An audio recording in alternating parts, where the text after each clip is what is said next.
And we live. What? Shout out. Chat Radio on the beat. We're going to get to it in a couple minutes. Like to try not to go too hard in the beginning, not to scare off the algorithm. Don't be scared. You know, once we get going, it's very unlikely the algorithm will love us. So we're going to get into some 9/11 stuff tonight. You know, try to keep it light for the most part, but have some fun with it too. We're going to get into this Lara Trump song, this amazing firefighter tribute that she made just in time for 9/11. We're going to get into Kendrick Lamar performing at Super Bowl 59 and all the backlash surrounding it. We're going to get into the exorcism lady in Deliverance wearing a Gucci tracksuit while she's exorcising a demon.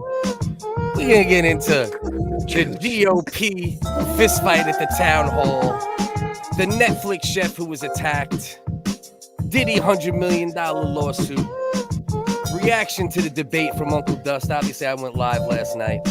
Oh, God. We might get into some of that, all of that, different stuff than that. But that's the plan, and we'll see how it goes as we get rolling. So, Dust, without saying anything crazy or cursing, how you feeling? Man, 9/11, rest in peace to everybody that, especially underneath the 9/11 towers. It was my favorite glory hole, and it's still buried in rubble. So salute all the, the civilians that lost their lives. And I lost a glory hole. I lost a very, very special place in my heart. I also ate about 10 Klondike bars today, and don't worry. I got my rubber bands hanging up, dude. People will see I'm rubber band man wild as the Taliban, dude. And a lot of people don't know that we're the original WHiggaz, and the OGH was in the basement of the World Trade Center. A lot of people don't know that. I'm glad you're bringing that to the light, Dust. You got it. Because, an original's an original. It is. No matter what it is. I mean, you remember O.J. Simpson for his football, not for the murders, the original thing he did. Not for the white lady murders? Not for that at all, sir. And I think she had some Indian in her. So check the transmission tonight. We're going to have a special edition. We're going to have 2 all natties and 2 T-Dogs. And these are T-Dogs who ran game on people in adjacent communities on Discord. So we're going to see if your eyes are sharper than the guys that got caught out there. Smoking joke. What's goody? I was not 2 minutes late. How dare you? I literally went upstairs and took a poopy that was just a little mucus in a small poopy, and then ran back down here and got started just in time. So I'll send you a picture of my mucus poopy. Why can't you just hold it in like a full-grown man? It's 9/11, dude. Yeah, I remember OJ from Naked Gun. That's how I choose to remember OJ. I like to think about the good sides of people. Okay, Cliff? Right. Scoring touchdowns, failing to win Super Bowls for Buffalo. How dare you? All right, let's Buffalo get rolling. Fans been getting murdered before he was murdering.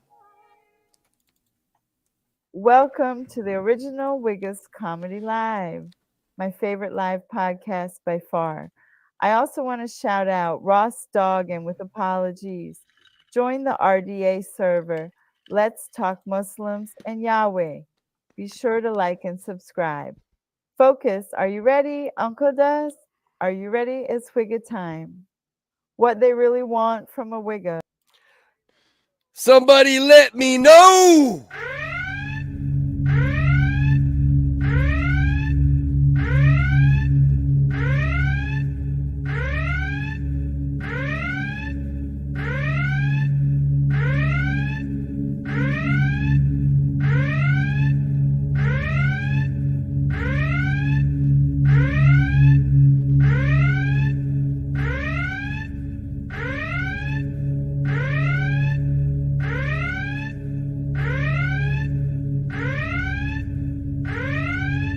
Appreciate the 9 in the building right now.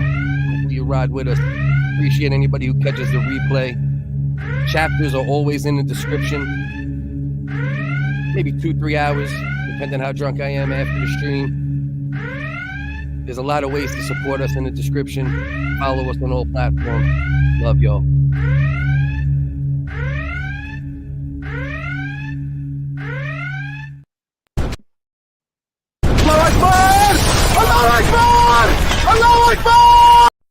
My will is back and you're on being sure the road.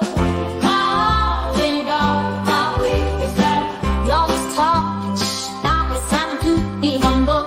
My will is back. You've been spreading lies that we won't retire. My will is back. All the dump's about to put your booty on fire. They know, my will is back. We know you mutants been trying, but the WHiggaz never be dying. We've been gone for such a long time. My WHiggaz is back. But now we back on our grind. My WHiggaz is back. You're gonna be sorry you were ever born. My WHiggaz is back. 'Cause they are big and they are awfully strong. Ain't no, my wig is back.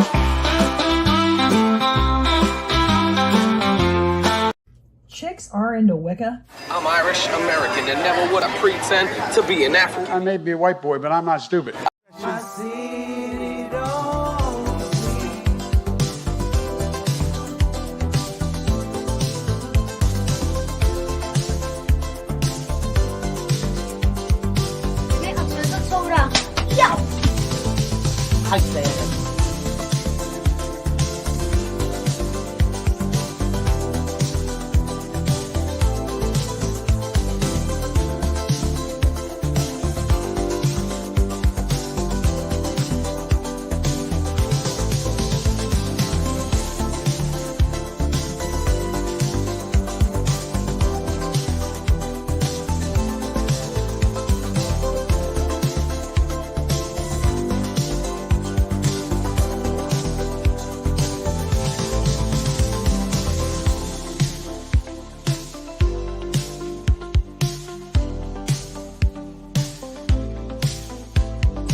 Don't let your kids watch it! He's playing Ty Roach music. He gotta be a wigger. Nigga, you in your 40s. Give it up. Hello?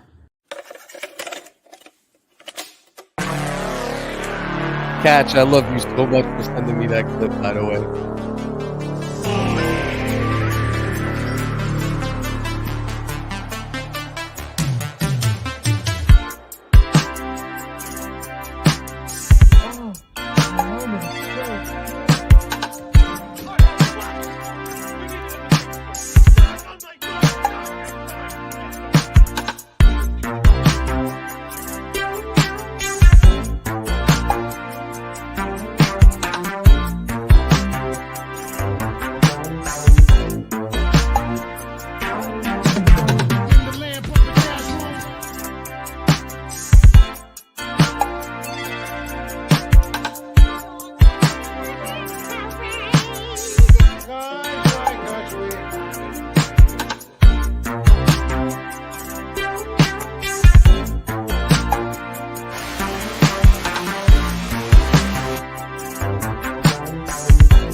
So that'd been cool. She breastfed that cat till she You shut your mouth. You shut your mouth, dude. You shut your mouth, dude. I mean, seeing a cat locked onto a nip is funny. Just the idea. We back. Bro, I'm just stretching out that Hawaiian shirt in that last part of that segment. You left your your tie-dyed shirt here. One day I want to come on as you. Maybe get like a red beard or something. That's what you gotta do, man. Get your little you got a little hair dye already, bub. You got a little beard dye. Yeah, we got beat up in. First of all, how dare you? How dare you embarrass me and call out my extremely occasional dying of my beard, son. I didn't say it was bad. How dare you? I told you it looked good off camera. Why would I told you that in confidence. I had a Just for Men fucking testimonial with you privately. If you think that somebody doesn't notice that your freaking beard is dyed, come on. Nah, but I don't do it that much though, bro. I do it very, very. I just accentuate. I accentuate my colors that are there naturally. You fucking scumbag. Shalom, Vladimir in exile. Shalom, Bellin. Shalom. And we all know who brought down the towers. I wasn't gonna bring it up, but yeah, we got a couple legends in the intro. If you pay attention. Long Brain, Phantom.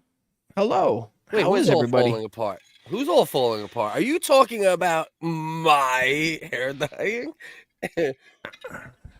Cliff is vain. Take it easy. Take it easy, so guys. Vain.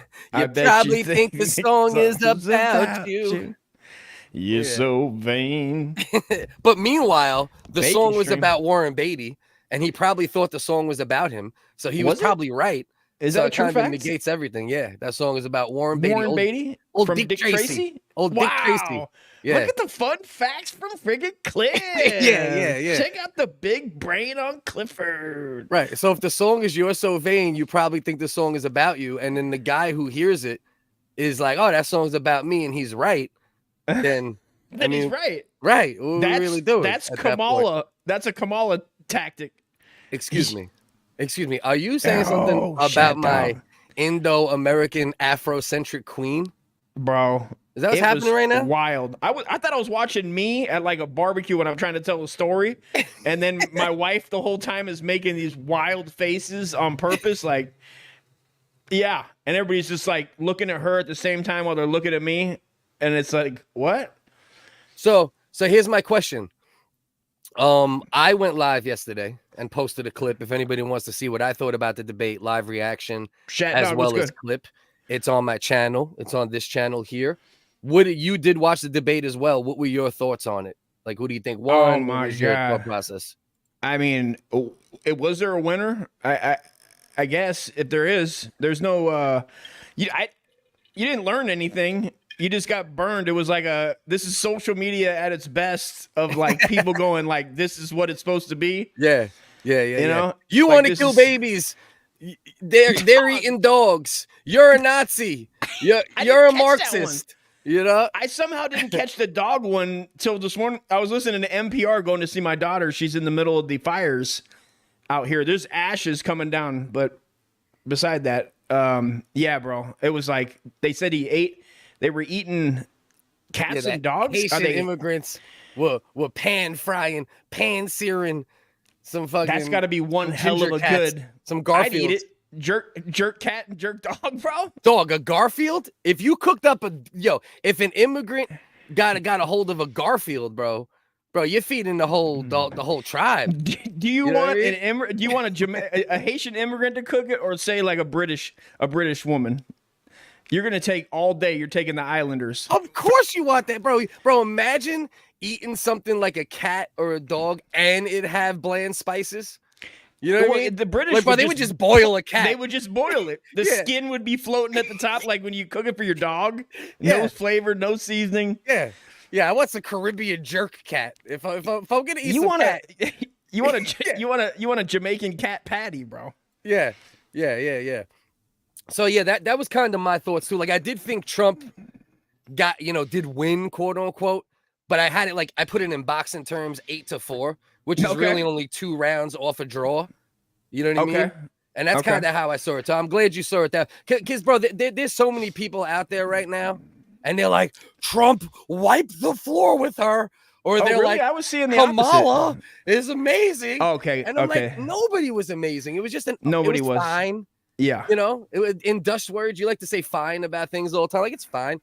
Like, that's kind of what it was. It was fine. Mm-hmm. You know, everyone kind of got their, some of their points across, and they both lied 20 times each, but they only fact check Trump. If you're a man though, and you've had a girlfriend or a wife, I just looked at it like that the whole time. Trump is leaning forward so he can't see her, and he's so frustrated leaning forward like, and then just picture your wife or your girlfriend. You can just feel her, and you know everything she's saying and doing is wrong. And I mean, I don't care one way or the other. Really, it's just you could just see his demeanor, and I was like, man, that's what I look like. I bet I look like that when I'm. Yeah, he controlled himself fairly my wife decent. is like, that's not funny. I thought so, but I mean, considering it's the stop and go of them trying to stop them, and then they all wanted to retort. So it would go to like, wait a minute, he just responded, so I need to say it again. And then it went like, can I get a minute to respond? It was like the 2 minutes and the minute to respond over and over, you know. And they, like I said, they both had moments. Like Kamala, the main win for Kamala, I think, where she caught a good dub, was when he kept saying to take away your guns, and she was like, "Oh, well, me and Tim both own guns. True. So we're not taking away your guns. So cut the shit." I thought that we own guns. That even stunned me. I was like, "She owns a gun?" I was like, "Oh man, that's dope. That's dope." And then also the one that got me, I thought I gave her the point, was I don't know what Trump was talking about. And this line was, we're going to start giving, basically she started doing everybody's getting money. What? You don't have you need to get in the house? We're You're going to give $50,000 to small businesses. We're going to give $6,000 to the first year of your kid's life. And then there was another one on the back end. I forgot what it was. It might have been 20. It was another 25 for something. You forget you forget you can do that. Like you can just go up, if you're thinking it's a close race, you can just make up programs. You could just go out there and be like, everybody's getting a boat. I want everybody to have a fishing boat. And we all fall for it. I'll fall for it too. If you're talking about money. And honestly, like my girl originally voted for Trump in 2016 when he was a maniac. And I was like, yo, you don't understand. Like this dude being such a maniac is gonna set the country on fire. I don't think he's gonna be bad with policies and things like that, but watch. And everything I said came true as far as censorship and the riots and this, that. And then I've refined my opinion little by little because he's refined a little bit. Trump is way less inflammatory than he was 8 years ago. So now I've refined my opinion, and somehow she's getting caught up. Yeah, $25K for new home buyers. Yep, that was the third thing. $50K for small businesses. $6,000 for the first year of your child's life, $25K for new home. And look, there's a whole bunch of motherfuckers that went, oh shit, she talking money. She said numbers. She said, all I could pay attention was her facial expressions the whole time, and then I heard money. Also, the only thing that Trump said that made me pay attention was, I did like is that they were trying to corner him on the war. And he stood his ground with like, I think wars are bad. I don't care who wins or loses. As far as America goes, like we just wanted to stop. And I like that he didn't, it'd be so easy to just be like, I was yelling from the screen. You're like, just say Ukraine, bro. Just say it. Just say Ukraine. Well, that's one of the main reasons I fuck with Trump.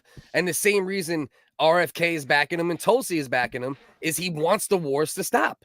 And all of a sudden, the Democrats have become the war party when they were always the anti-war party.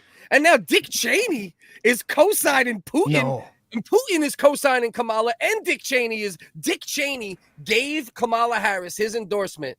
And they are actually celebrating it. Like we should go, oh, he's a Republican and he's supporting it. Oh, like we're celebrating this. Dick came out of the shadows lurking with that shotgun that he shot his son-in-law with when he came out lurking from hunting fellow politicians in the woods to oops, I was trying to shoot a gun. He was like, I was playing duck hunt. I don't even know how it became a real gun. I don't even know. I thought I was playing Nintendo. And he shoots his fucking that was a great year. Did you see that movie on Dick Cheney that they made not too long ago? I did not see really that good movie, but I did hear it was a very, very good movie. But I didn't see it. Christian Bale and my man, what's my other man's name? Something is it Giamatti? Sam Rockwell. Oh yeah, Rockwell's the man. Yeah. So that's what I'm saying. It's so crazy that there's a lot of because I've been labeled like a fucking liberal. And when I was super young, I was definitely like humanitarian based. So I was very like blind liberal at times, ignored certain things that I should have paid attention to. I've evolved my opinions. I'm more centrist. But you can't sit there and be surprised that a lot of people are going, yo, you Democrats are wild. Like, bro, the Democrats used to be the anti-war party and the anti-censorship party. And now all of a sudden they're like this. They're like, they're at the strip club and the dollars are for war and fucking censorship. And they're just clapping them. And I'm like, oh man. All right. So you did think that it was kind of a wash. Like who would you edge it at all to anybody, or it was just straight up you thought it was a wash? Kamala, if it's just on if it's not on policy or anything, which those aren't. Okay, they're just on like who gets the better, who makes the other one look bad, and there's nothing said. Somehow it's just it's like the jargon in the world of rhetoric, right? So you jumped in. War. So you're actually going. So you think she edged it just because? Okay, I could see it though. Because it wasn't a clear enough win for Trump where you could be like, no way, you thought Kamala won, because she outperformed for sure. Like she did better than anyone thought she was gonna do. It's like you don't know where they're gonna go. You're like, man, Trump. These people are waking, as far as like what everything you just said is correct, right? Yeah. Is correct, where people are starting to go like, damn, dude, well, I'm either going to have to sit this one out or vote independent or go like Democrats. They might have to vote for Trump.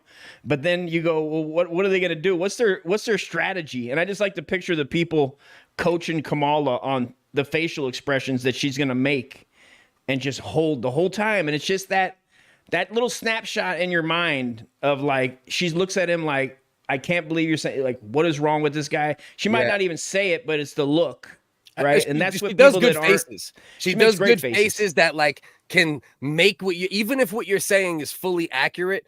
Kamala Harris is really good at making faces that make you go, oh, he's lying, and I believe her face. Especially if you're like even a little bit of a fan of her, or you hate Trump. If you hate Trump a lot, there's no way you're voting for him. If you hate the woke stuff and Kamala, there's no way you're voting for her. It's like it's the people that are figuring it out that get impacted by, debates and different things. Undecided voters, as they call them. Looks like Jamie Lee. And I'm an undecided voter, to be clear. I don't know what I'm doing yet. I know I'm not voting for Kamala. It's either Trump or I'm not going to vote this time because the main person I was behind, which was RFK, he's out, and then he endorsed Trump. So it's like, fuck. And then Tulsi, I love Tulsi. She endorsed Trump. I'm like, fuck. So it's like, I'm getting pushed in a direction I thought I would never go. I thought I would never vote for this dude because it's not for anything else that he just makes other people get crazy. And when you make other people get crazy, then what happens, right? It's like Trump makes other people crazy. And then the other people going crazy make the people that are on Trump's side go crazy. And then it's like just rubber bands of craziness from both sides, and that scares me. It's worth rolling the dice, if only for to stop the war.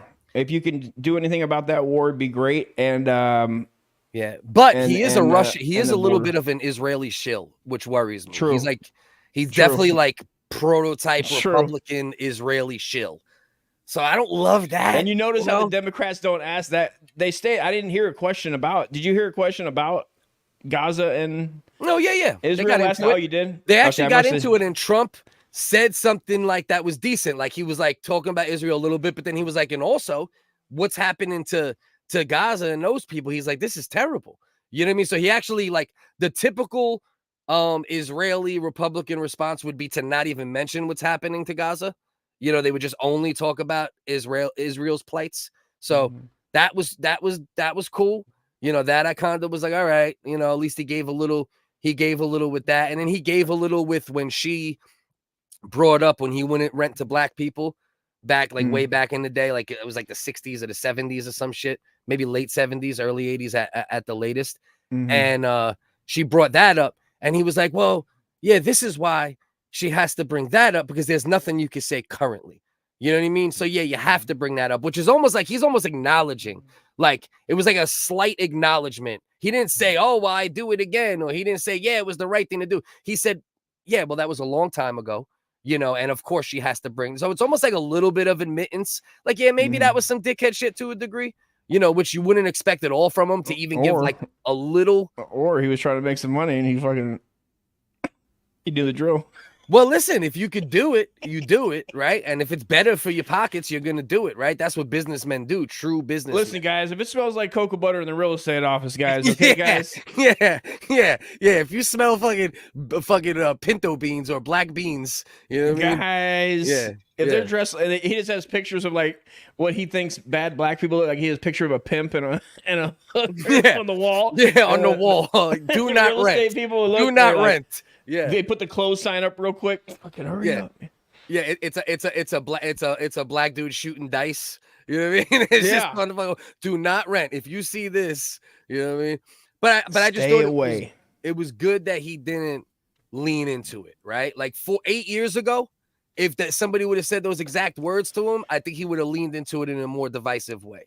Mm-hmm. And that's, between RFK, Tulsi, and him being less divisive, it has me at least contemplating voting for him, which I never goddamn thought. You smell like I bet you smell like beans and coconut. You fucking goddamn Puerto Rican Mexican. I love some cocoa butter, dude. I got so much lotion next to my fucking bed. It's madness, dude.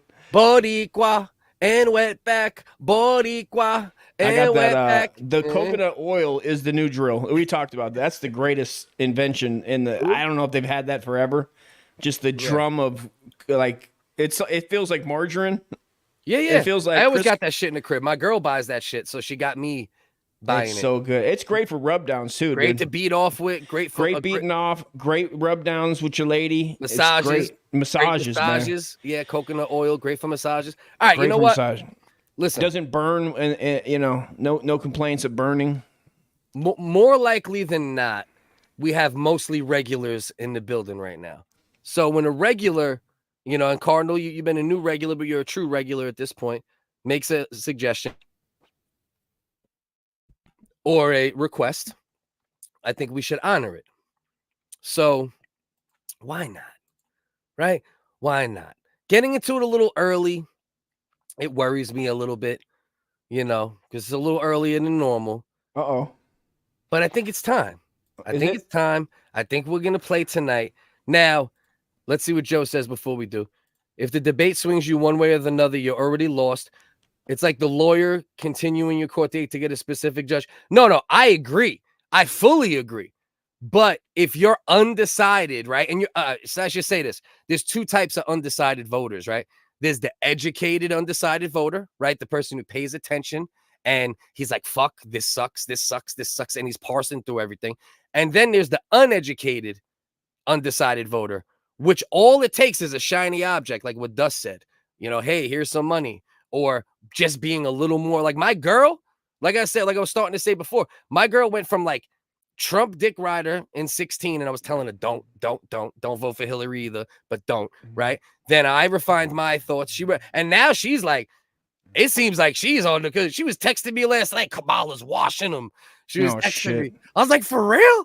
I'm like, this is what you really. And I'm like, explain to me why she's washing them. She's like, well, the Project 2020. I'm like, Trump is literally not involved in. Like, the first thing you're telling me is your example, but it's to your point though, Dust. Right? Say it with confidence. Make weird faces, and I believe you. It works, dude. That's what they've done. They've done their whole life. Trump. It works. He wears everything on his face. Like when he's just forward like an old French bulldog. Just like I'm not looking at her. I'm not acknowledging. Yeah, I can't because then if you get into her rhetoric, then you double down, and that's what they were hoping. Every time he bites on their rhetoric, then he looks like even worse, right? Yeah, it's great. My girl's white as shit, and she's a low information voter. I mean, we got into a fucking almost an argument earlier because I'm just trying to have a conversation with her about it. But she's like shifted so much that like she's like starting to not like Trump so much at this point that like we couldn't even have a legitimate conversation about it. I'm like, can we just talk? Like, and she's like, no. I'm like, all right, whatever. You know what I mean? I had to. But he had an interview on Sean Ryan's show that it was good. He was on there for about an hour, probably. Well, that's what he's been doing. That's smart, right? Is he's doing the long form podcast stuff that also gets to the young vote, the young voters a little more. So it is a smart, approach. But then the other problem with that is Trump going for 3 hours You know what I mean? You definitely gonna get some wonky shit. My wife went out and was doing women's Republican meetings, bro. That'd be a wild one to sit in. Yeah. Wifey was on that GOP town hall shit. Something like that. We got one of those. We got one of those for later, bro. We got a beautiful, beautiful fight. Big man versus little man at a GOP town hall in a little while. We'll get to that, but that's crazy. Oh, I love my bitches, but where my WHiggaz? Too sweet. What up, too sweet? I don't know if you've seen, but you're in one of the trailers we got now. Because we referenced mutants, and your comment at that time was mutants and booger eaters. So you're actually in your comment is in one. And that's the thing with the comment section too, guys. Help us out too, right? Legendary. Right. Our comment section is crazy. You know what I mean? Like the way you keep the improv ball rolling and the conversation rolling. Like I can't tell you how much we appreciate it. You know, we can fire as much as we want, but it helps. Don't say low information voters. That's racist. Yeah. That's I had that pulled up a minute ago. Yeah. That's what I'm saying. But my wife is white as shit. She's low. What do you want? What do you want? An ID to vote now? Right. What do you want to be a citizen? You want to be a citizen to vote? This. You want an ID? What do you want? What do you want? A credit score? What do you want to have a social to have a credit score? Yeah. What is this? What do you want? A heart? A beating heart? What is this? You want a beating heart to vote? Yeah. What's wrong with you? Yeah. And by the way, we the people, right? That's for all the people, right? We the WHiggaz. People see the goddamn American flag and we the people shirt and they think it's like, you know what I mean? We some Confederate podcast or something when it's quite the opposite. I was gonna say when you had your camera pulled back, it did look like you had a soldier's coffin you were sitting on. Wasn't the best optics as they say. It looks like you have a freaking coffin behind you, bro. I'm sitting on one of the soldiers that died during the withdrawal. Like I'm such a patriot that I paid for one of the bodies from the withdrawal. You know what that is? That's a tomb. You know what that is? That's a tomb of the unknown WHiggaz. The tomb of the unknown WHiggaz. I got the tomb of the unknown WHiggaz transferred from Arlington to my fucking man nook. Where would the tomb of the unknown WHiggaz be, dude? Yeah. Fucking Detroit? Or to be Brooklyn? The tomb of the unknown WHiggaz. Jesus you just have a WHiggaz in a do-rag stand and watch, dude. Stand and watch 24 hours a day. Right. Josephus, Phantom. I like both of those comments there. Right. Yeah, it is okay. Yeah, you don't like. I noticed Too Sweet's definitely a big not like Trump guy. I used to be that way a little bit. That's great. That's all. I mean, it's great though. They say unbleached. Unbleached is the is the unknown WHiggaz in the coffin. Is that what you're saying? Well, speaking of unbleached and other people associated with this, other people associated with the contestants in this game tonight. Every week we play this game. It's called Check the Transmission. And there's two main reasons that we play this game. Number one, to give respect and salute the trans women out there just doing a great job. Tonight isn't an example of that, by the way. You know what I mean? Tonight is more an example of the be careful, because that's the other reason we play the game. For those out there still chasing, we want to make sure that you don't get a surprise in your tailpipe. And what happened here tonight is we had two streamers get a surprise in their e-jacking tailpipe. So in this game tonight, we're going to have 2 T-Dogs and 2 Wall Natties, something we haven't done in a while. So you're going to have to pick the 2 T-Dogs out of the lineup. And let's always say thank you to Saturday Night Live for reminding us, love it for whatever it may be. A lot of people ask, who's he or she? Man or sir, accept him or her, for whatever it might be. What's under the hood? What is this? Check the transmission. What's under the hood? Is that the name or the plan? A lady boy, a woman, man, lady man, oh boy. Check the transmission. Adam's apple isn't enough. Pop the hood and let's see what's what. Love is love, live your life. We just want to know before we get a surprise in our tailpipe. Ouch, whoa. Ouch, fuck. Check the transmission, slut. And here we go. So we got 4 contestants, 2 of which are T-Dogs. This always makes me sweat. 2 of which are all natties. So one of these T-Dogs caught adjacent to the show person, Hostbusters, and another one of the T-Dogs caught adjacent to the universe, Comedy Shaman. All right. But before we even get started here, can you tell me why the first one looks like you? Is that you? You got a backwards cap on, a lipstick? You think you're slick, Dust? No, this sounds like a fucking ghoulie, dude. You think you're fucking slick, bro? The grease in between them, you got me. Busted. I am number one. Uno. Yeah. So don't vote number 1, guys, because that's Uncle Dust. That's Uncle Dust and Drag. Or, vote vote where your heart's at, guys. Vote where your heart's at. Yeah. Vote with your heart, not with your genitals, guys. Okay? Right. So we got to figure out. I wrote a dope verse to this beat, by the way, Shat. Coming soon. Is this the right beat? Not sure. All your beats are dope. I wrote one too. So HB is the victim of one of these T-Dogs. HPV? No, Hostbusters. Oh, okay. He's a guy who used to hang around and be all around these universes a little bit before we came in.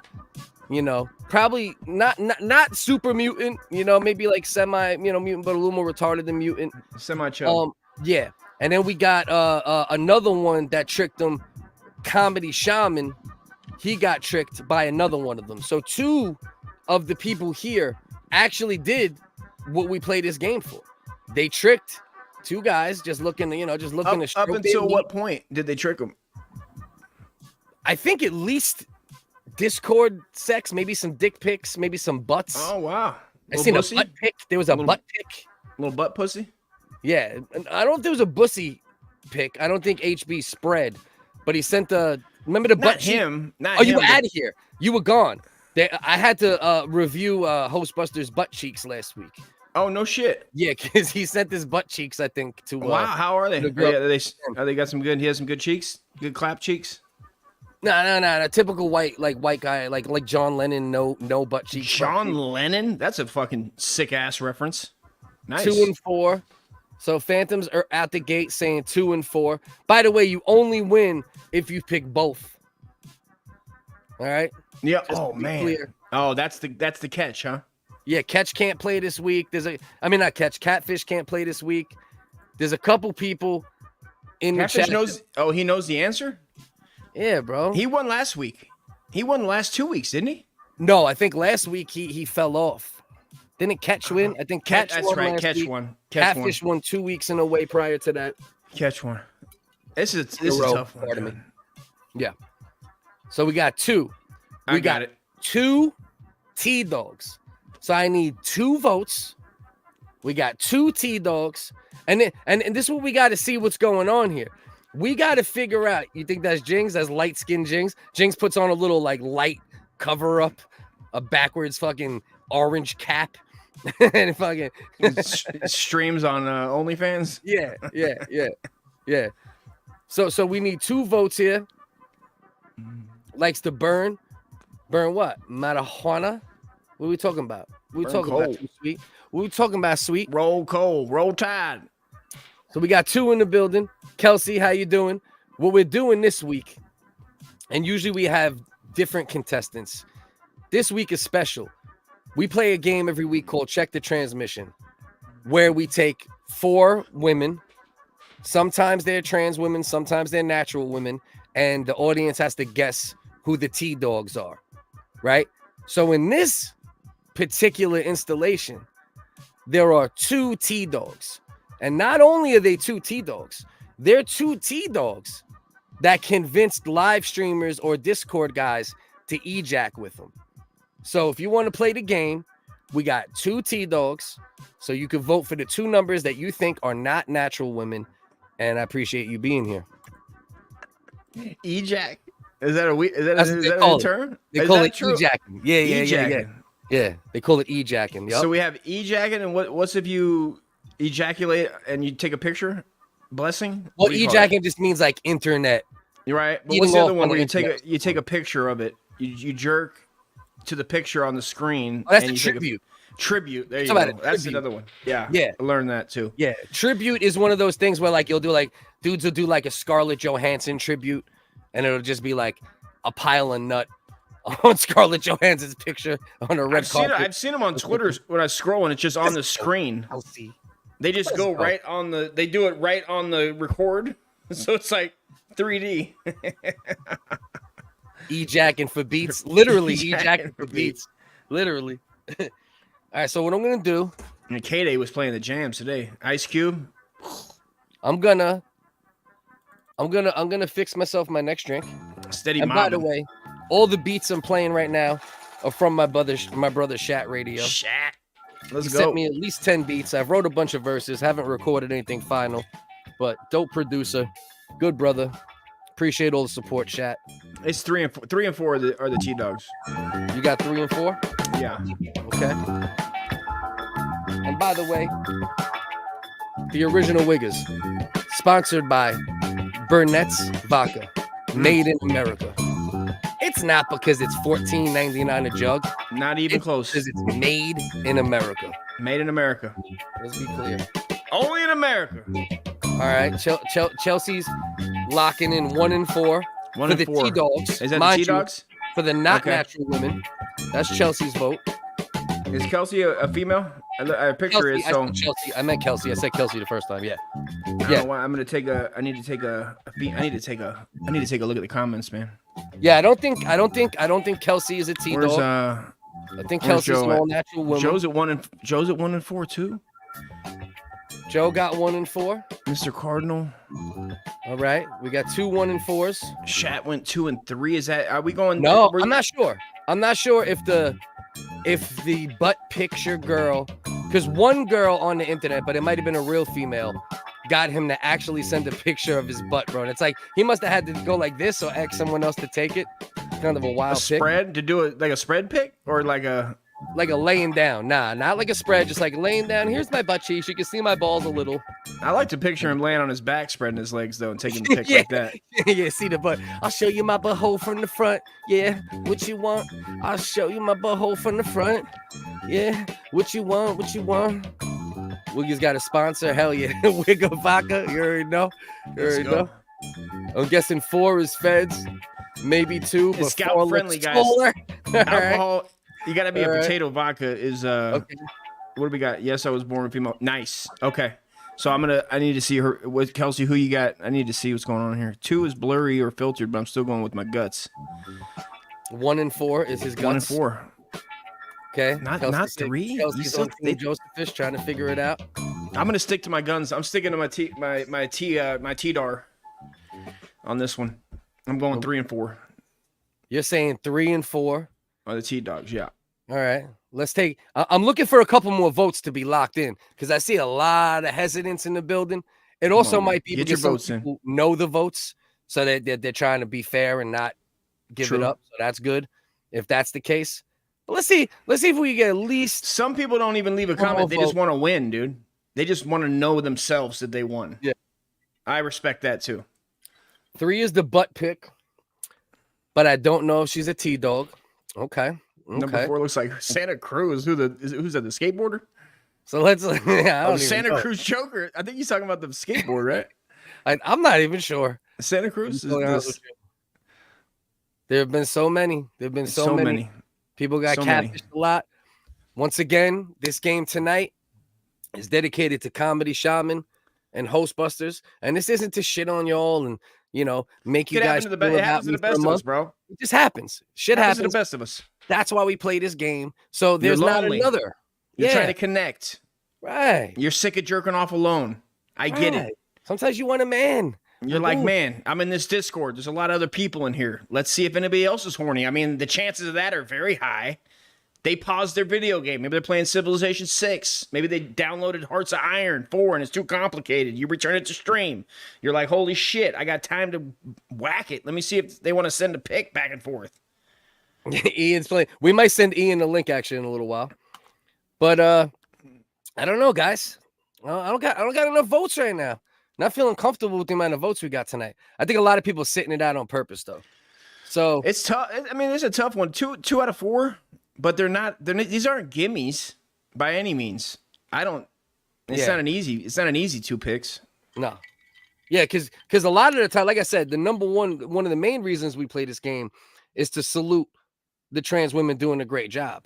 Tonight ain't an example of that. No. Tonight's more of an example of T-Dogs not trying too hard and, a couple women that might not look the best. You know what I mean? It's a little different. It's a little different here tonight. It's always weird when you see the ugly T-Dogs that don't just commit to like the botched surgery. That's definitely Are We Garbage. That's definitely my man H. Foley. Nailed it. Yeah. It's also dust though. We got a little bit of both going on. Motherfucker, look at your double chin, man. That's you, man. What are you talking about? We both got double chin. I'm just man enough to let my beard go up a little higher. Don't get mad at me because I got broader shoulders. It helps with my head. First of all, Dust, you do not have broader shoulders. You have some of the most narrow shoulders for a big guy I've ever fucking seen. What? Come on, dog. Huh? You want to compare shoulders right now, son? What, dude? I'll fucking pop this top in 2 seconds, dude. Are we gonna have a shoulder Send me a battle picture of right your now, butthole. bro? Send me a picture of your I don't butthole, like dude. any of these angles. Send me a picture, dude. Come on, bro. If you're taking a tape measure, bro, who got the broader shoulders, bro? Don't make me look it, dude. I'm at least like 6 cell phones, dude.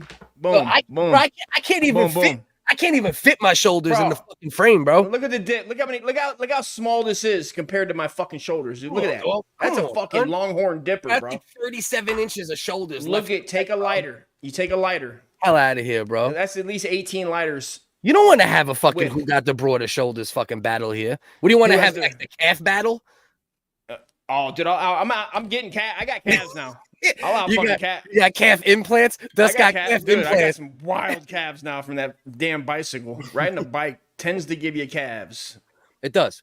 It does. Walking New York City for so many years gave me calves. Back and forth to your deli girls. Yeah, back and forth looking for deli jobs because I kept losing them because I was drunk. Hey, you guys need to have sex in your guys' bathrooms. Yeah, put me in, coach.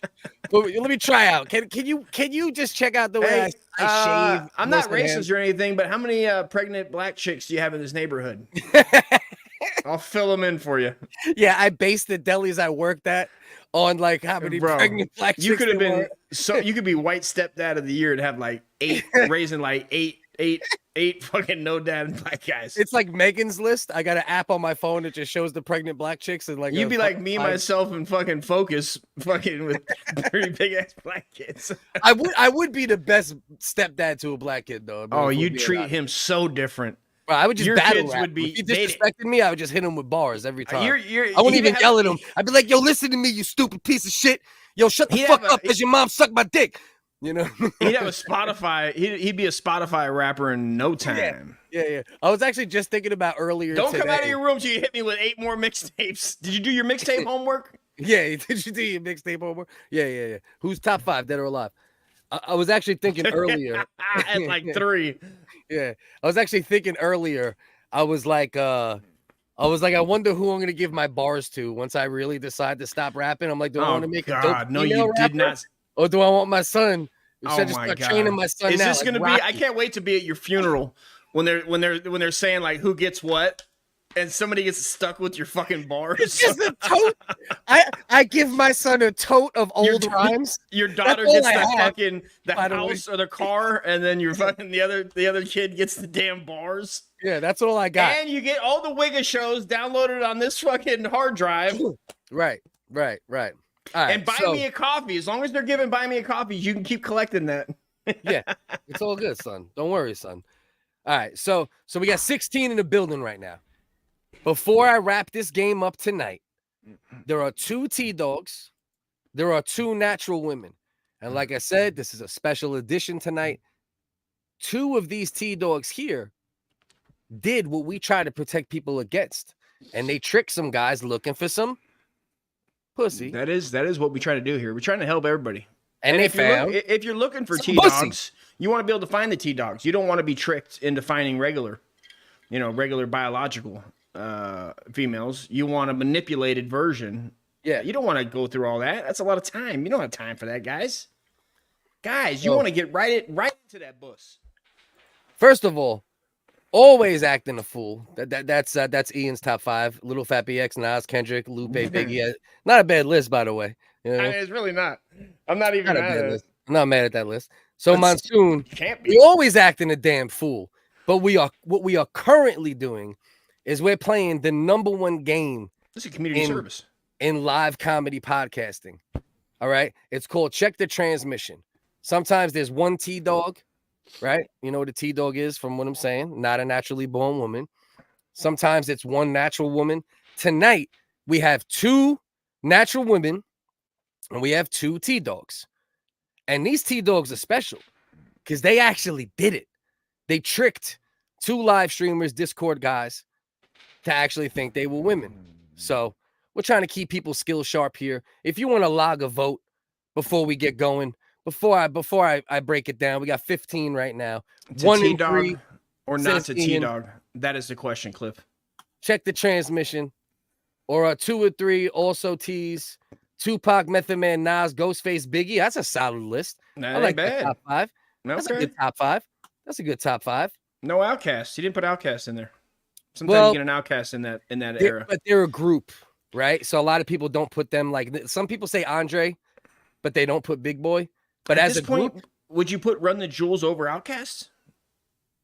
I don't know because Atlanteans is one of the most perfect albums I've ever heard. I mean, so Southern Playalistic is that was from the first album. That's Southern from, I know, but Southern Playalistic, even the instrumentals are classic fire. Classic track. Uncle Dust, don't use your cum rag on your face.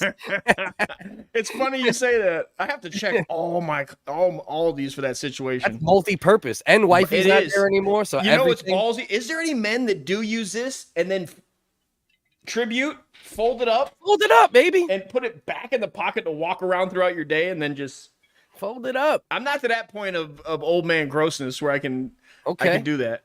Look at Too Sweet. We got Tupac, Rakim. You're onto something. We got Tupac, Rakim, Nas, AC Alone. AC Alone, wow. That's a very interesting one. That and is, Doom man. / Ghostface. I like it. That's a good top 5. That's a good top 5 as well. So that's a great range there. Right. So we should start. No ugly duckling. So we should start 6th. Yeah, Jizza's up there. If you want to break down, if you break down Wu-Tang and you ignore the fact that they were a group, there's a few of them that could be in the top 10 very easily, for sure. It's so wild that a couple of them you're went all over the into place, other Bongo. groups, and they're that good. Like Czarface. Czarface is phenomenal. Yeah, he's dope for nowadays. Yeah, for sure. All right, Kenny. Let's run through the last couple comments, and then we're gonna see who won tonight.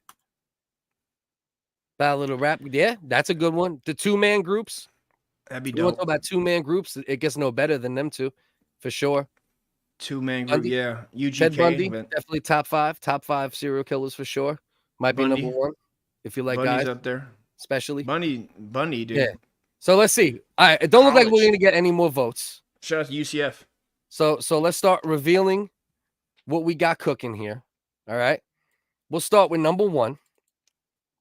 Is number 1 a T-Dog or a naturally born woman? That's my girl. Wow. Okay. So we got a female on 1, right? Let's see. So one of these 4, no, 2, because 2 of these 4 tricked live streamers, Discord dudes, to ejac with them, or at least get close to ejac and send butt pics. Damn, now I'm leaning to 2. 2 And looks such. like she's been playing video games, and is this the photo? Do we know if this is the photo 3 and 4, that got them, Cliff? locking it in. Do we know that, bro? Do we know if this is the photo that got them to do It's the deed? one of the photos that got them. I don't know if it was So the one of these photo. photos did get sent to them. One of these particular photos. Yeah, they're aware of these photos for sure. Yeah, without a doubt. Just checking. Without a doubt. But it could have been in number a collage. It could No, have you been a got T-Dog 2. collage. Remember, you got 2 T-Dogs. So you're saying number 2 is one of the T-Dogs. I'm going to wait for Monsoon because he just came in the building currently, right? So we got 2 is one of your picks. Okay, cool. Lock it in. Now give me another pick for who you think the other T-Dog is. Phantom, Before what I you talking move about? on to 2, I know the high rows are the shit. we got 1. We got 1 Pep is a Love. woman. We know that. All right, so Monsoon, lock it in. You got to Hell. lock it in. I'm already giving you a chance because I don't, I know you're not always here with us, and I hope you join us every Wednesday at 10 p.m. from now on for some fun and fuckery, because that's what this shit is all about. When me and Dust get together, you might see other content where there's a little more real talk. We might break off into real talk, but the most important thing for the WHiggaz, 10 p.m. Eastern Standard Time every week, is to laugh at how ridiculous things are in this top 5 wrestlers of all time, dude. So 2 and 4. So Monsoon's locking in 2 and 4. So let's see what we got. So number 2, what do we got, guys? I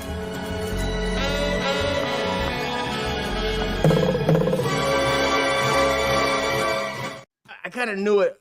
Number 2. I should have changed it up. Is the first T-Dog. She got the T-Dog filter. I should have knew, man. I should have knew Leslie Nielsen was going to come through. This is Alex Pereira hitting a T-Dog from 1,000 yards. That's what he does after he splashes, dude. Yeah. After he tributes on a T-Dog, hits him with that arrow. Right. Hits him with that arrow. Let's see what we got. You can't say him get knocked out by I'm sorry, Izzy. Kelsey. I'm not allowed to take this vote currently. You know what I mean? Your earlier vote. This is like Lotto. It's like Lotto. There's a cutoff. There is a cutoff. We got 4 from him. I seen Del twice. Del the funky Homo sapien. One of them is supposedly funny. One of them is supposedly slow. Well, I will say this. Neither are funny, by the way, that got tricked by the T-Dogs. All right. But we'll say that. We'll say that. All right. So we know we got 2. Del's I Wish My Brother George Was Here is a great album too. A lot of people like the No Need for Alarm, but okay, 4. All right, we'll let that one slide. Ding, ding. I was right. I also said 2, so Kenny was right about 2. Let's see if he was always right about the other one. That one is 6'1". Oh shit, number 2 is 6'1". Yeah, it's the way they're framed, huh? Yeah, she got linebacker. She do got line. Like it looks like if you got her shoulders, it's like a safety, bro. She's a safety. Yeah, that's Ronnie. That's like Steve Atwater. That's the white Steve Atwater right there. That's Ronnie Watt. It's a Troy Pompalou. That's fucking Troy Pompalabaloo. What's my man's name? The hair salon guy. I forgot my man's name. That's Donnie Twat instead of Ronnie Lott. I don't like losing, no. All right, let's see. All right, extremely sore loser. All right, let's go to number 4. Honest. Yeah, I like it. I like a sore loser. Every game show I've been losing. I've been on a losing streak lately. That means you're competitive. A sore loser means you're competitive. So even though it's like it is toxic in a certain way, it also just means you're competitive, and competitive nature. Sounds like somebody did vote for Trump. Yeah. Kelsey. Sounds like something Trump would say. All right. My analytical mind came through at the end, and my guts let me down. Dang it. So I thought you said his boner let him down.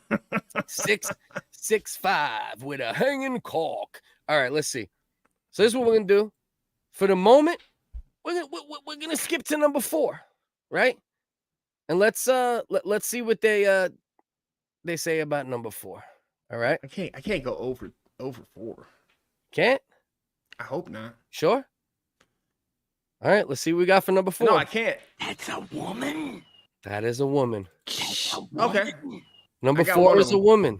I got one of them. I'm one for that 4. Obviously leaves only number 3. And what is number 3? But she still technically is a he. I mean,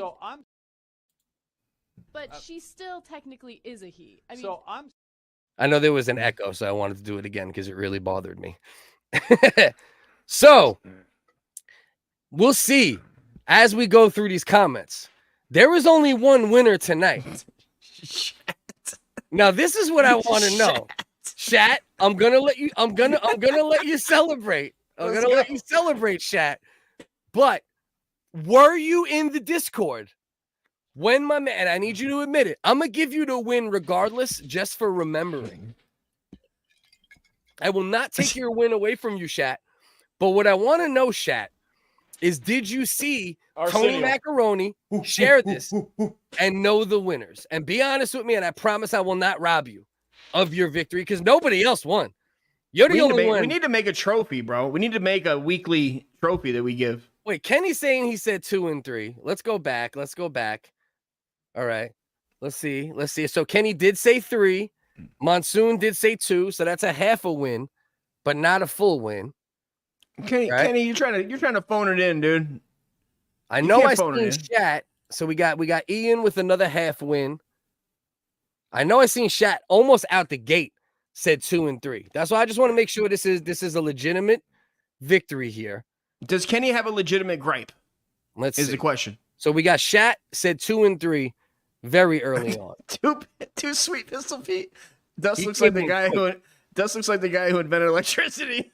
That definitely does look like the guy, and owned a slave. He invented electricity. Where are you coming from? Just coming from feeding and washing my slaves. yeah. I was power washing my slaves. Power washing. We didn't have power washes back then. Yeah, they did. Horse ran power wash. How did the horse in a circle? It'd have been like a circle, man. Yeah, it was like 4 horses running in a circle. I know what I would do personally on my plantation is I would have some of the big blacks, the jazz guys. That's how the jazz guys got such big cheeks, is they would hold the water in their mouth and just go, and they spit it all over homies. That's terrible. That's not true, guys. That's not true, guys. Like the Flintstones. It's like the Flintstones, but you go, like you do to your kids, like a pterodactyl, but yeah, but more slavey.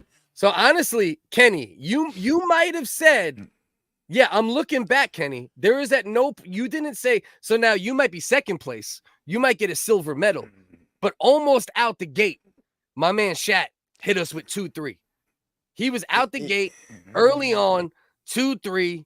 We can't take it away from him. We got one winner tonight, and that is my man Shat. And the only right thing to do in this moment is to play a Shat beat. This is a Shat Radio beat right here.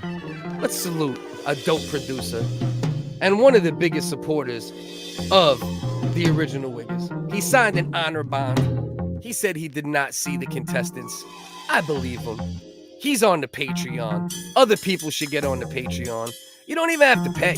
Just go sub to the Patreon so we can give you all more exclusive shit. Because there's a lot of clips from what we do here that I cannot dare post on YouTube after. I can only... they can be buried in alive, but they can't be separate clips. So everyone, go in the description. Get over to the Patreon. Send a WHiggaz donation. Go buy some merch. Do something to help us out.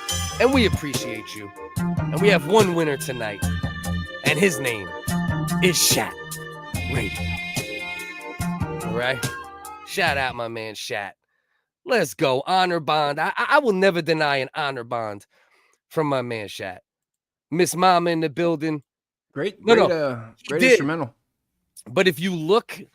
No. Yeah. But this is how. What do you mean scroll down? Scroll down or scroll up? You stupid fuck. I love you, Kenny. So yes, Kenny, what you basically got the equivalent of tonight. I usually just say you're not a winner if you don't, if you're not the first person that says it. But we'll give Kenny a silver medal tonight. Oh. The thing is, whoever says it first, bang, locked in is the winner. Handsome boy modeling school. Yeah, whoever says it first, locked in is the winner. They can take away their win by then giving a different pick. But Shat locked in 2-3 early. He's the main winner. You get a silver medal, though. Protest. I mean, Kenny said protest. 2 winners. No, it has to be. We have to just have one, man. We can't. The rules are the rules. We can't have new rules. Well, I mean, we're not doing it like today's kids where everybody gets a medal. We can't do that. We got to old school this. This is old school. There's one winner. Suck it up. Get better. Shat, do your homework, guys. Hey, guys, do your homework. Go home. Yeah, go home. Transwork. Do yourself a solid. Get on xnxx.com, guys. Okay. Type in TS. What would it be? We should upload these. We should upload these on the xnxx.com. The clips, they'll take them.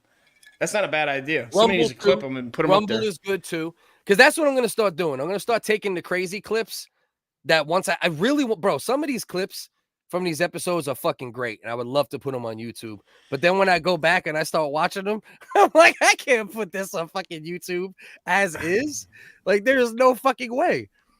Well, yeah, well, we have to. There's a line. You gotta walk. You gotta walk the line. What do you mean, Kenny? Kenny, first of all, I told you get a silver medal tonight. You can't share the gold medal podium. You're being a poor sport, Kenny.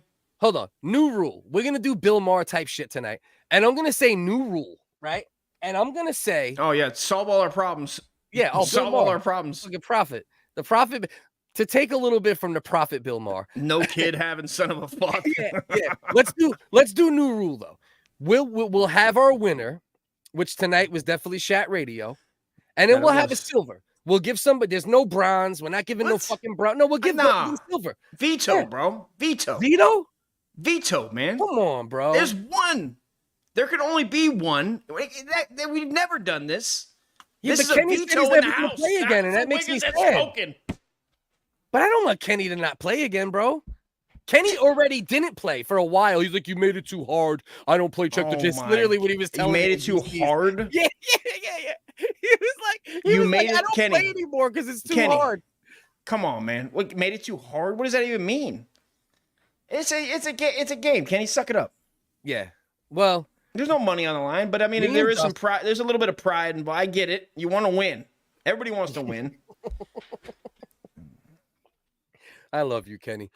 I love you, Kenny. How about this? How about we're a fucking loser? No, how about this? Could we make a silver medal only when Kenny comes in second? Or we're just going to give Kenny a silver medal? It's like every kid would beat him up. If we did this in a class setting, every kid, after we hand out the special he's literally autistic. We're going to give him the Special Olympics medal. But can we be nice for the special? Bro, Kenny was literally in the Special Olympics, by the way. To be clear. Prove it. Yeah, we've been looking for proof, actually, and asking Kenny to send a clip of this for quite a while. I'll eat everything I just said. I'll eat crow. I'll take all my words back, Kenny. No, he was. He literally was, bro. Kenny is a literal. Listen, Kenny's high functioning, but Kenny's actually autistic. What Special Olympics in Jersey? yeah. Special Olympics. He was if in we the start giving it to him, we got to give it out to the whole damn town of New Jersey. I don't know. Dust, I'm Kenny, I'm fighting for you here. But listen, even though there's no whiners, bro, in T-Dogs. Dust has to agree. If Dust doesn't agree. Negative shit, mate. Yeah. This is not what the fallen soldiers that died for this country. Excuse me? The tomb of the unknown WHiggaz? Is that what you talking about? That's what I'm talking about. This you're shitting on a dead WHiggaz grave over there that died for the WHiggaz flag. All right. So as of now, you're vetoing silver medals. There's only one winner of Check the Transmission. You're not bending. Chet won. There'll be another winner next week. Do better. Kenny, just do better. Get good, as we say in the Dark Souls universe. Get good. Get good. You got to get good. I think got to get good. There's no hold on. Let's bring up Joe right now. There's no crying T-ball. That's right. Yeah. Oh, listen. Kenny is family. He's locked in. He's the man, but suck it up. But Dust says there's no second place, and it's hard for me to argue it. There can't be. There's only one. There can only be one a week. Shat's the man this week. There could be a queen and a king. It could be one king a week or one queen a week. That's it. Right. So I don't understand what's so complicated about this. It's worked forever. So guys, it's 9/11, obviously, from New York.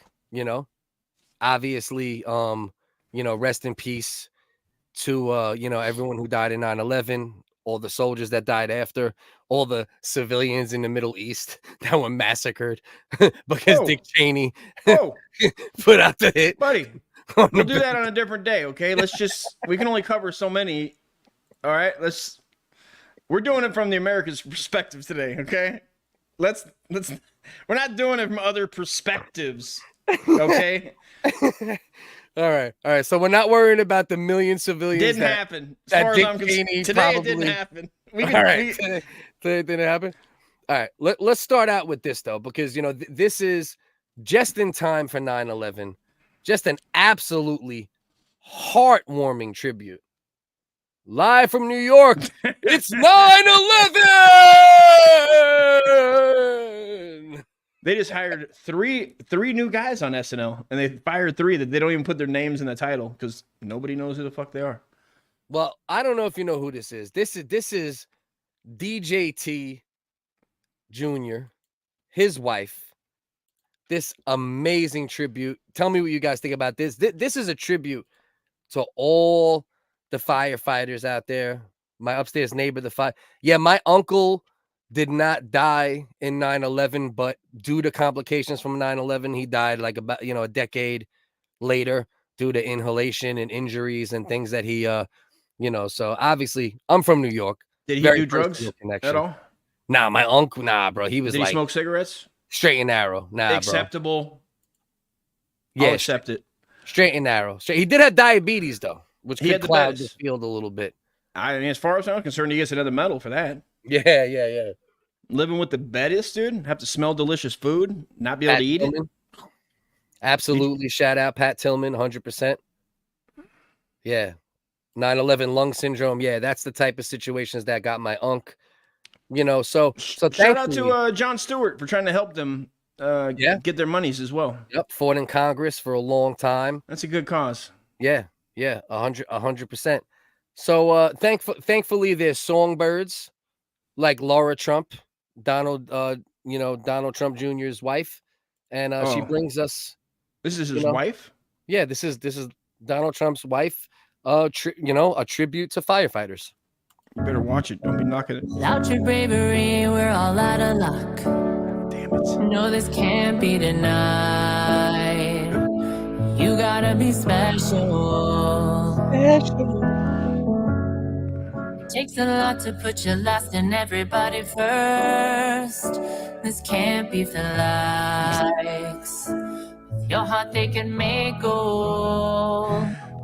Even if yours is compromised, we're both trapped under these rubble skies. It's your will, don't ever let go of a life. You're going through the fire and the flames getting higher. You're my hero.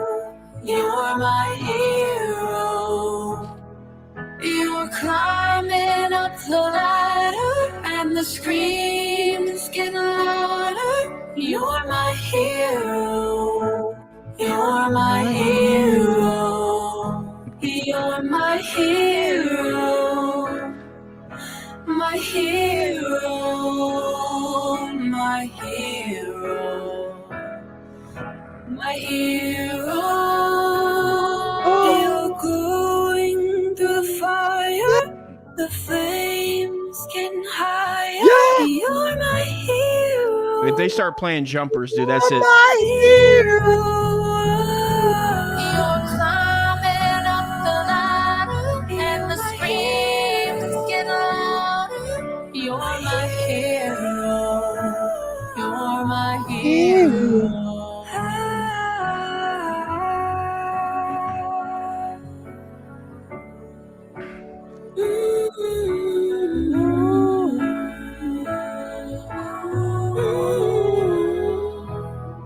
You're going through the fire.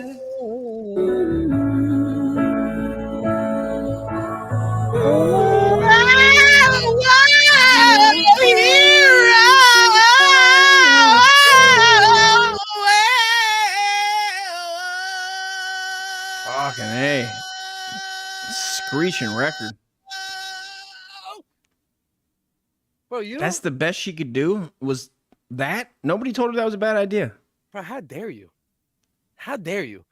The only president in the history of the United States that has been a true patriot gave birth to a son that then married this queen that brought us the only 9/11 tribute that has made me feel a certain way inside as a native New Yorker. And you're going to discount this? You're going to sit here and give me some pushback on this? I'm saying, wasn't there some like food shelter she could have went down and fed the needy, or went to their houses and cooked them a nice meal of the guys that lost their legs or their arms or had the black lung, or you know what I mean? got food stamps for the needy. She could have gave them all a couple I mean, what? A couple grand a month, dude, for as long as they needed it. This is blasphemy, bro. This is blasphemy. I mean, I've heard worse, but I mean, for that to be the one thing that she picks and goes like, I nailed it. This is blasphemy. I mean, she gets done and she looks up. She's like, guys, right? And they're all scared as shit. I can't even believe what I'm hearing right now. I thought you were gonna love this. I thought it was gonna bring this to the table, and all of your patriotism and all the things you love about America was just gonna come bubbling to the surface. I became a communist right now. I am now a communist. I'm a full-blown communist after listening to that. I'd rather listen to the sounds of Russians dying in gulags. I'd rather hear the sound of Lenin. I'd rather hear Lenin killing his own mother. I'd rather hear Stalin. Marxist? This is now officially a Marxist. This changed. The red, white, and blue just left my body. It's gone.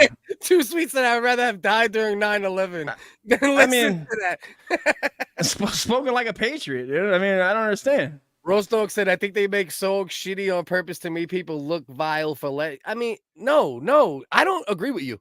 I actually think, personally, I think this was a masterpiece. And the fact that this comment section... Try to go to sleep with that at night. Try to go to sleep to that at night. ...of music is no replacement for an arm. How dare you? Do you know that my nephew lost his arm in 9/11 in the basement 9/11 glory hole? He was in the glory hole. Yeah. But not 9/11. I mean... It was actually 1993. Those are the true patriots, man. They were down in that glory hole doing God's work. Like the new Lizzo show coming soon. yeah. Look meaner. Why is that show coming soon? I thought that show damn near got canceled. That show's a new show. It's not that dance show where they do like 15-second dances. Yeah, where they hate fat chicks and she's fat and she also hates fat chicks. I think it's pretty much that show we're talking about here.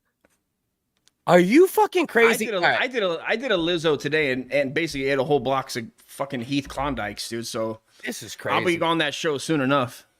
I honestly cannot believe that anybody is disrespecting my queen, Lara. You love Melania Trump. I mean, you said it a million times to me personally. I get texts. Her name's Lara. Lara, personally, I get emails on Signal and also the one where that guy got arrested all the time, dude. And she sends me instrumentals. She wants me to hop on there. Can we try to sing along this time? I'd love to. I'd love to sing along. Without your bravery, we're all out of luck. We're out of luck. No, this can't be denied. You gotta be special. You gotta be special. Takes a lot to put your last and everybody first. And everybody first. Can't be for life. Can't be. With your heart they can make. Even if yours is compromised, we're both trapped under these rubble skies. Nice. Rubble sky? I thought she said rebel skies the first time.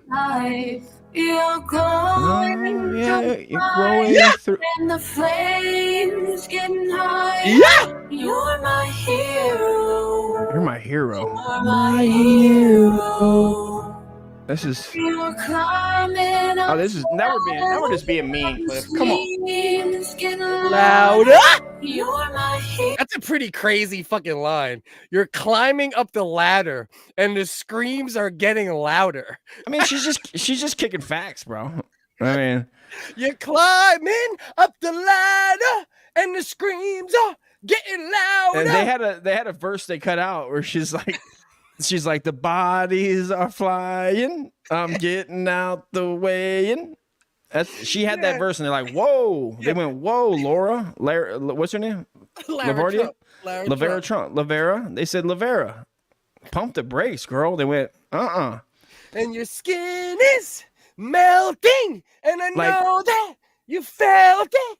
Like, what are we doing with these lyrics, bro? They look like clouds. She had a reference at some point, I remember. There was like something about clouds giving shadows, and they think it's clouds, but it's just another like 300-pound exec jettisoning himself. They said something about jettisoning himself out a window. I said that's a weird word to use. Jettisoning? Yeah, that's how you talk about Americans, jettisoning to their deaths. I'm pretty sure annoying. You wrote this joke. I didn't write this joke, but I'm pretty sure that what happened was the people that jumped out of the World Trade Center, instead of like trying to get out, they had a time machine. There's rumors of a time machine. They came to the future. They heard this tribute song. Right. And they just fucking started jumping out of windows. It was just all by coincidence that planes hit the building. That was a coincidence. Yeah, and I don't appreciate that joke that you wrote. No, I get those all the time emailed to me, and people email on it. That's everything I've been reading today was somebody else emailing me. All right, we gotta pay tribute to our queen the right way. Let's finish it out. You're my hero. You're my hero. My hero. My hero. My hero.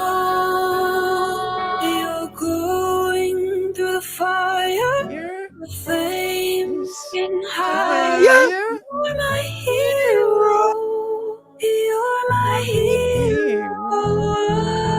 You're climbing up the ladder and the scream. This is just getting mean now. I feel like this is being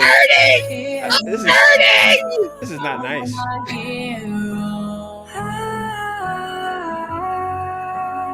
Bro, I can't get over that goddamn bar. You're climbing up the ladder. It's pronounced gyro. You're stupid as fuck. Gyro. However you meant it. I just can't get over that one bar though. That one bar is fucking crazy, bro. You're climbing up the ladder and the screams are his daughter louder. Is that his daughter with him? With her? No. I actually made sure prior to pulling this up that it wasn't her daughter. To the girl I'm losing my wig hair over this. Yeah, she does look similar to the young girl that spoke at the RNC. So just to make sure, that's actually a singer, Madeline James. And if I actually played her, like, because I started it at 117 when the real queen stepped in, Lara Trump. But Madeline James, I think is her name. She's actually the one that actually sounds okay sometimes vocally. Who is that? Is that Trump that's singing? Yeah, that's Lara Trump. The T-Dog that's singing, that's Lara Trump. Was this released? This was released on 9/11. This was a real release. This was released about 2 weeks ago, but you know goddamn right. Oh, you know what they were actually looking for this song to be? The Lara Trump song? They were looking for it to be a possible campaign song. Oh, God. Yo, imagine that. But, bro, I just pictured Donald Trump. He's just like, hey, you had your fucking mind? No, that's not going to be the campaign song. Like, Lara, I love you, but it's the worst song I ever heard. I don't think I've ever heard a song quite like it. You know, he was shit. I'm surprised the Democrats didn't get a hold of it and try to remix it, try to change the words, make it sound more like a bombing. It sounds pretty bad, though. I mean, you're climbing up the ladder and the screams are getting louder. That's pretty rough. The fire is getting higher, for The sure. fire's getting higher. The screams are getting louder. It's fucking high, bro. The damn fire is high, guys. Jesus And Christ. how tall are these ladders? How tall does a ladder go? I wish, right? This should be the Onion. This should be the Babylon Bee, but instead, it's a single by Lara Trump. And if you don't go to Spotify and stream it right now, or you don't go to Apple Music and support it, you're a communist. Which, ain't a bad thing at this point. That's the bottom fucking line. You are a communist if you do not support. Join me in the gulag. I got to pee so bad, but we'll get through the 9/11 stuff. Then I'll pee, and then we'll get to it. Oh, what else you got? Do you have one of the victims singing, Cliff? No, this is is that 9/11. Do you have one of the 9/11 victims missing a lung or something singing that we can be mean to? I actually think this is pretty fucking amazing right here. I don't know if you've ever seen this video, and I have personally also never seen this video. It better not say that you know who and over there in the Middle East it's always being attacked is the guilty parties behind 9/11. Better not be. That's better. It's even better than that. This video is classic, and I just seen it today for the first time. Are you ready? Hit me.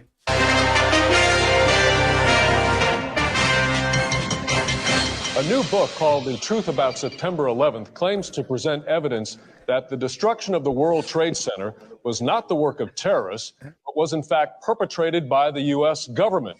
With us, the much maligned book's author, William Gerard. Most of the mainstream media, they're just too afraid to even have me on, so thank you. Also joining us is Omar Al-Farouk of Al-Qaeda. He's an outspoken critic of what he calls the 9/11 conspiracy theory. Who else is next, Hitler? He got Al-Qaeda in his suit. Omar Al-Farouk? He got Al-Qaeda in a fucking suit. A talking head.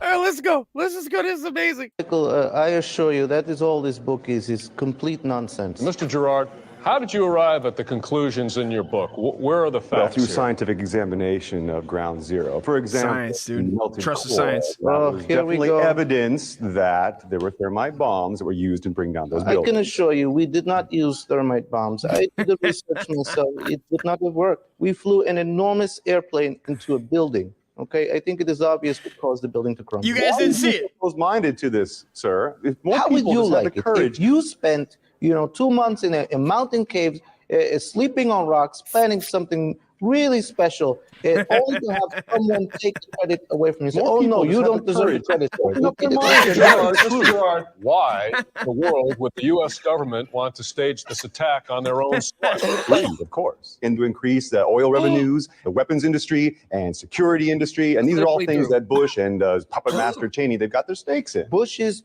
administration, they're a den of jackals. We certainly have common ground there. But what does not follow? Common ground there. Why would they kill 3,000 of their own infidels? Well, of course, because Why- think about why it. It was all would part they- of their plan to build a case for the war in If he was Iraq. so Think smart to about plan it. all of this, why is his approval rating, in El Haman, and why is Osama bin Laden safe somewhere? Yes, the Iraq War has done serious damage to the Bush. Bro, can you imagine that they used to like that nowadays, right? We are out here.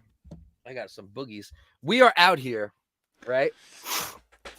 Censoring people for shit talk and acting like you can't have interviews with, bad actors, quote unquote, and things of that nature, right? And it's all very, very, I for one cannot believe you are laughing at but the idea, Catch, that literally the whole point of this interview is for a dude from Al Qaeda to be like, this is ridiculous. The conspiracies are ridiculous. Can you imagine all the work we put in and then you take the credit away from us? I mean, this is fucking crazy. Dude, 2 months of planning? Yeah, you want credit. We're sleeping on rocks. Can you imagine? Kenny would be real upset if he didn't get credit, dude.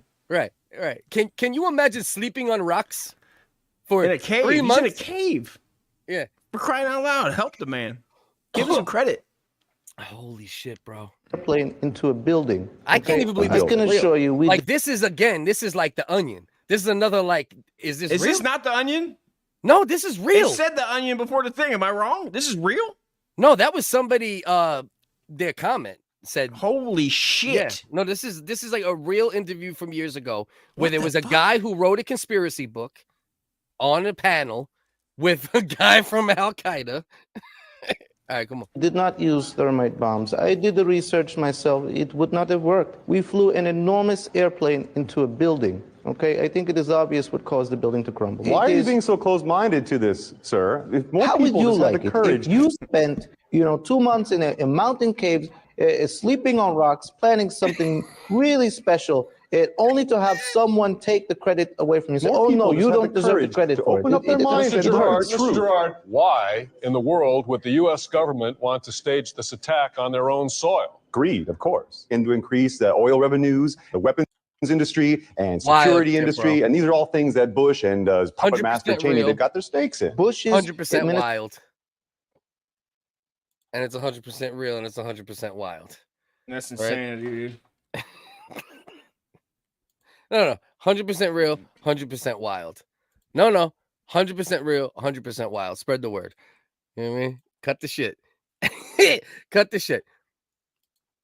Now, 9/11 started out like most sometimes mornings. you come across stories too, right? And it's like, you don't want to like say, oh, the conspiracy, because you try to veer away from conspiracies if you can, right? Right. But then you come across videos sometimes. This is actually a 9/11 survivor, right? Okay. And mind you, she got out. She made it out. Okay. She must She have got been. out. I don't know lower what floor. the fuck you guys are talking about. The Onion, this, that. You're wrong. You're wrong. 100% real. Fuck yourselves. Get up, the alarm goes off, and you get ready to go to work. Little did I know my whole Sad story. Really sad story. You hear her talking, right? Very sad story. Survivor 9/11. world was going to change that morning. Got into work and She got out. Are you saying this is a conspiracy? How did she You get telling out? me she got out? You're telling me that, well, she must have been, was there a bunch of vending machines on the first floor? Bro, unless there was a goddamn rocket ship that she attached to fucking job. You never know. People get super strength when they're under stress. Yeah. There's no way this is real. You're going to tell me 9/11 is the story they told us it was, but she got out? Maybe she wasn't. Maybe she gained all that weight after the fact. You know what I mean? Maybe she was Aunt Dust over here got out? Maybe my aunt. You're telling me that Aunt Dust, Uncle Dust? I got an email from this lady. And it was, she showed me a picture. I didn't want to put it up here to out her, but she showed a picture. She was slim. She was like 110 pounder. Oh, so you're saying she gained weight. You're saying she gained weight because of it. She fell in depression, right? She couldn't get back to her. I mean, there's no reason to knock her like that. The emails have to be real. Interesting theory, but there's actually another documentary. I don't got it up. You can pull it up, and it's called A Survivor Story: Fat Then, Fat Now. Linda Randazzo. So she was not skinnier back then. She actually was built exactly the same. You could look that up. Just Google it. 9/11 survivor, fat then, fat now. Linda Randazzo. Did you ever see the movie Sleepers? Do you know that was her real son was Rizzo? She raised him from a foster care from 9/11. He was the Rizzo. She's the Rizzo. This is the Rizzo's mom, right? No, the Rizzo, the guy, the actor in Sleepers, is she raised as an orphan from 9/11. Linda Randazzo? That's correct. Okay. I got that email earlier breaking. Yeah. So you're saying it wasn't the other people that did it. So you're saying not only did she lie about being in 9/11, she did things to her son that were unholy. She's a stepmom. Okay.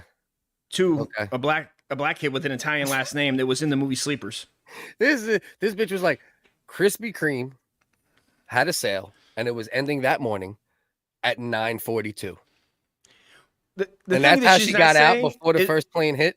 That's actually the story. That's Linda. And how far do you have to be out of the building? Just your foot? Like she was literally already ducking out of work and going to that Krispy Kreme when the fresh sign comes on and it says hot and fresh. Yeah. She already knew the drill. She's already on her way out the door when the plane hit, and she's like, "Now I have an excuse." Yeah, you know, now I could be a hero, and I can go eat a hero. This is a fake story. This story's been debunked. All right, but unfortunately, it's fake news, and it's still out there. Bro, I had this dude actually that I knew from back then. I met him at a barber shop, and he told me that's the wrong way to spell Krispy Kreme, by the way. I was working in delis when Krispy Kreme first came to delis, by the way. And you could take your Boricua wetback ass on out of here, man. What is it? R-E-M-E? Yeah, E-M-E. Those aren't as big on the West Coast, Krispy Kremers. But yeah, that's like a New York thing, kind of spread a little bit. But it's very regional, I think. But I knew this dude. Krispy Kremes you have to eat to get a chin like that? I mean, like in a row. Let me ask ChatGPT. Yeah, ChatGPT that. My emails aren't working. ChatGPT says approximately 13 Krispy Kremes per day, 2 days a week, 2 times per day. And then whatever the math on that is equals achieving so 13 one time a day. 52. That's 52 a day. 52 a day. So you have 52 KKs. 52. I mean, bro, if this bitch got out, it's like, Jesus Christ, did anybody have to die? You know, that's kind of what I have to wonder here. You know, are we sure she didn't eat them? That's an email, dude. That was an email that I got. That wasn't my joke. That wasn't an easy pickings joke. I'll tell you that. You say I did see this. It's unsubstantiated and not verified, but I did see this on DuckDuckGo. If you look it up, you're not going to find it on Google. That she actually ate. There's actually another documentary. Linda Randazzo ate 2,999 people. It wasn't Al Qaeda. She was like 2,099 men left on that wall. 2,099. Take one down, dip them in Krispy Kreme. 2,998. 9/11 victims on that wall. Right. That I did hear that. I don't know if that's true, and I don't like to spread misinformation, but there is a DuckDuckGo documentary. No, I've gotten confirming emails, dude, that I don't want to bring up my sources. Yeah. Well, that's why I encourage people to do the footwork. So if you guys go over to DuckDuckGo or Opera or any of the other, Brave is another one, and you look up Linda Randazzo, the real story of 9/11, Krispy Kreme, and the apocalypse. And if you look up that documentary, you'll see the truth. And I know it's hard to, you heard all these different stories. Oh, I mean, you literally, sorry to cut you out, but you might have to revise that search to the KKK because it's the Krispy Kreme killer. The Krispy Kreme killer. That just came in hot off my email. Sorry. No, but you're right. That's actually like if you can put a direct correlation, right? So the KKK was known for a long time. Then they got out the news cycle for a long time. Mm-hmm. Then post 9/11, right? 2000, 9/12, 2001. That's when the KKK documentaries, the Krispy Kreme killer, Linda Randazzo, who actually personally sat down. You want to talk about, are we patriots? Are we the Haitians are eating cats. Well, what about the fact that she ate fucking 2,000 New Yorkers? On one hand, I mean, the dedication alone warrants an award, but also it's a tragedy. Bro, eating 2,000 people in one sitting. That's 2,999. Of course, she'd be the 3,000. Let's not overdo it, man. Let's not spread false information. That's what I'm saying. That's the last thing we want to do. But if you guys look it up, like I said, this is the thing. 9/11, very serious thing, horrible tragedy. I'm from New York City. It took me a long time, bro, to be honest with you, before I was even able to like listen to 9/11 jokes. As much as like I love comedy, and I would never tell people, oh, you can't say that, or try to censor them. Where were you at on 9/11? On 9/11, see, it's not interesting enough, right? The morning I had prior was fairly interesting because on the way home, there was this chick. I don't even know where she was from. White chick. There was two white chicks. No, not pregnant and not black. This is different from my deli story. And this is when I was scumbag. I was a scumbag me back then. Like my first kid's mother cheated on her, but she got the ultimate cheat code. Cheated on me with my boy, and then my boy died. I didn't know if my kid was my own, but that's a story for another day. So anyway, I don't know. We got a lot of time left on the show. We could.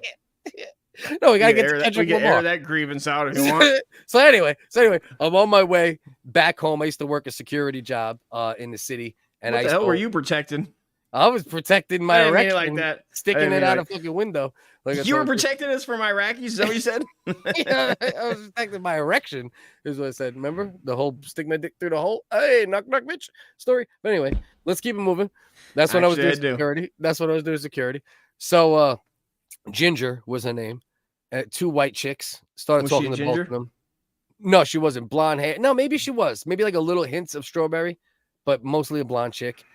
And I was on my way back home that day. I used to work. I think I was working overnight, so I was on my way home. It was like a 10 to 6 or something like that. Two white ass bitches, bro. Cornbread, white as fuck. Pretty though, pretty like Norway looking bitches.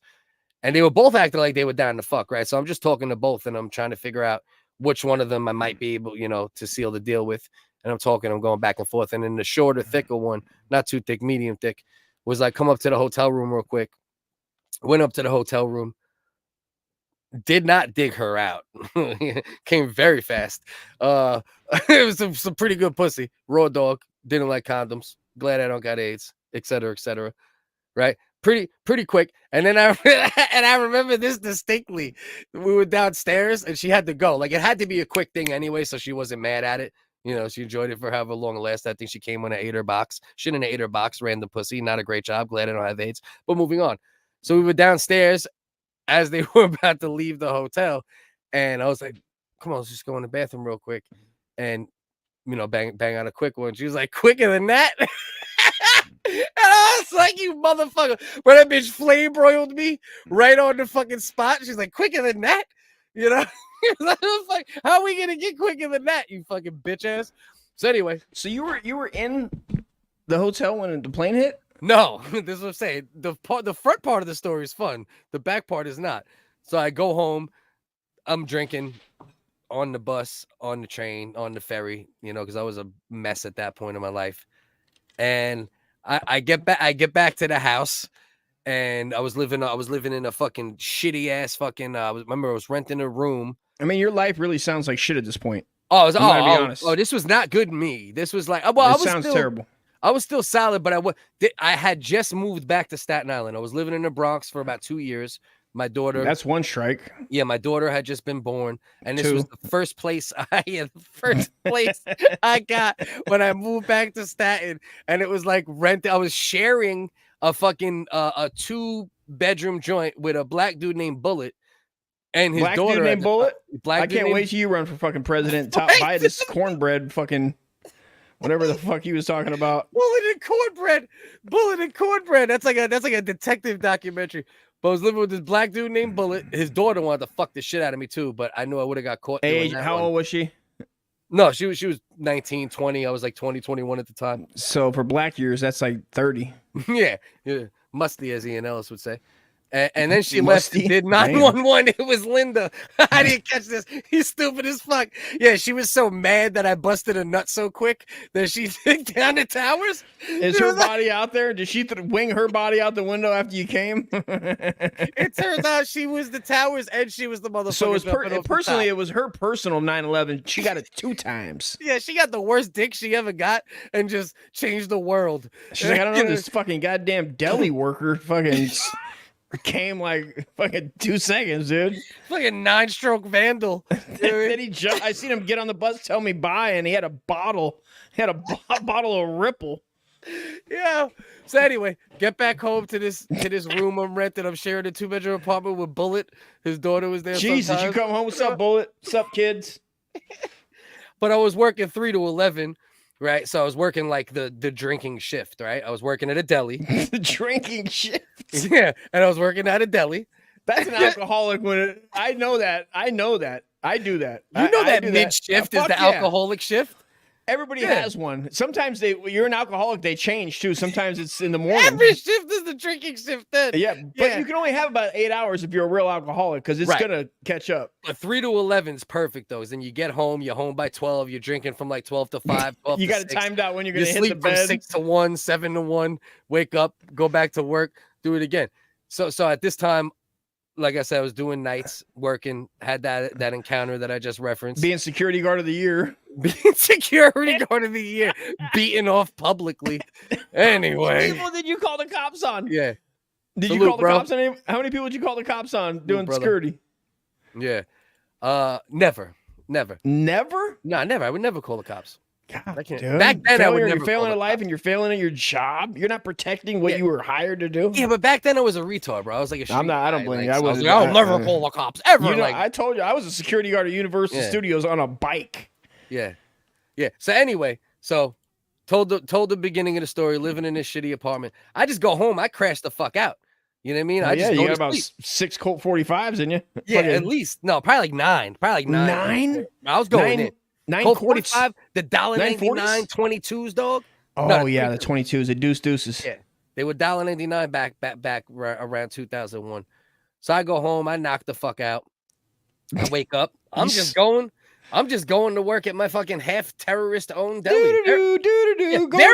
Verified half terrorist owned, by the way. The owner of the like a lot of the Arab delis back in the day in early 2000s New York, this dude owned like 30, 40, 50 of them. Verified at some point. He Sounds like something a Trump voter would say. Sometime, and I'm not a Trump voter, so you know it's real. Yeah, I might be a Trump voter for the first time. Don't you know there's no such thing as terrorism, dude? You fucking Trump voter, dude. What's wrong with you? Yeah. So verified afterwards, whatever. Years later, I heard all that shit. So I'm eating a banana right now. I gotta eat jokes. So anyway, so I fucking for the third shifters too. Yeah, that could happen. So I get back home, I knock the fuck out. I Trump wake knowledge. up. Yeah, Trump bars. No, I said drunk knowledge. Shout out, Jason. Listen, that shit all helps. Appreciate you. I don't know what you clipped. Might be funny, might be embarrassing, but it'll be funny either way. And I appreciate you. You're dicking a hole in a wall as a security guard. Yeah. Did you have a uniform, or did they tell you just to put on slacks? He's gonna save Focus's Me Too story just in case it goes well for me. Did you wear a uniform? In a folder? Did you wear a security uniform? No. I was working. I don't remember what company I was working for, but it was a blazer. It was a blazer. Wait a minute. Yeah. Like a valet?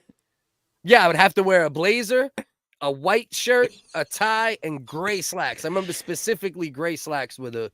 How many days did you wear them slacks before you washed them? Yeah. So anyway, hey Spurg, you saying that about Phantom? Phantom's good. Stop it. Be nice. So anyway, I go home. I sleep. Right, I'm just knocked out. I fall asleep 5, 6, 7 in the morning like I always do. Nobody's gonna fly planes into the 9/11 buildings today. Yeah, I'll go to bed thinking it's all good. I'm gonna go work for terrorists tomorrow, but you haven't done anything. You got sucked up by cornball and cornbread. Fucking right. These were innocent terrorists at this point, right? They didn't knock. They just do what they do over there. Right? They just blew up the fucking World Trade Center. They tried like 10 years earlier. Well, that's true. 1993. That's true. That's true. That's actually when the glory hole got destroyed. You had your facts wrong. Son of a bitches. That's why they did it. Yeah. Because one of those. Yep. You know what I mean? One of them dudes got caught with a gay dude, and they're like, "Fucking no, dude. Al Tariq, you can't get caught with a gay guy." It was 1993. If a Muslim did something gay in 1993 at the World Trade Center glory hole, that's the thing. And you remember the bombs were in the basement. You said the glory hole was in the basement. I mean, definitely. All these things. That's also where the third shooter at JFK was at. Right. It wasn't 2021. You know, instead of throwing them off a roof, you know, like bring them back to Iran, throw them off a roof. They tried taking out, or at least taking out the glory hole with the hopes of taking out more. So anyway, I go to sleep, wake up. I'm just walking to work, whistling, thinking, hey, these aren't terrorists. Spitting bars in your head. Bars, scars, cars, Lars. Yeah. Especially back then, I definitely had my rhyme book, spiral notebook back. You had like 6 rhymes written about Eminem. Man, fuck Eminem. He ain't shit. Nah. I just hated him in my own way, but I didn't write rhymes about him per se. So I'm walking to work thinking it's all good. I see my man D, Spanish dude that lived in the area. And he's like, yo, you heard? I'm like, what do you mean? Yeah. Hold on. You be D. So I'm walking to work. I see D. Yo, you heard? Heard what? Yo, Shaman. The 9/11 straight popped off. Who done did it? Word God, son, whatever. Them damn Al-Qaedis. Was it the Muzzies? The Muzzies straight popped and locked it. The Muzzies? Not the Muzzies. The cave dwellers. The carpet riders? Talk about straight up Aladdin. The Sand Nancies? The Gritty Toes? The Cactus Footed? The beach dwellers. The beach dwellers, but there's no water. It's only sand. It's the craziest thing you ever see. You know, so he tells me this. I go, hold on. All the planes coming to Charlotte Airport was nuts for about. Let me finish. So this could, because it's actually not that good of a story. The context is what makes it good. Because in reality, I just was sleeping. So I run back. I run back to the house. And my kid's mother at the time, the N-word. I will not ever say her name. I just call her the N-word, by the way. Jesus. That's like the joke between me and all my friends. I won't call her name. I just call her the N-word. Because, you know. Dead name? Is it a dead name? As our T-Dogs in the struggle call it? Yeah, to be fair, she's not black. It's just her name starts with N. So double down, I'd have to respect it. I wouldn't like it, but I'd respect it. She was black and her name started with N. I would never say it or like it, but I'd have to respect it. Yeah. So I go home. I run home. I tell this crazy bitch, I'm like, yo, the World Trade Center got hit by planes. Is that how you said it? She's like, what the fuck are you talking you about? Said it like calm? Well, no, I was just like, yo, the planes hit the World Trade Center. I think only the first one. No, wait, time out. Did you say yo, son? Did you call your girl son? Yo, God. Yeah. There was a glory hole in the basement. That's another documentary. You can't find it on Google. Check your emails. I'll get your emails sent to you. Yeah. I'll forward the emails. We'll send you the link, bro. It's also on Signal. Yeah. So I run home, I tell her this, and she and then I actually still try going to work the same day. I almost ended up. Oh, like they didn't cancel. They didn't. You still thought that the world's still going. The world's I still told going. You. I told you I worked for the fucking literally, arguably. I hope they don't shut down the job. I better not get on this bus and they tell me to go home. So I tried. I go there. No, there was work. No, there was work. I went. There was still. Bro, it was an Arab-run deli. Do you think they were closing? You're telling me they already knew what was up? Yeah, like, they get the sandwiches knew. ready. They had sales that day. I went in and they had like 9/11 sales. Like the cold cuts were like fucking £5 for $10. Put the flag away. They got the ISIS flag and they're praying to Mecca and they're fucking rip it down when you come in. Yeah, it turns out that was the actual. It wasn't oil money. It wasn't weapons for Dick Cheney. The money was actually the Arab delis. It was the they made delis. sales for a week after 9/11 when every other deli was closed. They updated that on Wiki. I heard on Joe Rogan. Dude, I got a couple emails about that earlier. Yeah, $7 billion in Boar's Head ham sales in Boar's Head. 2 days. And they had the Lyme skis in there. What's the disease that Listeria. Listerium, yeah. That's when Boar's Head first introduced Listeria into their products, and they just found out this year. Actually, as a biological weapon that Muhammad al-Mud al-Sadiq al-Sadr Ali said. Yeah. No. And this is all pure facts. So anyway, went to work, go to work, and the dude's being a dickhead, bro. Like, so I worked with this dude. I worked with this fucking Pakistani dude at the time. I think his name was Abby. Actually, it was something weird like that. But bro, this motherfucker was like a pretty packy, bro. Like he wasn't like the traditional packy. This motherfucker cool water would go like this cologne. with his hair. You know what I mean? His hair would just flip like some pretty white boy in a fucking Like you said, I think you had it right when you said Sand Nancy. Yeah, he was a Sand Nancy. He definitely was a Sand Nancy type motherfucker, bro. That motherfucker bathed in fucking cool water or some shit. A heavy musk, Egyptian musk. Yeah, Egyptian musk. That's actually what cool water is called in the Sand Nancy territory. The hijab area, hijab wearers of all regions, yeah, of roof throwers, yeah, of roof throwers. So I go in and I'm working and I'm trying, you know what I mean? I'm like, fuck it, I still got to get money, right? My daughter was fairly a newborn at that point, and I'm working with this dude who was like, he was kind of a cunt in general anyway, but we kind of got along because like he would act weird and I would be like the main dude to like roast him, and then he just laugh like, you know what I mean? How'd he laugh? That was laugh. I'm funny, Cliff. I'm an impressionist. Too. Nailed it.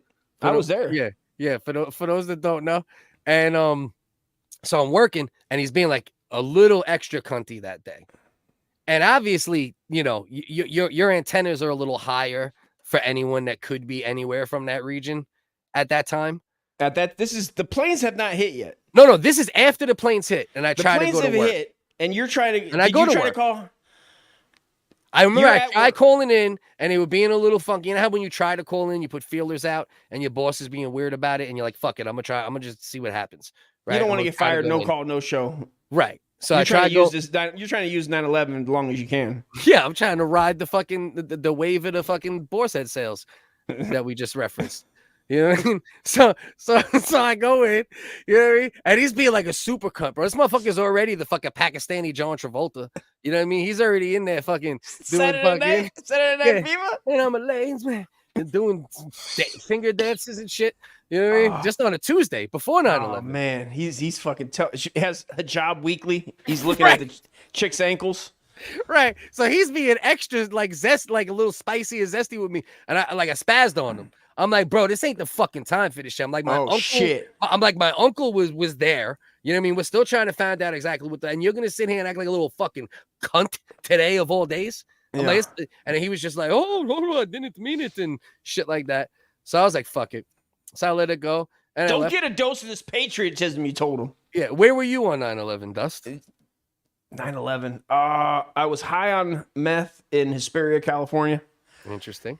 Yeah, just had a wild night of sex, rubbed my dick raw. With wifey or random? With wifey. Okay. And she came in and brought me a screwdriver. Was it a Saturday? A drink? The drink of a screwdriver? Oh, Tampico and like not even Burnett's, but we'll say Burnett's for the sponsorship. I can't say what vodka I was using because of the sponsorship we currently hold. But yeah, I was coming down off a good meth run, you know, a couple days, and Bobby came in and is like, they fucking hit the towers. I was like, you fucking hit the towers. Like, what the? Oh, I was still in the military, bro. Yeah. Actually, I was still in the military at the time. I was on. I was like just about to get kicked out. Okay. I hadn't been officially kicked out. Right before the discharge. Right before the discharge. Yeah, I still thought I was getting a medical discharge at this point, and then yeah, but they flew the planes in, and then we got drunk and left CNN all day and watched the fires. But we didn't have any family out there. Right, it's different, right? Like your connection to it, like obviously Attack on America was crazy to you, but you didn't have like that New York connection to it per se. And I just they recalled all the boats, all the ships had to go back out. Like the ship I was on just came back from like 6 months. Yeah. And then they went back out like immediately to the Gulf to sit there for a year. How did you avoid combat? Actually, considering the situation, I got kicked out. Oh, you got kicked out right before. I was getting a medical discharge, and then I got a DUI, and that's when they brought the charges. Okay. And they didn't say fuck it. They were like, we need the bodies. They actually let it. No, because I was off the ship at that point because I had knee surgery twice. So I had been off the ship for like, I don't know, 9 months. I was off, so I wasn't on full duty. I was like limited duty, they call it, and I couldn't be on a ship. Man, has being a fuck up ever benefited, or being like a broken guy physically, has it ever benefited anybody more than that moment for you? I don't think so. Bro, I don't think so. Like that was the time where damn near the draft could have been. They wanted bodies like a motherfucker, yeah. But you just had the perfect timing. Perfect, where bro. they were just like, fuck it. Fuck they it. Were like, they had it right. They had enough bodies where they had enough. Maybe if the military was low, they would have withdrawn the, you know what I mean, withdrawn the trouble and just been like, go get on with it. But the military was changing at that point, like to politically correct and doing the right thing and not drinking, and they were kicking people out for, as far as the party, minimal, not political. Yeah, it was like the first shift of politically correct for like what we kind of see it as, like as far as like, you know, the don't like tell. language and like toxic masculinity behaviors, language and like fighting. If that's you when and they your first cut down on women rape a little bit. They were curbing it. They were curbing it. They were trying to curb the it. rape. It's about to be 2000, 2001. Let's curb the rape. I remember my daughter reached the age where she wanted to join the military, and I told her I watched a documentary on 29 Palms, the big Marine base out. It's about an hour from me in the middle of the desert by Joshua Tree, and it had the most in America, for sure in America per capita. It had the most rapes on a Marine base, bro. And they were trying to like cover up something. There was something dirty going on with covering up the numbers. Right. And I knew people personally, but I also knew promiscuous girls that were in the Navy at the time with me. And it, you know, not that rape's all right, but some of them, I don't think, you know, some of them are rapes and some of them are like, they wake up the next day and they go, my bad. Yeah. It's like that argument that is real and you can't deny it. And I hate to say it, like boil it down this low, but like rapes versus mistakes. You know what I mean? Because sometimes a mistake can feel like a rape. Nailed it, bro. Oh my God, I really wish I didn't. Nailed it. And they might have took advantage. The man might have took advantage in some way. True. But still, rape versus mistakes is probably. They wake up and they go, I probably wouldn't have done that if I wasn't maybe intoxicated. But I intoxicated myself on my own, and everything was down. Right. You know, like my inhibitions were lowered. Right. My standards were lowered. You know. All right, this is what we're gonna do. I need to get at least one or two more things out of you, okay? I know we're hitting the 2 hour mark. Let me keep you like 2:15-ish maybe, which is what we've been averaging for the most part. Let me go pee real quick. I'll play a beat. We'll both go use the bathroom. The 12 that are here, hope you still keep hanging out. If you don't, appreciate the time here. Make sure you share it with people that might enjoy it. Go in the description, support in ways that are comfortable for you. But either way, your eyes are the most important, and we appreciate you. Oh.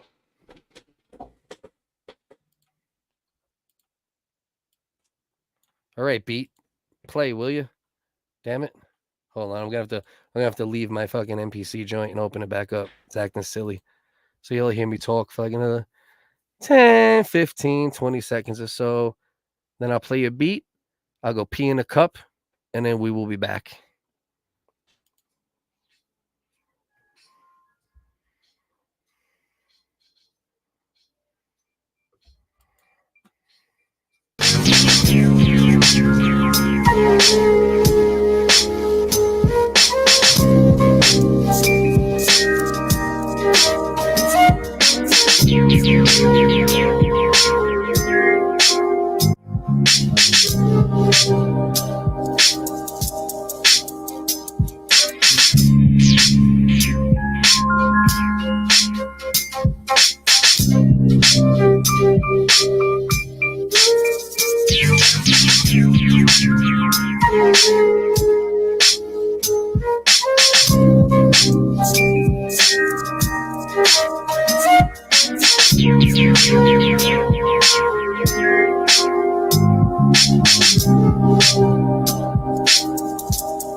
go.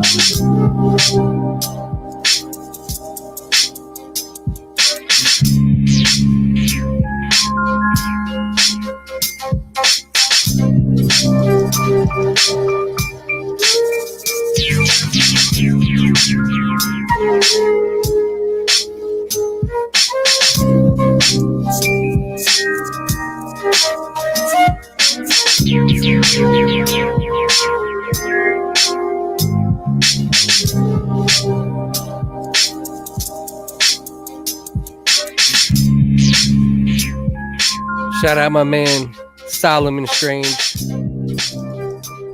Been planning a lot of songs together. Haven't got too many finished, but got a couple finished. Dope ass producer out of the UK. I actually got a dope song to that. I just didn't like the hook. I got to change the hook, and then I might get that bad boy out at some point. But he's a dope ass producer, old school type. You know what I mean? Like very heavy on the chopping of samples and that type of style. You know? Oh, I love a sample. Yeah, that's what he's a major like MPC. Oh yeah, type producer. Classic. You know what I mean? He'll take Keep some it shit, classy, chop it down to fucking grains of sand Nancy's. You know what I mean? Let's see what else we got here. One of my jokes landed on Cigar Talk. The guy said, "Do instead of did," but all the gray beards got it. The bottom left is a cop. I'm very confused, Big Joe, but I love you and I'm glad that happened. Yeah, I got to get some new music out. All right, so now, obviously, you know Kendrick Lamar, right? Mm-hmm. I've heard him. Right, big battle with Drake. You know, they had that one of the most epic battles in hip hop history. Whether or not you like the artist, you might have liked some songs, didn't like some songs, but we've never seen, you know, like clap back after clap back like we did. I mean, they both put out 4 or 5 diss tracks. I heard it was good for hip hop, huh? Great for hip hop. And Kendrick Lamar, even though I'm not the biggest fan of him, but he is a dope rapper. He is great for hip hop, right?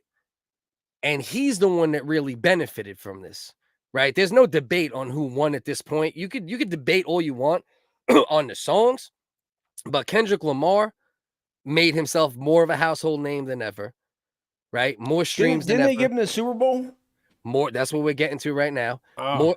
More sales than ever, you know, than he's ever had before. More respect, more notoriety, you name it. And now they gave my man the Super Bowl. So he'll be performing at the Super Bowl 59 and you know, obviously next year. So this is his little promo for it, but whatever. Give me one more. Real quick. Ah. Come on. 2 more. Just like that. You ready? They're not like us. Exactly. I mean, the fact that there might be, and that towards the end of this promo, he says no round 2s, which is like he threw like a little dig at Drake towards the end of this. He's like no round 2s, you know, and that's the name of the song, the diss track that hit the most, right? I don't think it was the best diss as far as like technically bars, you know, this is a diss track, but it's the one that had the most commercial appeal, and it hit big. I mean, my son bumping this shit. This is the joint where he says certified pedophile. It's like one of the bars in the song. Bro, we might be watching a Super Bowl where the entire crowd calls Drake a pedophile. That'd be dope. Yeah. I think about how, how culturally crazy that is too, and especially like in this era, you know what I mean, with the kids and how everything works, you know. But it'd still be better if they had Cam. They had Cameron, and he did his raping bitches in, like, he says it like 3 times in that one song on SDE. But that's not you're trying to strike a chord and it's probably A minor. That's one of the bars in it. Talk about Drake, you know, and you know, but the problem is, right, and here's where like all the controversy and all the bullshit's coming in with this particular situation, is that Lil Wayne is from New Orleans. The Super Bowl is in New Orleans. So now, like, everybody who loves hip hop love Lil Wayne. There's like all this pushback now, like, why ain't it Wayne? And Drake is Lil Wayne's artist, right? So, you know, And then people are trying to connect the tissue to like Jay-Z supposedly is holding a grudge against Kendrick. But Jay-Z, against Lil Wayne, Jay-Z bailed fucking Lil Wayne out for a $2 million tax debt like 10, 15 years ago. Oh, wow. You know what I mean? Just on some G shit. Lil Wayne's talked about it, you know. So there's not really this major, you know, like beef between them. So I don't even know where people are coming from with that necessarily, you know, but there's all this pushback on it, you know, but when it comes down to it, when you have a song that culturally just pops like that, that's who you're going to pick if you're going a more hip hop direction. You know, if you're going a more hip hop direction with the Super Bowl, which they've been. What's Nelly doing? They couldn't find Nelly? It's interesting you said that because I seen a couple people say that. He's from New Orleans as well, right, Nelly? No, he's from St. Louis. Yeah. It's close enough. Yeah. Yeah. But Nelly's better than Kendrick Lamar. He's not even near better than Kendrick Lamar. As far as being a rapper, bro, Nelly is like a singer. So that he's better. He's better as far as the Super Bowl, maybe. Right? Yeah. Because there'll be more white retards that don't know the songs. Like Kendrick is like, I know a lot of black people that love Nelly, dude. They wore the Band-Aid and everything. But that's not what does it, though. What makes an artist truly successful is when they cross over, right? Like Nelly crosses over big time. That's what I'm trying to say. That's what I'm saying. Like there's a lot of like, especially that song he had with what's my man's name? Tug McGraw. He had that over and over again. Oh, that was a banger, bro. Ah, so it was a banger, bro. Banger. But he's not really a rapper. That's like he's kind of like Nelly is one of the first guys that was like in rap, in hip hop, but wasn't really a rapper. You know, he like sung 90% of the stuff. How many He's verses? Going down, baby, down by the roller coaster, dude? Right. With no rapping at all, though. It's just down, baby, go, baby. I'm about to let it go. Shimmy, cocoa bop, yeah. Right. I said a biscuit, a kisket. She said a twisket, a biscuit. And by the way, the Band-Aid he jacked from New York because that was a New York thing back in the day. So don't dare think Next that thing Nelly. Who took the ski goggles? Yeah, that's New York too. What? All of that's New York, bro. Man, you're crazy. Almost any hip hop trend you could think of was done in New York at some point. Oh, come on, man. 100% facts. Bulletproof vest. 100% New York. That's not even debatable. What? That's not even debatable. One leg up on the pants. Oh, LL Cool J? Huh? That's LL. That's all LL. Gold chains. Oh, come on. Run DMC. I mean, what are we doing? We playing games here? But anyway, it's funny you said that, though, because I did hear some people say Nelly, because Nelly would be a good, but the thing is, it's like about what's hot now, though, right? I mean, and really, if we're being honest, it'd be Master P, right? If it's New Orleans, right? It should be Master P. Nah, but that's not true, though, because Lil Wayne. No Limit with the gold tank again? Yeah, but Lil Wayne, what he did in that like 2007 to like 2012 range was like cultural. But Lil Wayne can't hold Master P's jockstrap, bro. I mean, as a rapper, he's way better. Bourbons and Lax is one of the greatest songs of all time. Yeah. I put it up there with Yellow Submarine, bro, all day. Yeah, Nelly does suck for the most part. He just makes decent, he makes some good hits. He's he's decent at making hits. But he's embarrassing when it comes to being a rapper. You put Nelly in a room with any rapper, what is he going to do? Him up against Rakim. He's going to be like, over and over again. Over and over again. While dudes are spitting bars, bro. Yeah.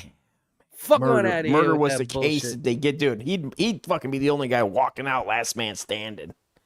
Right. You're right. I like what he said right here. Wayne is Drake's dad, what Bellin said. If Drake would have won the rap battle, it probably would have been Wayne. And that is true. Because if he would have came out on top of that shit, because the only reason Kendrick is getting this, right? It's not just, I mean, he is skilled. He does put on a good show. If you watch his live performances, they are. So he got a promotion. You're saying he got a promotion? Who? Kendrick Lamar. I mean, he got promoted to if they were looking for a rapper to put. He got promoted to top of the game. That's what he did. He's up there now. He's up there with like who would be his equals in hip hop? Currently, he is the guy, technically. Like, there's other guys that, like, if you just go bar for bar and put them in a room to spit, that could probably beat him. But like, you want to talk about who's at the top of the industry now, like Jay-Z was at one point, or Biggie was, or Pac was, or Nas was, or like those guys that were like at the top of the game. Is he high as Eminem? But Drake too. To be fair, Drake too. Drake, Eminem, you know, but now it would be Kendrick. Kendrick is definitely the number one guy right now. So if it's like 50 Cent and Kendrick Lamar, who's the headliner? Right. No, nobody's before Run DMC. But who's the headliner for who? Nazi started the cheek band-aid. Yeah. Well, we've talked about they this did before. have dueling scars, dude. There were some dueling sons of bitches fencing. They did have dueling. And Master P is OG. And it would be dope, right? To bring Master P into it too. And it would be dope to have Lil Wayne headline it, but also you have to go to a degree, right? Especially when it comes to hip hop, right? Who's the most culturally relevant right now? A year ago, Wayne by far, Drake by far. But it is Kendrick. Kendrick is the most culturally. I'm out of touch with hip hop. I don't know nothing. Yeah, like, bro, my kids like make fucking TikTok. I don't let them get on TikTok physically to look at it or like put their face on it, but I let them do edits, right? So they'll do like, my son will do like One Piece edits or South Park edits, or my daughter. They should have got Jelly Roll to do it. That'd have been dope. He'll get it at some point for sure. You know what I mean? But they're trying to introduce more of a true hip hop element into it in recent years. Like, you know, you've seen Dre did it recently, you know, with all that. I think he brought Kendrick out for that one initially, because Jay-Z is one of the heads of, you know, the people that are making these decisions at this point. Well, the Game had a good run. I like the Game way more than Kendrick. What about Exhibit? They should have put Exhibit on there. Yeah, for the Super Bowl show. Come on, bro. Now we're getting silly pants. What, I love dude? Exhibit. He's one of my favorite rappers, but Exhibit? nobody will know his songs. You know what I mean? Like they'll be like, yeah, we'll love it. You know what I mean? We'll be like, oh, this is the best halftime show ever. Dude, Paparazzi. 40 Days and 40 Nights, Paparazzi, dude. Right. Foundation. What did they played Foundation? Run DMC first for sure. You know, but the thing is, you know, like Jay-Z is one of the guys, you know, controlling that situation now. So like, of course you got all the fucking the Drake stands and all these people denying a young black man what he rightfully put into the game. What is Kendrick? You know, like now they're acting like they put fucking some local white Detroit rapper, bro. And look at this shit. You see all the shit blocked out? She was using hard ERs, dog, in these joints. She's dropping Nicki Minaj is dropping hard ERs. Is she black? Yeah. Oh, she okay. So why are you dropping hard ERs? Is there rules not to use it now? I don't know the rules. I mean, I just don't know. Black people usually don't use hard ERs purpose. You know what I mean? But I think it's like a purposeful thing, right? It's like trying to. Oh, was it in caps? Was it in caps too? Yeah, bro. And none of it is GA. It's all ER. Oh, you think speaking up on injustice within your work? See, this is hysterical. Things have gotten so crazy with words like injustice and things like young black man that Kendrick Lamar, who is a young black man, is being looked at like the injustice in my workplace of hip hop. Well, isn't he shade wise, he's darker than Drake, ain't he? Shade wise. Black off, yeah. Well, Drake is biracial. Right. Yeah, and half Jewish. What if Nicki would have came out and been like, oh, she's on Drake's side, is what you're saying? Yes, of course. Yeah, Nicki Minaj is from like the Lil Wayne camp. Would anybody, if Drake would have got it, somebody come out anti-Semitic and been like, oh, this is the guy that's bombing Gaza. Right. This guy's uncle's over there flying planes into Gaza. Huh. Right. And that is the point catch too. I think they will, because I think no matter the beef with Drake, I don't think he would have Drake come up at this point, because even though, right? All right, so maybe Drake is actually a PDF file, right? And Kendrick is really exposing him. But more likely, it's just him using bars to make him embarrassed, right? So that at some point, it might come to Kendrick and Drake linking back up and doing music and all that shit. But I think it's too close to him saying it because it discredits everything Kendrick says in a way. But on the flip coin, it might be the best time to do that. So I don't know. They'll have Lil Wayne for sure, I think. But I think he'll snub Drake on purpose. That's a long way of me saying that. I think he'll snub Drake, but most likely have Lil Wayne, because I know Kendrick and Lil Wayne got some tracks together. You know what I mean? So, and then she just was going off. Nicki was going the fuck off. Sounds like her pussy dried up. Her wet ass pussy fucking dried up real fast. Right. And then Boosie, all y'all acting like you're cool with how they playing it for the Super Bowl. Shaking my head. The most cultural city in the U.S., New Orleans, is a smack in the face. But I believe when the Rolling Stones, like there was a because they're from Detroit, correct? The Rolling Stones? No. Where are they from? They're from England. No, pardon me. So let me flip that. That's what's fucking me up. So when they had the Super Bowl, like put it like this, nobody has been from a home city and performed in that city for the most part. If you really dig, there might be a couple with some connections, but it's not like it's a thing the Super Bowl does. Right. Right?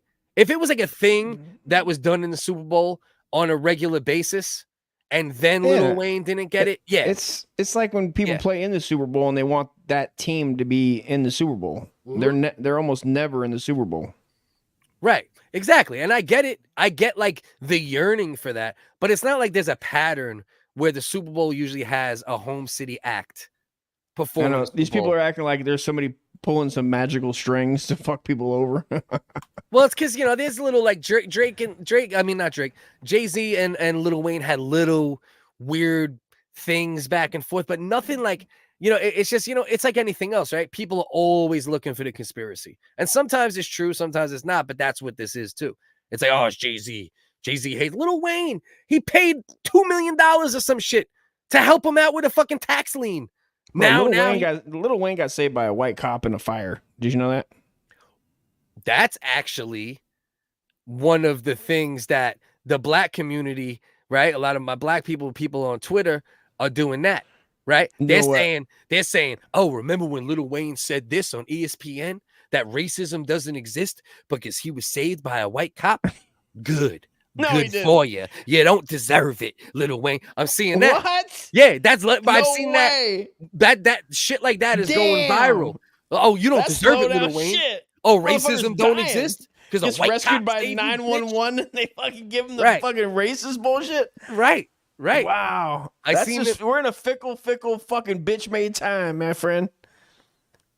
Well, how close was Lil Wayne? I'm more concerned of what he might have been doing with under 18, which there's a lot of which there's quite a few rumors of, But Nicki went fucking batshit crazy. Everyone's going wild, and then you got this is Cameron's take on it, but then even Cameron's take on it, it's like, bro, you got issues with Jay over the years. So it's like everything's clouded. Cameron, why is Cameron even chiming in? It's not his town. What's he talking about? Well, he has a big podcast, so he's pretty much. Oh, okay. Oh yeah, him and Mace got one. That's right. Yeah. And listen, I love Kendrick Lamar. Oh, they're wearing ESPN suits now. They're like Steve Harvey. This generation, period. Hate this election. It's in New Orleans. You don't get Lil Wayne. He's talking like he's a fucking political broadcaster. Listen, you don't get Lil Wayne in New Orleans for the Super Bowl. Like super polarized, right? Like just like what I'm saying. There is no doubt about the words I am saying. This is serious, God. Right? There is no room for flex. This is exactly what it is. Doing. Yeah. Listen, you don't get Lil Wayne in New Orleans for the Super Bowl. Not just Hot Boys, Cash Money, all the songs Lil Wayne's done. It would be huge though, but that's besides the point. There's no reason. A Master P and Cash Money collabo would have been dope. Bro, Master P, Cash Money, Click, and they got a song with Blink 182. Like Lil Wayne.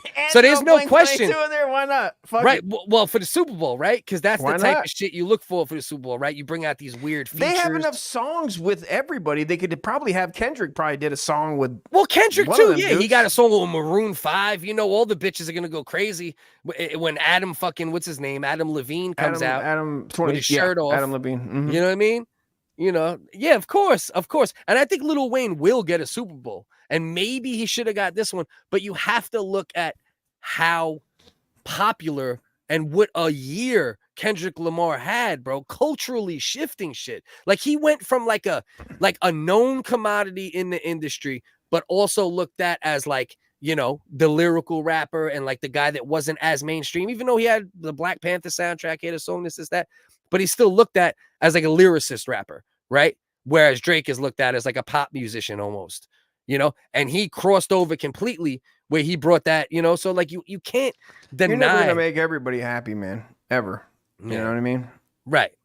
That's a big part of it. Let's listen to a little more of his ramblings. The Super Bowl. There's one person who's stopping this. I know, you know, it's not really a secret. Lil Wayne had a problem with somebody before who's, and he's talking about Jay-Z. Kind of part of the organization. It would be fun if you just if you could pull the strings and right now in the middle of this, it'd be like, wouldn't this be funny if we just pulled it from Kendrick Lamar and gave it to like Taylor Swift? Yeah. They don't even give it to Lil Wayne. You guys, they don't give it to about a rapper, right? They give it to the whitest. Watch this. Yeah, the whitest motherfucker to ever live. Or give it to that country singer, that guy out in the backwoods that was on Rogan. I forget his fucking name. Yeah. Or Morgan Wallen, or like I don't even know who that is, but give it to him. Right. Fuck it. Children of the Corn, of course. Big L. Children of the Corn, yeah, man. Cameron, Mace, the originators. What if they just played Big? What if they gave it to Big L and they just did a hologram? Hologram Big L? Of That'd course. be dope. Who wouldn't love that? Just do a hologram show. But you know what's Tupac, sad about Biggie, that, though? Big L? But, well, see, now that's different. Now, if you did a hologram show of Biggie, Tupac, Big Pun, Big L, oh, that's crazy. And that'll work at the Super Bowl. Then you could even throw them young bucks to be fucking dying every week on TikTok. All them fucks. You know what I mean? The whole stage will be covered at that point. You get Little Peep, Extension, fucking Pop Smoke, Juice the WRLD, Chicago guy, Mac Miller. Yeah. You know? At that point, you're filling the whole stage, bro. And then rappers dedicate the new- money to the opioid epidemic and have a cause. Can we get the fentanyl? The people who died. So that's what we need. I agree with you. What we need for the Super Bowl is we need a hologram performance from every rapper that's died, as well as every entertainer that's died from accidental fentanyl overdoses in the last year and a half. You know, we don't need Lil Wayne. We don't need Kendrick Lamar. We don't need Taylor Swift. Buy their album. Go listen to it free, steal it. Yeah. And grams is put, you know, like in big letters because a lot of them died from grams of some type of substance. You know what I mean? But yeah, but you know what's sad though about the initial thing you said with the Big L Sponsored by Pfizer. If you put Big L, Freaky Ty, that's an OG one. Freaky Ty would be dope. Young Dolph, that's a newer one. Yeah. But Big L as himself, what's sad is that wouldn't work either. Just like Exhibit wouldn't work. It would work for like hip put them all hop together. Yeah. But once you combined Big L, Biggie, Tupac, Pun, you do the hologram of them four. They perform their hits. Obviously, Biggie and Pac would be fighting for the closer of those four. You know what I mean? That would be crazy. Now that's some whole other shit. But even Cameron, what he's saying here, right? Jam Master Jay would be the fucking DJ. Absolutely, 100%. Too sweet on that one. You know. Yeah, and then we got to have Whitney recreate the Star Spangled Banner before that fucking. What's the homegirl that died? The lounge singer, the Amy Winehouse rehab. We get Amy Winehouse on that bitch. Guru on that bitch. No. ODB on that bitch. We get everyone on that bitch. But even the Cameron situation, like Cameron has beef with Jay-Z, right? Like that, you know, he used to be signed to the record label, and they have actual like verified. Yeah. So your fucking opinion, Cameron's opinion on this situation, there's a lot of bias dripping off it. You know what I mean? So it's hard to even, you know, to even take it too seriously. You know, but bottom line, Kendrick won, right? I thought Drake won to a degree with only the songs. Yeah, we gotta get some AIDS on the stage. The boys in the hood. Yeah. 100%. Oh shit, that'd be fucking sick. Eazy-E's a legend. He would be the fifth, right? Of the legends we mentioned, right? There would be the four we said, and then Eazy-E would be the five of that legend. You know what I mean? Then everyone else, the Freaky Ties, the ODBs, that, you know, they could get in the mix, but those would be like the legend five. It's like all the other little guys, you just play like a verse or you mix. It's a mix of like they come 2 in. minutes. ODB does his joint with Mariah. Mariah comes out for real. Him as a hologram and shit like that. Yeah, 100%. But, you know, the bottom line is Kendrick won. There's no more debate about who won this situation, right? Kendrick made the money off it, got the notoriety from it, and now he got the goddamn Super Bowl. I thought Drake did very good in the battle, better than I thought he was going to do, considering he's not really a rapper fully. But at this point, ain't no goddamn debate anymore. You invested a lot of time in this, I can tell. I'm invested in this in general because even though we're close to the same age, you're a 70-year-old who knows nothing about popular culture anymore. You know what I mean? If we had this conversation about rappers in You only got 2008, so much room in your head for shit. How am I gonna play Civilization 6, dude? Exactly. When I have to learn about fucking Drake and whoever the fuck this other guy is. Yeah, so cut this shit. It's Who not gives about a shit. who's I'll gonna stick play. to my old rap. I'll stick to my 90s rap, and I good. ain't mad at you for that. I can't be mad at you for that either. You know, because obviously that's the God rap. You know what I mean? That's the rap we need to be talking about the most anyway.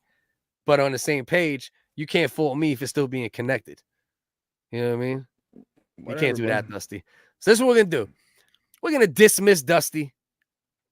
I'm gonna bring on Thanks for hanging out, guys. Love you guys. Yeah, Dust. You know what? Let's do this actually. Since you cut out early every week now, because you're a bitch ass, because you don't drink anymore and you're a depressed fucking old man. Final words from Dusty before he leaves. Final words. Listen to 90s rap. And pet your dogs. Fuck the new shit. That's the final words. Yeah, man. Fucking listen. Fuck the Super Bowl. Fuck all that horse shit. Fucking suck a dick. Okay. Fucking, what am I, fucking 12? I don't need to hear rap battles. Very positive. Very positive, Dust. I like the Put positive. Too Short. You want to get me excited? Put Too Short on the Super Bowl. Yeah? Too Short? Yeah. Too Short Get could me work excited. too, but it is very vulgar. But like the weird thing about Too Short is as vulgar as his songs were, they were like all kind of hit sounding, even if they weren't hits. You know what I mean? So like it would kind of work That in shit that would bang. format. Yeah. Big up Dust. Love you, Poor brother. old Dust is tired. Rip to Dusty. Dusty advice to the day. Listen to the Salute. old shit. Fuck the new shit. I agree with him. Dusty, I love you I'm so out. much, brother. Love you, brother. Have a Till great next night, time, guys. bro. We'll see you. Peace. Dog, I almost hit fucking end stream. I believe it.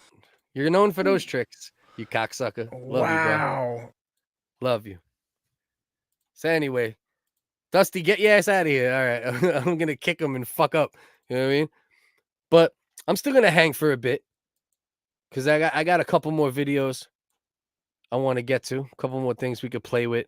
Maybe I'll open up the panel, depending. If I get confirmation that multiple people are going to come up on the panel, I'll have a couple people up. I love you, Phantom, but I just want to make sure that we get a couple people in the building if we're going to do it. First of all, there's no lies with the 2 Live Crew thing. And also, too, you know, NWA was big on that shit, too. You know, 2 Live Crew, you had NWA, you could suck it, just don't bite it. I remember that was actually one of the first censorships on music, right? That I believe was spearheaded by Democrats at the time, but then you also had the Republicans spearheading certain censorship. Usually it was Republicans at that time, but 2 Live Crew, NWA, they got hit with that censorship shit hard in the mid 80s, late 80s. I remember them running over CDs with steamrollers and shit like that. And honestly, I support it to a degree, right? Because I'm a pretty strict parent, right? In certain ways. So like, yeah, I believe 2 Live Crew should exist, but I don't believe like children should be able to listen to 2 Live Crew. The same way I believe Sexy Red should exist, but I don't believe children, you know. So when it's in the zeitgeist and it's there for them to consume, they're able to consume it, unfortunately. You know, me so horny. Me so horny. Me so horny. Me love you long time. Of course, classics, classic shit. But I shouldn't have been listening to it when I was the age I was. I shouldn't have been watching Howard Stern's Bongo Fiesta, which we're going to do a watch party for that one day. Can't put that on YouTube, obviously. But I shouldn't have been watching that at that age. You know, there's also that part of the equation that has to be recognized. You know? Yeah. 2 Live Crew was crazy. Had that in grade 5. That's what I'm saying. Like, you know, and that's the thing. It's like, we can't pretend like the sexualization of kids is like a LGBT thing or, you know, a sexy red thing. And like, it's never been a thing. It's always been a thing. It's always been, you know, there, and parents are supposed to be able to control it.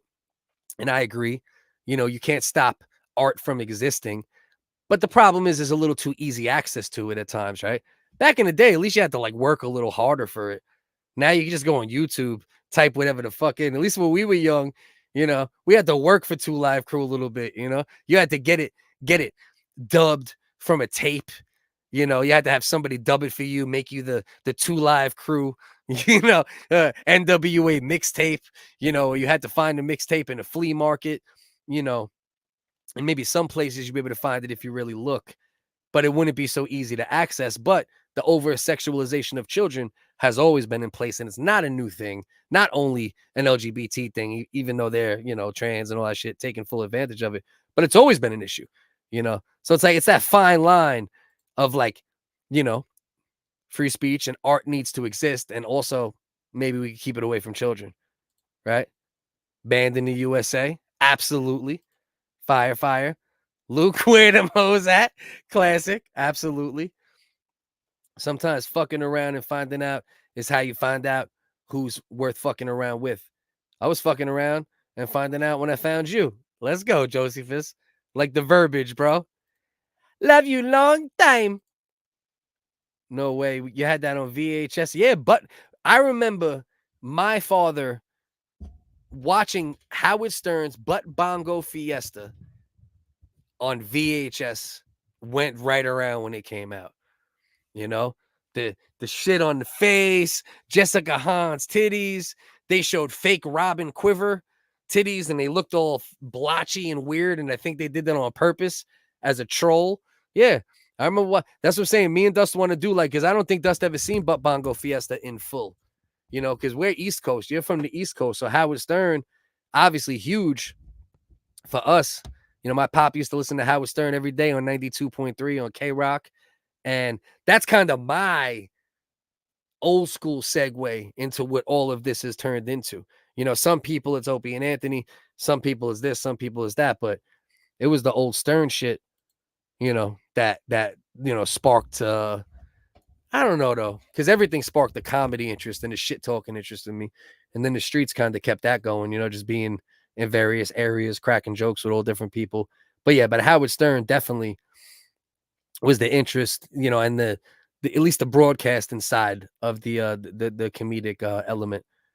I heard about it when I was a kid. Oh yeah, but so don't watch it yet, because we're gonna do something where we do a watch party for Howard Stern But Bongo Fiesta, and I'll either do it in StreamYard, and then we can invite up to whatever the 10, 12 people. People could be backstage. Some people could come up and either way watch it, or in Discord, but I got to find a way to record it properly and be able to put it out on like Patreon or something like that. But obviously we can't do that on YouTube.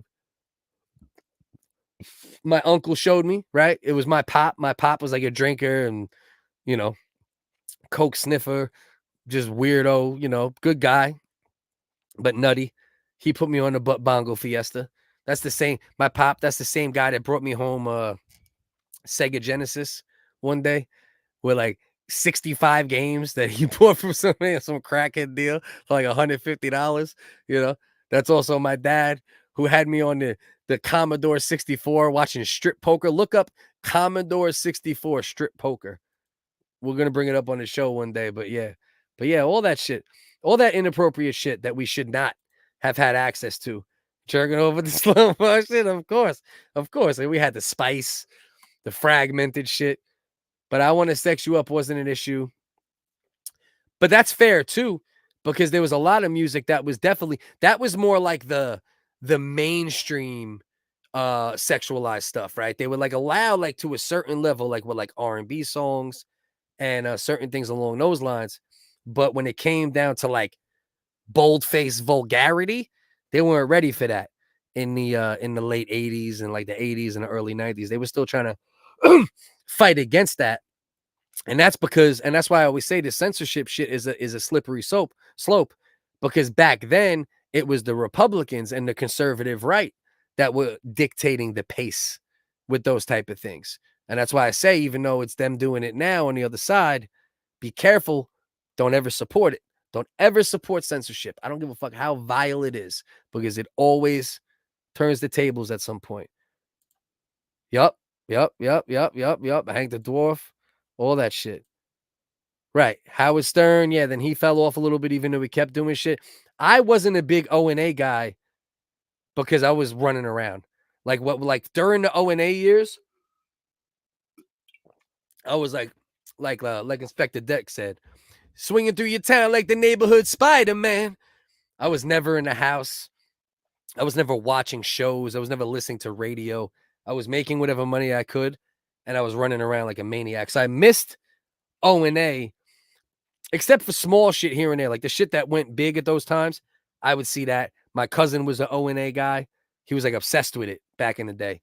So I see some shit, but I got them more later with clips and things along those lines. But yeah, but Stern than O&A. Those are the guys that really did it as far as the, you know, the crazy shit, the edgy shit, the just talking shit. Fuck it. I don't care what radio says. I don't care what not the FDA, the FCC. I don't care what the FCC says. Nothing pushing the boundaries, you know? And then, you know, the sad part of that is like, you want to fight for that to be the case. But then you got now you see what a piece of garbage Kumia really is. And you go, fuck, you know, and you don't want to stop it. What's funny is funny. What's good is good. But when you really look back on some of the Kumia opinions, you'd be like, oh, damn, you were really a piece of shit, weren't you? You know? But it is what it is. Carlos Mencia's Comedy Central present. That is fucking interesting. That was that was like one of your, yeah. Well, the age gap, yeah, that makes sense. That does make sense. My introduction to stand-up, I think the first stand-up I ever watched, I think it might have been Eddie Murphy Delirious. It's at least the first one that I remember. And I didn't watch it when it originally came out. I watched it maybe when I was like 10 or 11. Because I remember someone showing me, it might have been Raw, actually. Because I remember, yes. Shout out Dave Isolda, my guy. I think they showed me Raw initially. And it was dope. And Raw is funny. And I was like, oh, this is great. But Delirious, that's Eddie Murphy's masterpiece. You know? And when I seen Eddie Murphy Delirious, I was like, oh, this stand-up shit, this is different. You know? And that's when I started. I think that was like around the time I was also young, but my pop liked that shit too. And it was like, I remember seeing Sam Kinison when I was very young, Andrew Dice Clay, you know, when I was very young, things like that.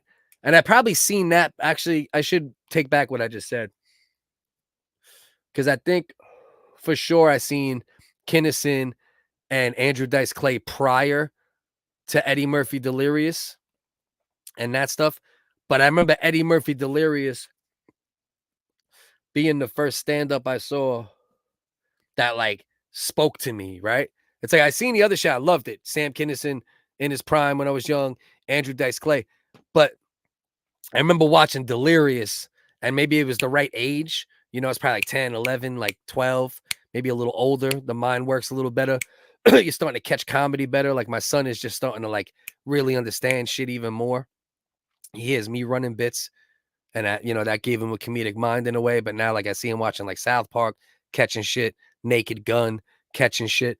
I think Delirious was like the first stand-up that caught me like that. And I know Naked Gun was the first comedy that caught me like that. Nah, Spaceballs, I'm lying. It's Spaceballs. But yeah, interesting.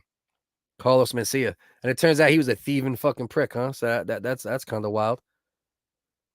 I've been spotting nip slips and pussy lips the past few years. Oh, it's crazy. No. The things that are on YouTube compared to the things that I and some people can get away with putting on YouTube are very, very, very vastly different. But unfortunately, the pie's not cut even like anything else in life, right? Could be different things that cause the pie to be cut in different directions. But yeah, after hours on the weekends, that's very interesting. That's dope. That's dope. Yeah, in New York, a lot of it was there was like offshoot stations, right? Hot 97 and all the big stations would have like an underground section after hours, but then there would be like these weird like college type stations that would play a lot of abstract shit, whether it was rock or hip hop. That's dope. That's dope. Yeah. Yeah, Sirius Radio, those first adapter, like they got some good ass shit. You know, like I said, my cousin was obsessed with O&A back in the day. I was just too busy being a fucking, crazy person to like be nailed down to like, I listen to this every day or I watch this every week or, from like, I don't know, man, probably from like 97, 98, maybe even 96 to like 2005. I was just on some cowboy shit. So I didn't watch anything consistently except boxing. That might be the only thing I kept up with during the cowboy era. And a few of those years I was a father. And that's why I ultimately had to figure it the fuck out. I was like, all right, I got to chill the fuck out. Because this, even though I was a great dad even then, could obviously be a better dad if you're not being a retard, I'm not sure what that. Oh, fuck the FCC. I think he said fuck the fuck. Yeah, fuck the FCC. Yeah, fuck all that shit. Fuck censorship in general. Nobody can celebrate it. You can't celebrate it. I don't give a fuck what side you're on. Never celebrate censorship. I don't care if you're white. I don't care if you're black. Never celebrate censorship.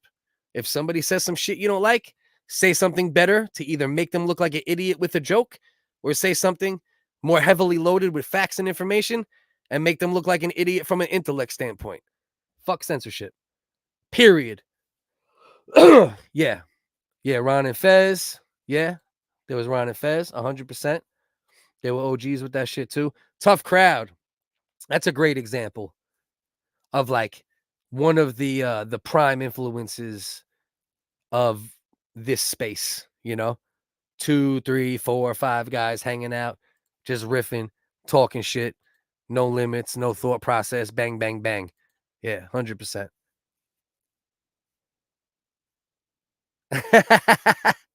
Yeah. Yeah. Well, there's some Mexicans that do stand up, but that is fucking hilarious. All right, let's see what else we got cooking.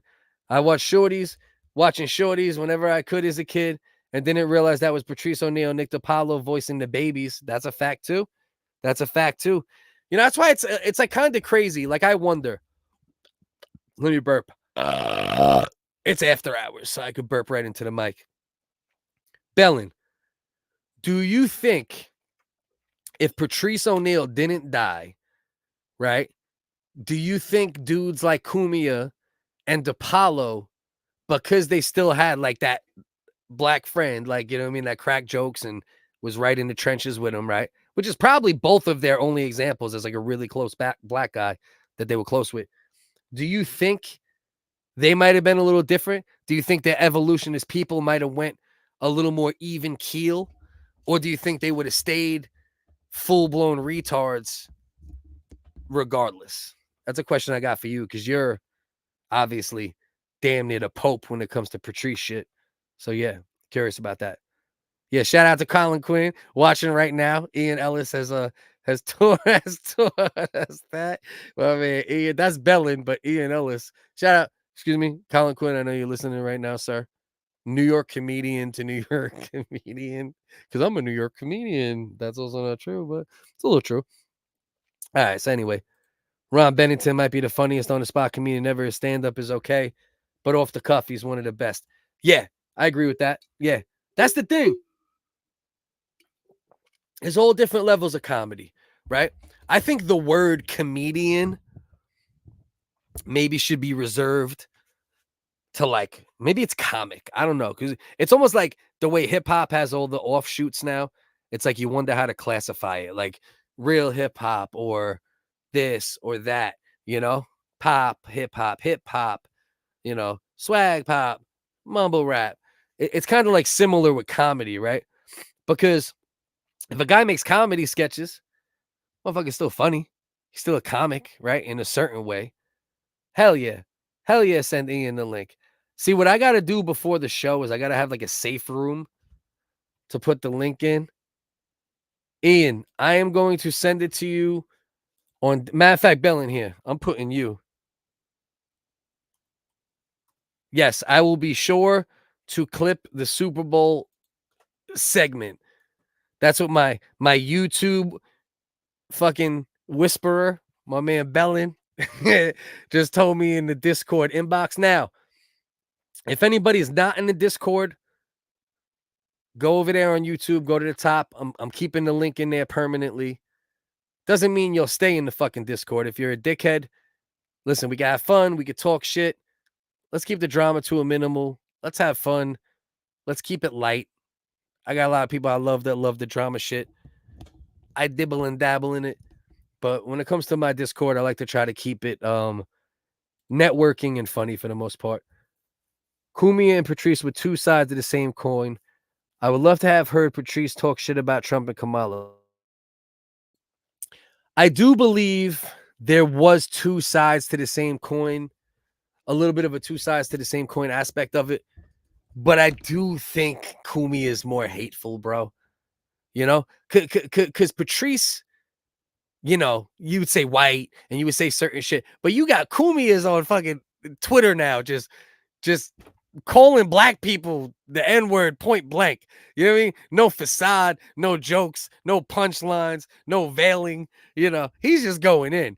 And I wonder if he had a black friend, right? Because there's white guys that have a black friend, right? They only have like 1 to 3 or 1 to 5, 6 black or Spanish people that are close to them throughout their existence, right? So it's like that's their, it could be a balancing point to a degree. Then you got people that just have friends of all different ethnicities, right? And that's like a different thing. So I wonder, and I think DePaulo probably had more of a variation of people he hung out with in his life. But I think Cumia, that might be one of his only true representations of someone he considered. So I wonder if it would have tempered him a little bit. Maybe not. You know, maybe fucking Patrice would be like, fuck it, kill white people. He might act like Roguish Son at this point. I don't know.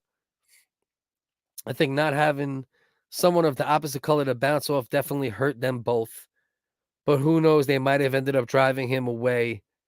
Yeah, exactly. But what you just said, but who knows? They might have ended up driving him away, I think would be the end result regardless. Because at some point, Patrice would be like, oh, okay, we're not just talking shit. We're not just saying white people this or black people this. You guys actually like have like something in your soul that's kind of dark, right? Whereas I'm just talking my shit, and I thought that's what we. So I think either way, yeah, I think that's fair. All right, good. Tell him stop fighting ants. Bring his dumb ass over here. I sent the link to Bell. We'll talk a little shit. Saying one of my favorite quotes. See, the problem with what you're doing here, Joe, this is what I'm going to start doing from now on, bro. I am going to send you the StreamYard link, right? Before I go live. And then whenever you want to send me a link to click on, Yard link, or some shit like that, you're going to send it backstage in the StreamYard. And then if at times you want to hop up and talk some shit, obviously you're as fucking day one as it gets. So I will bring you up, you know, for a couple minutes or whatever you want to do, as long as like, you know, you got to make sure your mic is at least sounding okay enough. I don't even care about the video as much. But that's what we're going to do from now on. Because you send me shit, whether it's your shit or other people's shit. And as I'm doing all of these different things, it's hard for me to also, okay, now I got to open up YouTube real quick, get that link. So I think we'll start doing that from now on, because I know I can trust you to not do weird shit or anything else with the link. So let's see. One of your favorite quotes, Jim Norton. Let's see. This is nice. Sometimes fucking around and finding out is how you find out who's worth fucking around with. You were fucking around and finding out when you found me. Josephus. Let's see. This is nice. Sometimes it's fucking around and finding out is how you find out who's worth fucking around with. You were fucking around and finding out when you found me. Josephus. Very one more time. One more time for the crowd. One more time. Nice. Sometimes fucking around and finding out is how you find out who's worth fucking around with. You were fucking around and finding out when you found me. Josephus. My fucking man Josephus. Let's go, bro. Let's go. I like that Jim put some effort into it when he read it too. He didn't just read it, you know, as an obligatory comment or super chat or anything. Yeah, Rogue your son. If the topics room, I posted a weird clip of a redneck tricking Biden into wearing a Trump hat. If you haven't seen that, it's short and wacky. Well, how about the fact that I just sent you the fucking StreamYard invite? You could just hop in here and put the link in the back chat and make it easier for me. Belland, fucking Belland. It's on Discord. Send it to Ian too. Belland, you son of a bitch. And make sure you guys go over to Ian Ellis LLC, where we are doing gaming shit now, where one of us plays games and then the rest of us make fun of the other person while they play games and run other bits and sometimes talk about other politics shit or stories or shit going on. So get over there as well. We got a whole series over there. There's shorts. There's full episodes. So go over there to Ian Ellis LLC. It's mainly me, Ian, and Bellin doing it. Bellin's playing. Me and Ian are running bits. Aggro hops in. We got Uncle Dusty to come in for one. Ken TV pops in here and there. Cosmic popped in. Jings popped in and cried and left. And yeah, so do that. Yeah, Opie, where you at, Opie? Get your stupid ass up here. Fuck you doing, bro? But yeah, I literally wrote that before your little tirade. You douche. It's still okay. It still works out. You son of a bitch. Bella, what's good, bro? Oh, you didn't want me to hop in. Oh, he was sending me the link. Oh, he's playing games. This guy's just fucking playing games over here. Full exchange of incident leading to, all right, let's see what we got here. Okay, Colin Rugg. I know him over there on Twitter. Full exchange of the incident leading up to Joe Biden put it. So is there a video? Let's just check that real quick. Joe Biden putting I've been drinking, guys. I don't know if you could tell. Putting on I'll get it. I fucking promise I'll get it. A MAGA hat. Is there a video of it? All right, let's watch the video first, because I thought I heard people talking about this and I thought it wasn't even real. So let's pop the video on. Some Pennsylvania firefighters' days took an unexpected turn as they watched President Joe Biden don a Trump 2024 hat after laying a wreath at the 9/11 Flight 93 National Memorial near Shanksville, Pennsylvania. Biden and Vice President Kamala Harris visited the local fire department. Is this AI or just the voice of a fucking weirdo? First responders looked on. Biden grabbed a Trump 2024 hat as he grinned widely. Oh, President Biden local fire department. I heard about this. I heard people talking about this a little. I didn't know this was real. Oh, Jesus fucking Christ. Thank God. If they didn't get him out of there by this moment, this would have been the other moment. Like, if it wasn't the debate, this would have been it. They would have been like, he's perfect. He's of sound mind. I don't think there's any problem with him. Up until the moment he put on this goddamn fucking hat. And this would be the moment that Joe Biden would be out of the race if it wasn't this. Pennsylvania. Biden and Vice President Kamala Harris visited the local fire department. As first responders looked on, Biden grabbed a Trump 2024 hat as he grinned widely. A White House spokesperson grabbed a Trump 2024 hat as he grinned widely. First responders looked on, Biden grabbed a Trump 2024 hat. That is hysterical. That is fucking hysterical. Thank God. I'm telling you. As he grinned widely. I just wiped that on my belly. A White House to get the water spokesperson and said, we needed to get back to that. As a gesture, he gave a hat to a Trump supporter, who then, as he grinned widely, So they G'd him up. All right, so now we can get back. Let's get back to Bellins. Ian, I got you in 1 second. Full exchange of the incident leading to the Joe Biden putting on a Trump hat. Biden, sure, I'll autograph a hat. I'll autograph a hat. You remember your name? I don't remember my name. I'm slow. You're an old fart. Yeah, I'm an old guy. You would know a lot about that. I need the Trump hat. Put it on. Put that on. I'm so proud of you now. All right, let's see. Yeah, remember your name? Trump hat. I'll give you my presidential hat. Presidential seal on it. You want to autograph it? Oh, sure, I'll autograph it.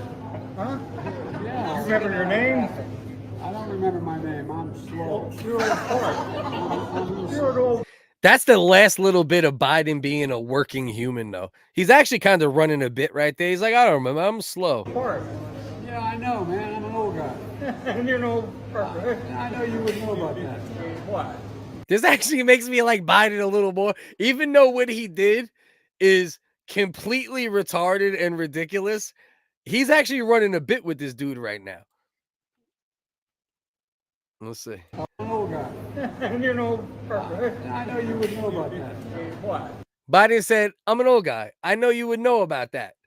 In other words, you're old as fuck too. But you know what the problem is with the guy taking the hat off right now? The guy taking the hat off right now is about Uncle Dust's age. You know what I mean? He's only like mid-40s. You know what I mean? Biden's 80-something. Stop being old. Oh, I know. All right. I'm a young timer. It reminds me of the guys I grew up with. There was always one in the neighborhood. Well, I'm the only one. There you go, man. I need that hat. Want my autograph? Hell no. Yo, this might be the best publicity for Biden ever. You know what I mean? He's over here talking shit, calling this dude old. You want my autograph? Hell no. And I'll autograph that Trump hat. Hold on, we gotta let this play out. Come on. I ain't going that far. Yeah. Oh, shit. He's on right now. There he goes.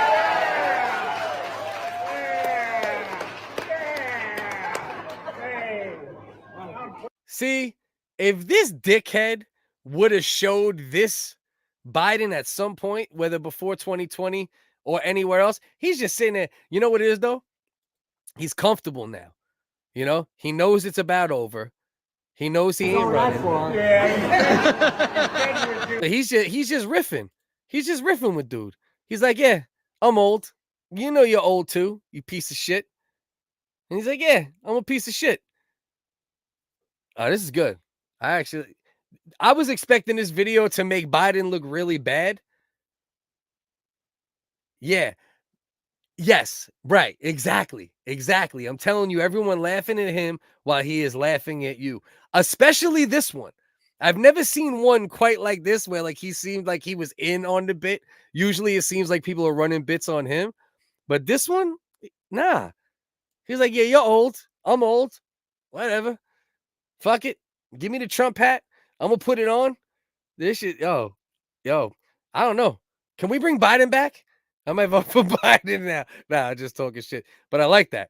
That was like a very good, personable, you know, kind of joking, fucking around.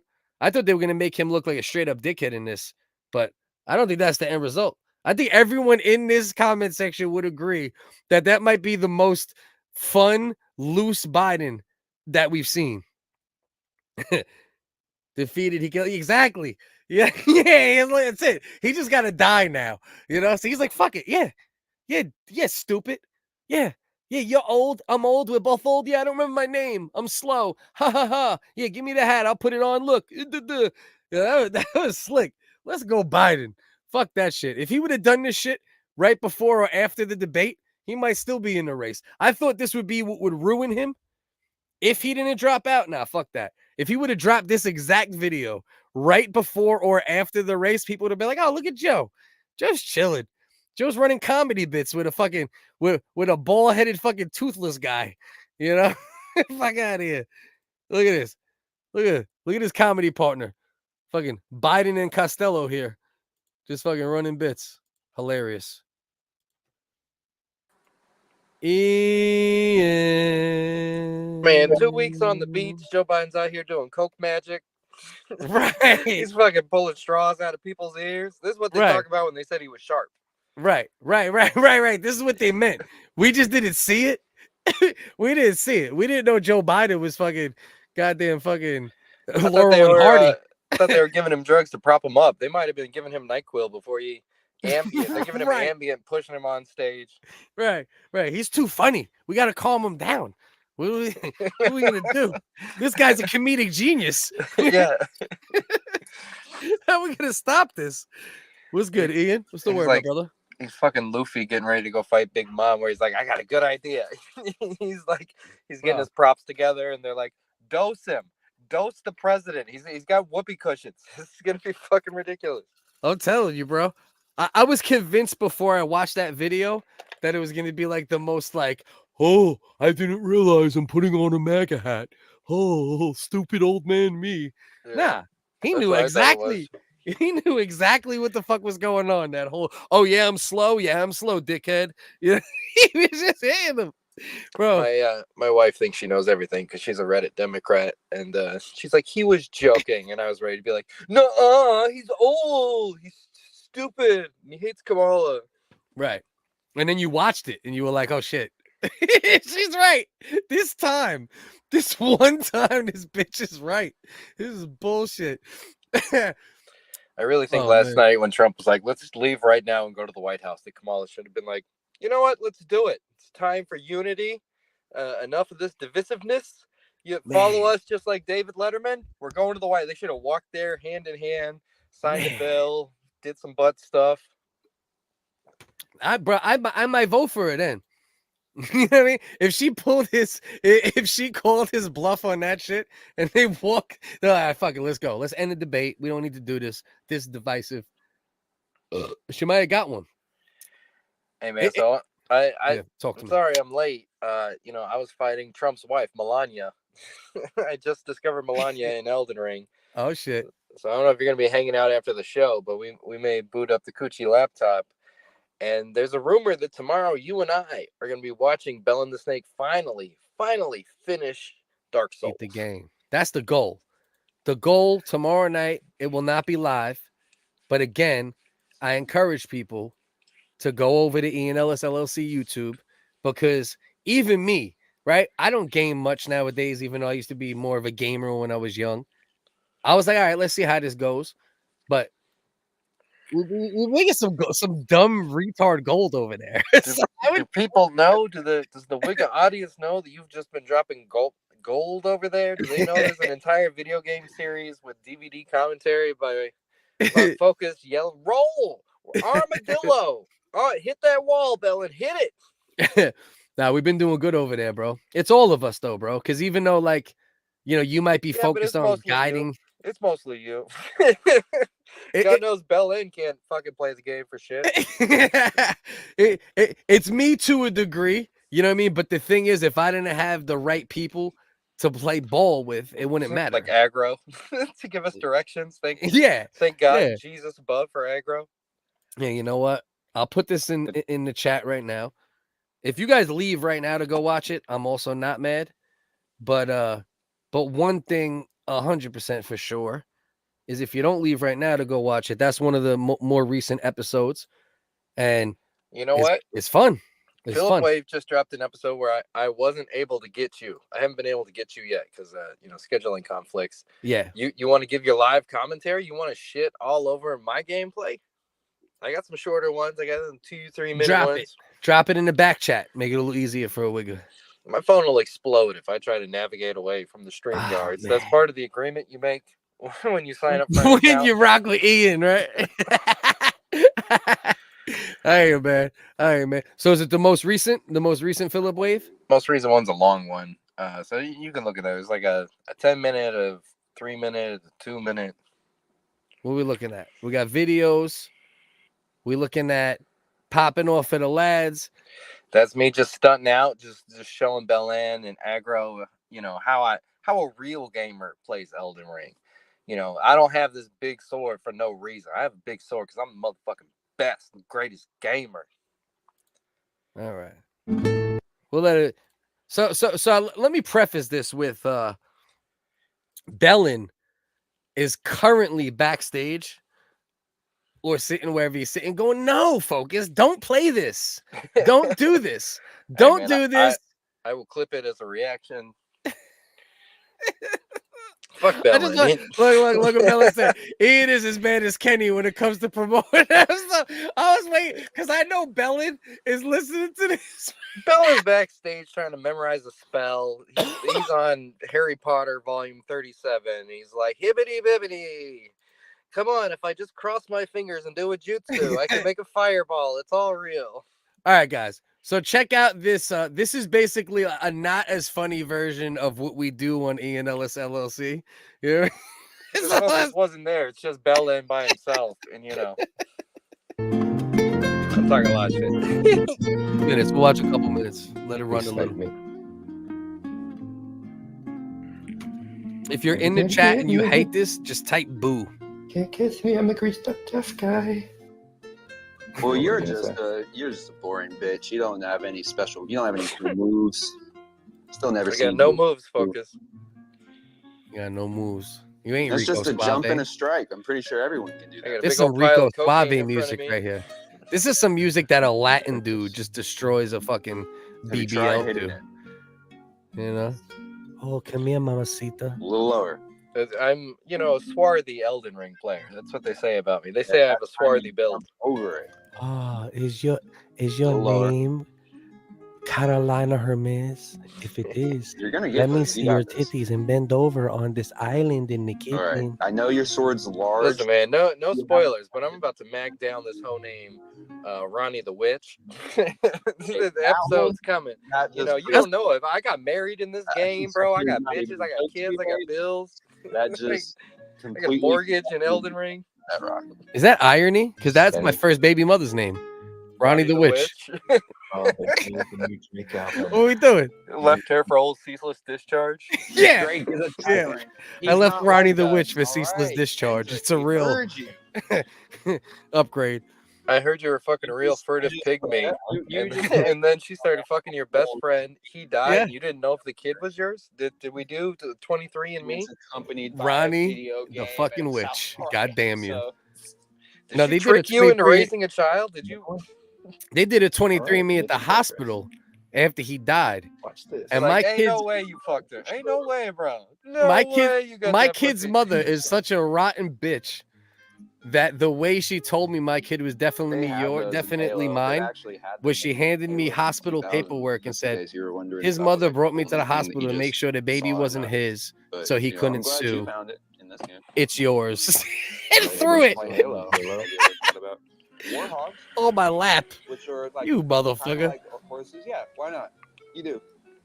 You never beat a Halo game. You don't know how you beat every Halo game. You don't. See, now Ballin's talking shit about Halo. Yeah, he's trying to walk back. He was bragging about what a good Halo player is, and now he's like, Halo, it's just like a bullshit game. Like, it's not even really hard, though. It's like let work. It's not in.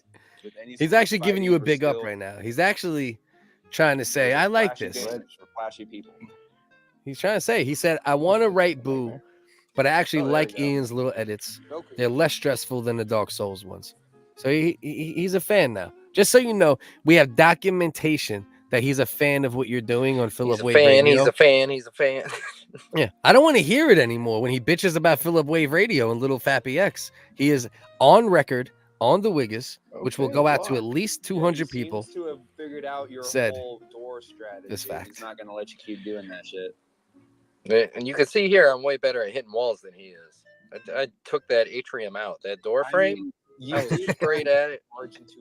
Hitting the weak points. I was like, ting, ting, ting, ting. Oh, there's no relief wall here. We should have a hit and wall battle, though, on some real shit. Yeah, you better regret it. You better regret saying that Philip Wave Radio and Little Fat BX puts out better videos than Ian Ellis LLC. It's just the reach isn't the same. You better regret saying that. We caught him being like empathetic and happy. Like he just like smoked a bowl and got a blowjob, and he's like, "Yeah, that is, guys. I like it. It's not bad." He's like, "It's actually ain't bad. Actually, it's actually ain't bad." Maybe I should just put the YouTube titles on it, and it'll do better. I mean, maybe we come to a compromise. Maybe. Right. I think we should. This motherfucker's making it short currently. This cocksucker. We don't really like you. We kind of just let you be around. You're what they call him. So you see this, right, guys? Anything really starts to Go get hairy, we can just sub put to up my a brother, stick and Ian offer him Ellis. as like a sacrifice. Like, here, Philip Wave Radio. You want to skip to like the last minute? I just run around being a menace. Is important. The last minute means a lot to you. That's where aggro gets to shine. Shout out to aggro. If the last minute means a lot to you, Ian, guess what I'm gonna do? Here's where I'm dressed up like Ronnie the Witch. You can see her there. I'll give you a clue. That's her after the baby was born. If the last minute means a lot to you, guess what I'm gonna do?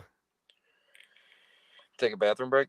No, I'm gonna play the last minute because I'm not you. That if I was Ian Ellis, and a mean guy. That's what I would do. But I'm gonna be a nice guy. A meanie. A weenie. Minute and a half, actually, sir. Yeah. The Elden Lord is come again. Damn, every time I meet a new Elden Lord, That makes he's gonna sense. Come every fucking time. I got a shit. lord in my Why head did telling you me do to that? come Oh again my all the God. time. Oh, Oh, yeah. fantastic. Come again. There we go. Well, Come again. everybody, that's Come more. Elden Ring for you. That's how you end the game. Does dude. anybody Just understand what it's fucking like to be a soft rock man? his Do we have to fucking come so progress. much? I just keep trying to tell Bellin I don't use magic because I'm not gay. He He's doesn't so understand gay. what it's like to have two balls Come on, and Philip bass in your Hayes. voice. He just walks around with his vagina queefing all over the internet. Push your bubbles at this thing. All right, we're just getting ready. You're gonna blow bubbles. Ian, So fast. but I could see. I'll be honest with you, though. Sometimes I agree with Bellin, sometimes I disagree. But what was it with that random Philip Wave shit right in the middle of what we're still doing here? You don't want to see me kill a deer with bubbles? Yeah, but why out of nowhere was it like Philip Wave logo? And then it's right back to... Oh, that's because Bellin goes, next time on Philip Wave. So I pretended the video was ending, but actually it's, we're about to get the secret ending. All right, I'm back to being a fan. All right, I didn't hear that part, to be fair. You gotta study me like Kendrick, man. What You know what I'm saying? This is my NFL commercial. With the trumpet. There's no second chances to Oh, I beat accidentally killed it. Dark Souls Ian, tomorrow. I need you to not talk over the Hey, last come back part. here. They did it, guys. I can't believe you trumpeted an old lady in blackface to death. All right, now that it's behind this bush, we pillaged that corpse. Is that What you doing, worth bro? it? You busting nuts into bushes? That shit remind me of me in 2007. What are you doing, bro? You ever seen Bellin do that in Dark Souls? Is there a second of the game where he's having fun? He's just like, oh my god, it almost killed me. Come on, man. How about you go beat off on its dead corpse? How about you fuck a tarnish? Bellin's like, I have to beat it in less time than you, and I have to take this serious and explore everywhere. I need all the treasure chests and the secret quest. Today we're gonna go find a doll. If you're gonna Dark Souls, you go full Dark Souls. Don't go hollow, bro. Don't go hollow, bro. Be a man with some testosterone. Okay, so we're gonna go back to the asylum. We're gonna get the Pokey plushie. All right, we're gonna get the $72 plushie, not the $71. We're gonna cut a hole in the back of it, and we're gonna come. Fill it with chicken blood, and then we're gonna fuck it till we get into the painted world. It turns out he makes fun of you for fucking bushes in the game, but in real life he's fucking plushies and he's judging you. He That's made some fun of me bullshit. for not going to the painted world. Sorry, I didn't want to finger paint in the middle of my Dark Souls game. Fingers and dicks and balls and toes. All right. Fingers. That's just so funny, and then I realized fingers. All right, peep this shit. Look at this. All right. So this is a GOP town hall in, I want to say Arizona, Arkansas. Both of those could be untrue, but peep. Focus. Hey, hello. Hi, Ian. I watched the debate, and I feel like I live in an upside down, backwards world because Kamala was like, there's nobody at your rallies. And I thought he had the biggest, greatest rallies of all time, and that she was bussing people in. And then she was like, let's talk about policy. And I thought she was the one that had absolutely no policy. So I'm like, what is going on with reality here? What? Listen, Does she have did rallies? a good Does she have job, bro. policies? She did a good job. It's like me stealing shit from Walmart.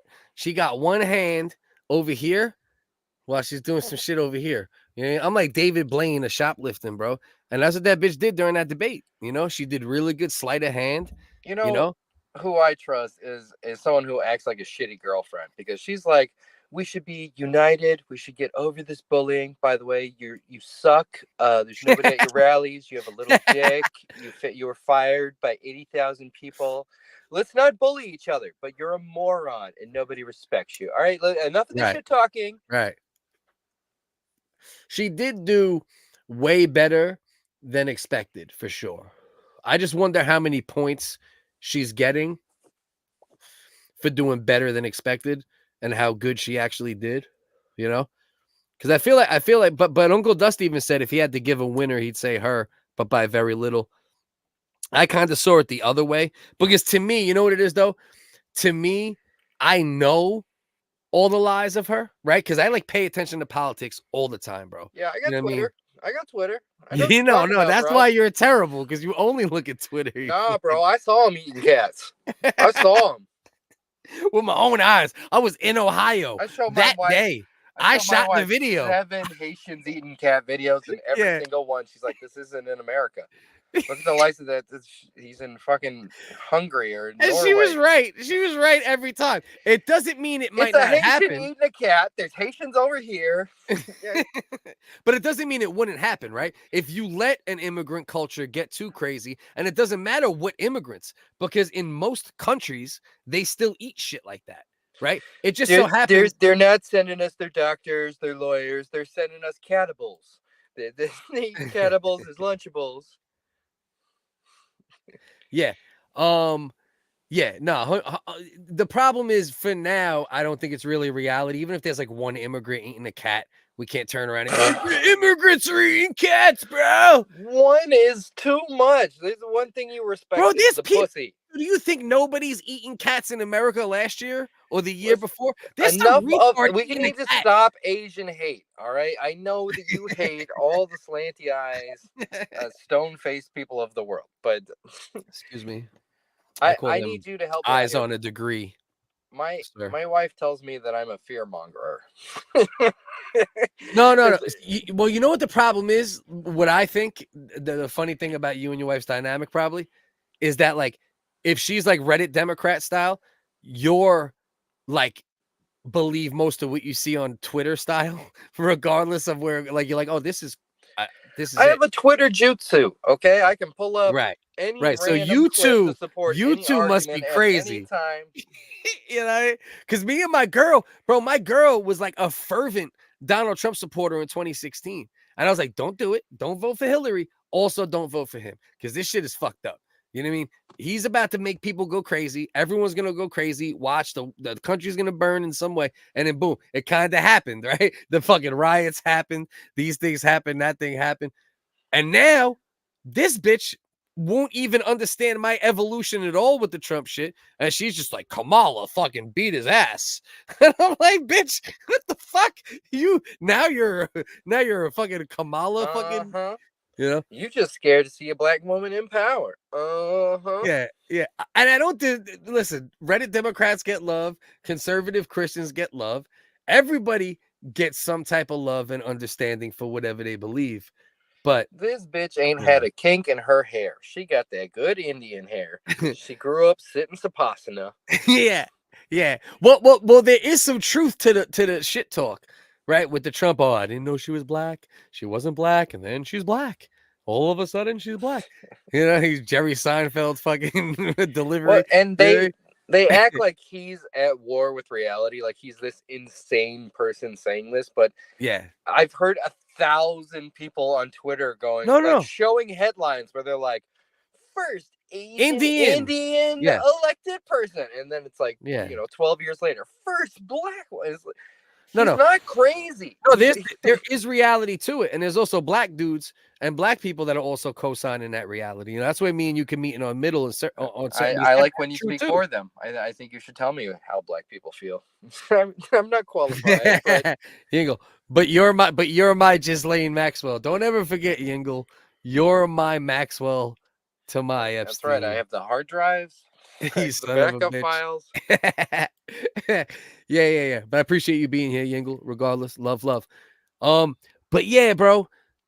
You know, so I can imagine you and your wife must be hilarious right now. If she's like that type of Democrat, and you're like, I know how, and you're not necessarily right wing, but you have leaned like more into that retard shit in recent years. Like I know you. Trump is way funnier. Way funnier. On it. He said, funnier. Excuse me, bitch, I'm speaking. Yeah. He said they're eating cats and dogs. Well, and if you know the inside baseball of that, he said, does that sound familiar? Because at one of her first rallies, she was speaking and someone in the audience was speaking. And she was like, excuse me, I'm speaking. And then he said, excuse me, I'm speaking. Does that sound familiar? You know what I mean? So if you know the real inside baseball of it, it's even more like shitty, But the real inside baseball is that they had muted mics and that She was fighting to have live mics because she wanted to do that line. That's not true. She wanted You're that wrong. to be her. No, you're wrong. That's not true. That's not true. That's not true. He actually ended up liking the muted mic shit. She was trying to get him unmuted because That's what I'm anybody. saying. Because that's what you're saying. Oh, pardon me. I'm speaking. Okay, pardon me. She thought she was going to stand on insult. Right.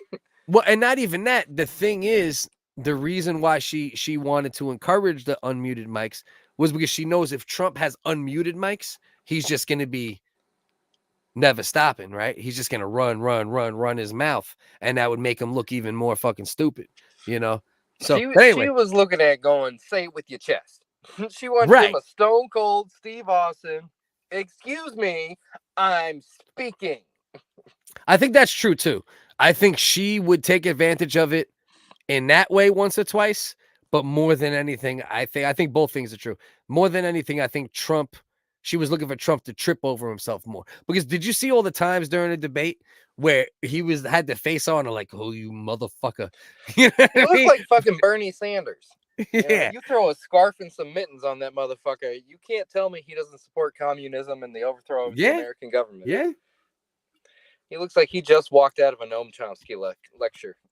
But ain't that the point, Ian, with all of this, right? Because that's the truth. That's the reality. The reality is they are not nearly as different as we want to believe they are. They both, worship Satan and sacrifice children for their secret demigod cult. In some way. They both support the demiurge. We get it. Right. In some way, they are owned by entities that don't have our best interest at heart, right? You could go as far as what Bellin wants to say, right? Or a little less what you just said, or you could just say that, right? Like both of them are owned by people who don't give a fuck about us regular idiots in this live stream right now, just trying to have a good time and talk some shit. But they say Obama was a secret agent that defunded the military. He attacked our allies. He gave weapons to our enemies. He created ISIS, and that she's here to finish the job of getting rid of America. She's going to open up all the borders. She's going to flood us with cat and dog eating immigrants. Which also isn't true. Right. Which also isn't true. It's like, that's where she caught one of her biggest wins. And I've said it a couple of times is when she said, yeah, we own guns. We're not going to take your guns. Shut the fuck up. You know what I mean? Like she's owned too. She ain't going to do nothing. At the same time, after that last shooting, which, the last 2 years, every shooting has been a trans person. Hey, sorry, Twitter said it. Well, and that's not true. She was like, wait, we're going to take their guns. It's a forced buyback program. We're coming to your houses. She ain't doing that. That gun shit. She'll take the copyrights. She'll take everything. She'll price manage. She's here to be a full dictator. Day one. Yeah. Now, you know what it is? Both sides pick an issue where they make someone sound a lot worse than they are. The issue for Republicans is abortion. They make it seem like she said forced transgender operations. All of your children are switching sexes. Yeah, it's crazy. It's all crazy. Let's see what Joe said here. Hold on. They lied about the bloodbath quote and fact-checked Trump in real time, which happened to be wrong. No, here's the thing. First of all, Ralph Northam, or whatever his name is, he's been out of there for quite a long time. One retard in the whole country thinking something crazy, Joe. We can't reference that as like you could kill your baby after 9 months. That's just not accurate.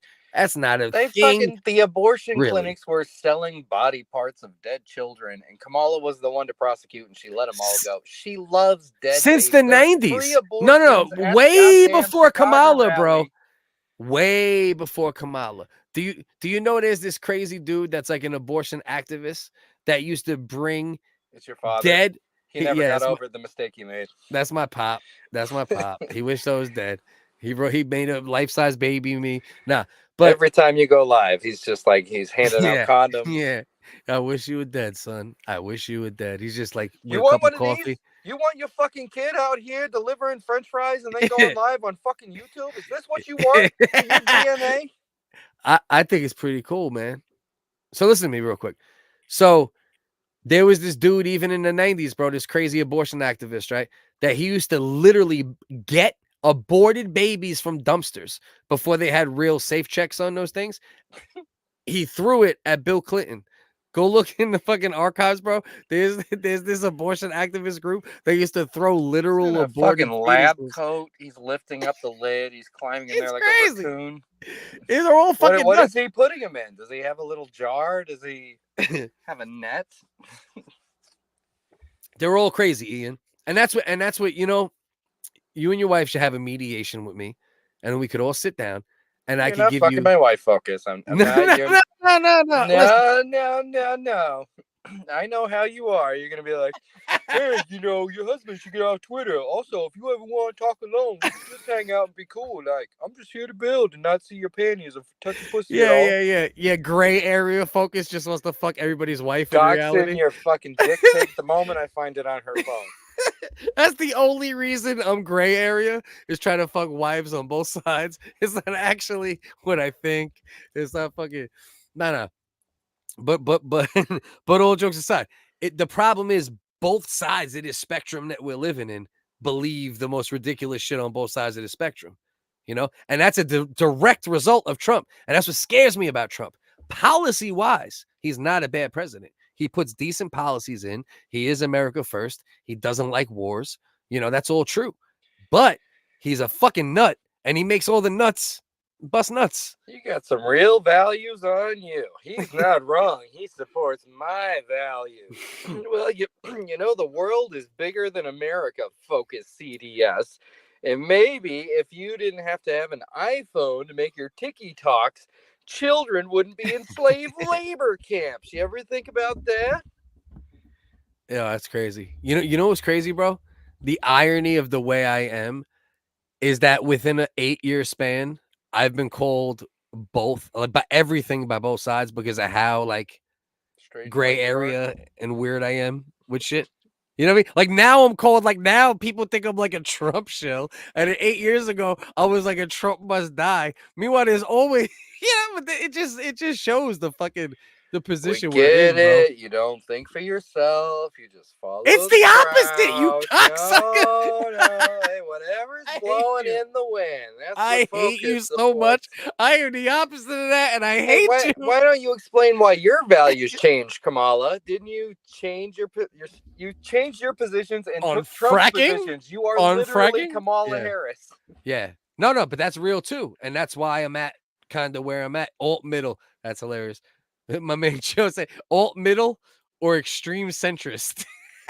I like extreme centrist. I think that's the most accurate one. All right. Ian, how much longer are you hanging out? Because I got to pee pretty bad. Do you want to hang out? You go pee. I'm going to talk to the people about Elden You want Ring. to talk? You want me to give you the floor for a minute? Let's go. Can you get Belen up here? He's I busy wish. petting cat. He's ever since he heard about these Haitians, he's just been gathering cats, hiding them in his apartment. It's like fucking Schindler's List. He's like Annie. He's hiding them in the attic.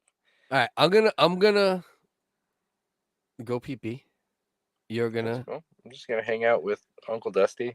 Yeah, you run your mouth Delicious for a minute. bosoms and those thick thighs.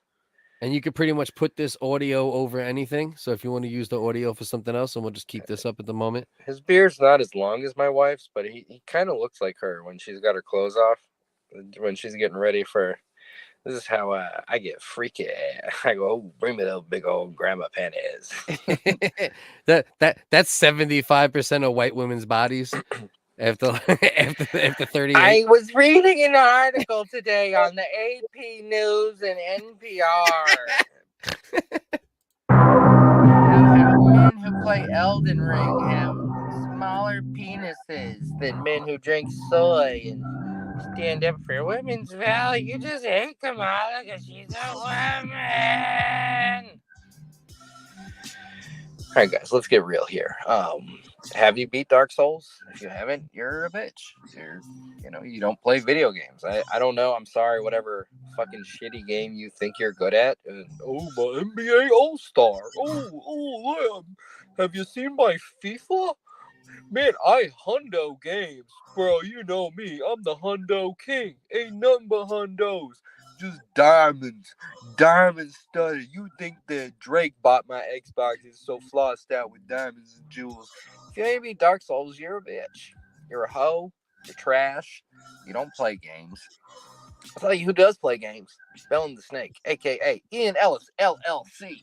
And he is live, beating the hardest game with 3 to 6 people screaming in his ear, telling him that he sucks, and then he needs to roll and jump and do better at the same time. And still, he's getting through this game. After this, we're going to take a break from the Souls universe, and we're going to play some Cuphead, which is still soul-based. It's still about gathering souls, and it's still hard as fuck, but we're going to blow through that. That's going to be 1-2 episodes. That's light work. Cuphead, that's light work. All right? I don't know what it is for you guys. You gamer, you retro gamers. Oh, yeah, fucking on your Nintendo Switch. I'm on number 97 of Tetris, are you? Oh, I'm glad you color in the lines now. I'm glad we've worked our way up from finger paints to brushes, sweetheart. You want to try playing a real game? Huh? You want to? Yeah. You think you can play Halo with no gun? Huh? You think you can? Are we ready for a time challenge? We ready to step it up, play games like a man? You're a sick bastard. All right, so I just want to let everybody know that this entire cup is filled with urine. Drink it. I wonder, like, I'm really not one of them dudes that would be like, give me this and I'll drink it, super chat. But I wonder, like, what kind of whore I am. You know what I mean? Like, you know how, like, you're not that guy, but, like, there's a dollar amount for what kind of whore you would be? Like $100 to what would be your number for drinking half a cup that size? Focus, $3.50. I think you'd eat a homeless man's poop. No. Definitely not. I got decent morals. A single... one stack. That's how much it takes for you to lick out a homeless man's butthole. No, right? homeless man's butthole, we're going into $500,000. Bullshit. I swear, bro. I got too much pride for my own money good, in a suitcase. $300 bills. 3 bills. You see 3 bills. You're like, take your pants off faster. It's 150 Lincolns, $152 bills. You're gonna have dingleberries stuck in your beard as you go to Taco Bell to ball out. You're like, hey, family, we can eat anything you want. Why would they use hand sanitizer? I ain't shaking nobody's fucking hands right now. And also, you know what sucks as you get older? When you think you're done peeing, you're like, all right, I'm good. I'm all shaken out. And then you take it out, and then you dick out like 5 more dribbles. Yeah, that sucks too. That's on my floor right now. Hashtag piss on the floor. I pee, and then I wash my hands, and then I immediately want to pee again. That happens too. That's why I take extra time nowadays to like really shake the fuck. You know what I mean? Like I really make sure I'm done. You're pushing it out like a piece of Play-Doh. You're just like, come on. I don't want a single drop left in there. Right, like you're kneading dough to get that last drop of piss out. 5 minutes later, you're taking the longest piss of your life. You're like, where were you? Where were you 15 minutes ago? Hey guys, we're talking about urethra issues for guys 40 and up, but I'm not 40 and up. I'm 35 a bunch of times, but just so you know, that's what we're doing. Keeping you updated here on the WHiggaz. Have you had your prostate exam yet? Not yet. I technically am. How old are you again? 42. 42. So pretty much me and you are almost exact, let's just say, but I'm 35 a bunch of times and I'll deny it forever. Dust got a couple of, when are we supposed to get it? What's the real number? 45? I have no idea. I think it's 45 now. For you, it was yesterday. I mean, you're showing a lot of different signs of prostate inflammation. I know. This joke has worked against me. Because I'm 35 a bunch of times, people think I'm like 52. Yeah, like, I swear. Look, I shaved my shit low. I look younger and fatter today. I tried to get one, but there was a fog wall over my butthole. The doctor couldn't get in there. It turns out he needed to break the seal, but he didn't have enough candles. He didn't have enough dick. He didn't have enough dick. You want to break the seal, but your cock's too small. Like, are you in there? 44 and a half. Yeah, 40 a couple times might be the new joke eventually. But this 35 a bunch of times joke is really working against me. Because now I clearly don't look certain ages, but people say it sometimes because of the joke. I'm like, fuck, I don't know what to do now. We have to reinvestigate this. Like I always say, if it's good enough for a middle-aged wine woman, it's good enough for me. Right.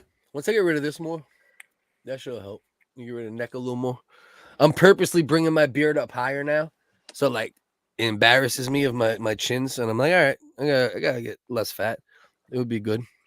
All right, so shut the fuck up. Watch this. You should get a skull tattooed on your throat. Hell no, bro. Or like a Gila monster, and then you can inflate it. I wish there was a performative. I'm performative in who I am, but I've always been like very toned with like clothes and tats, and you know, I was never that shit. I'm gonna be in the bedroom like chasing my bitch around the bedroom. Get back here. Spitting What do you mean? Are you acting like you need more work to be that? You can do that now. Why don't you do it? You fucking piece of shit. You're a fat old white guy too. Fuck you, man. Don't fucking act it. Don't act like you've seen my sexy prop box, my costumes for chasing her around. Get out of here with your fucking.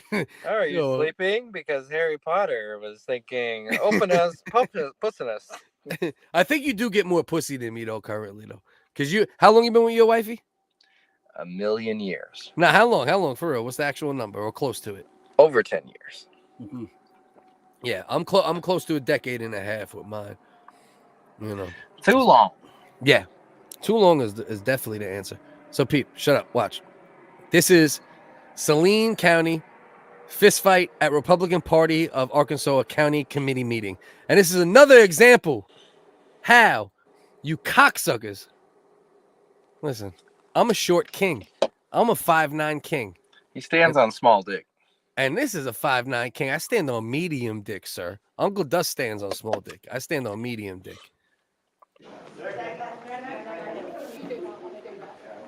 Oh, so right out the gate, you see what it starts with, right? You got this bitch in this baby shit colored fucking orange looking joint right here, right? And then you got, I decided I'm gonna eat pussy at 46. It looks like orange cream shirt gives her a little. Watch. Looks like every church I've ever been to. Look at the standoff. Look. He's ready to go. He's peacocking with his tall hair and his fucking open V. Right. That bitch is like, I will eat your pussy right now. Let's see what happens. Hold on. Oh, you do not want to do that, she said. Here goes Orange Crush. Overalls. All right. Orange Crush. You got overalls. Pay attention to overalls, actually. Speaking of. Okay. Orange Crush and OG Dyke. Now you got pink shirt. Oh, you see my man pink shirt? And you got orange overalls, right? Coming into scene. You got Bam Bam Bigelow. You got my man over here with the light pink shirt. How you got a light pink shirt on? But immediately Good, Ian. Talk about Ornstein and Moo. Why does that fat girl look like she's about to Superman into the fucking tall guy's butthole? Shorty in the bottom right here, right? Yeah, what the fuck is in the water over there? They have the flabbiest arms I've ever seen. Right, and then you got Skeletor with the real orange on right here, right above That's Superman. The town hottie. Right, that's the bad bitch. That's the bad bitch. The bad bitch from this town is right here. She's in the Patrick Mahomes jersey. She's on some new wave shit. But look at my man, bro. If I don't give a fuck if somebody's white, if they're black, if you see a dude grab the top of his pants, he's ready. Ready? Watch this shit. Oh, you ready? You see the first thing he did? The first thing he did was grab the top of his thighs and pull his pants up a little bit. That means you can fight. That's universal language for I'm gonna fuck you up. Now here comes overalls. You ready? Bink! Oh, get the fuck out of here. Should have rolled. Get out of here, Bam. No defense. Look at all these old people jumping out of their chairs.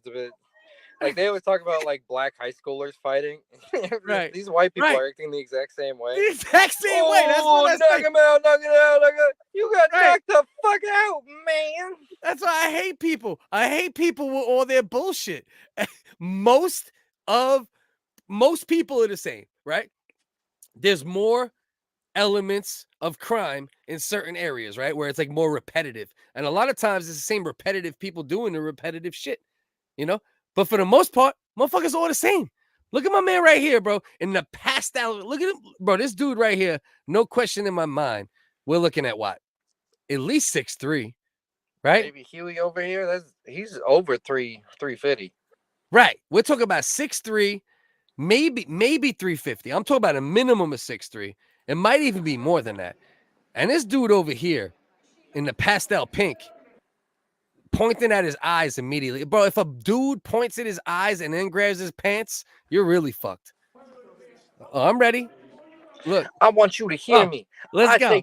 Look, you ready? You ready? Bing! Just size them up. Look at the way he sized them up right here, bro. Bro, this is how you know size can help, but it's not the distinguishing factor, right? It's about being some shit that only short people say. Shut your it doesn't matter. Ass up, it doesn't matter. It's about being ready to fight. It's about I'm 5'9", bro. You're 6'1". You 5'9" with some tall shoes on. Come on. We are you fucking hobbit. We aren't even this difference in height. This dude is way taller than that dude than you are than me. And watch what happens to Ian Ellis. You ready? This is Focus versus Ian Ellis. I'm just gonna put it on the table now. Set his nuts on your head. I'm just gonna put it on the table now. This is what Focus versus Ian Ellis will work. Look, arms crossed. I don't really want it, Ian. I'm trying to be cool, but you know what? Here to suck some dick and be gay. You want it, Ian? I got my eyes on you, Ian. Come here, Ian. Walk up on me. Watch, I'm gonna size you up. Watch, bink. Good night, Ian. To hit him. He had to jump up there like Mario hitting a block. Yeah. It was definitely a jumping punch. That's one of the things I peeped. I was like, this motherfucker hopped. He hopped into the right hand. Look at this shit. Look. He's like, bink. At least his right foot was off the ground. If look at him waving his hand though. He's like, oh fuck. Nah, but he puts work in on him. He fucks him up once he's on the floor too, for sure. But you're right. That motherfucker hopped into that punch. He said, this is some weird shit. Trump 2024. And mind you, this is a GOP meeting, right? This is oh my God, the violence in America. Motherfucker, violence is American, right? Let's not pretend. This is Kamala's people. Yeah. Nah. That was Tim Waltz. Yeah. That was Excuse Tim. me, I have some sugar in my what? Yeah.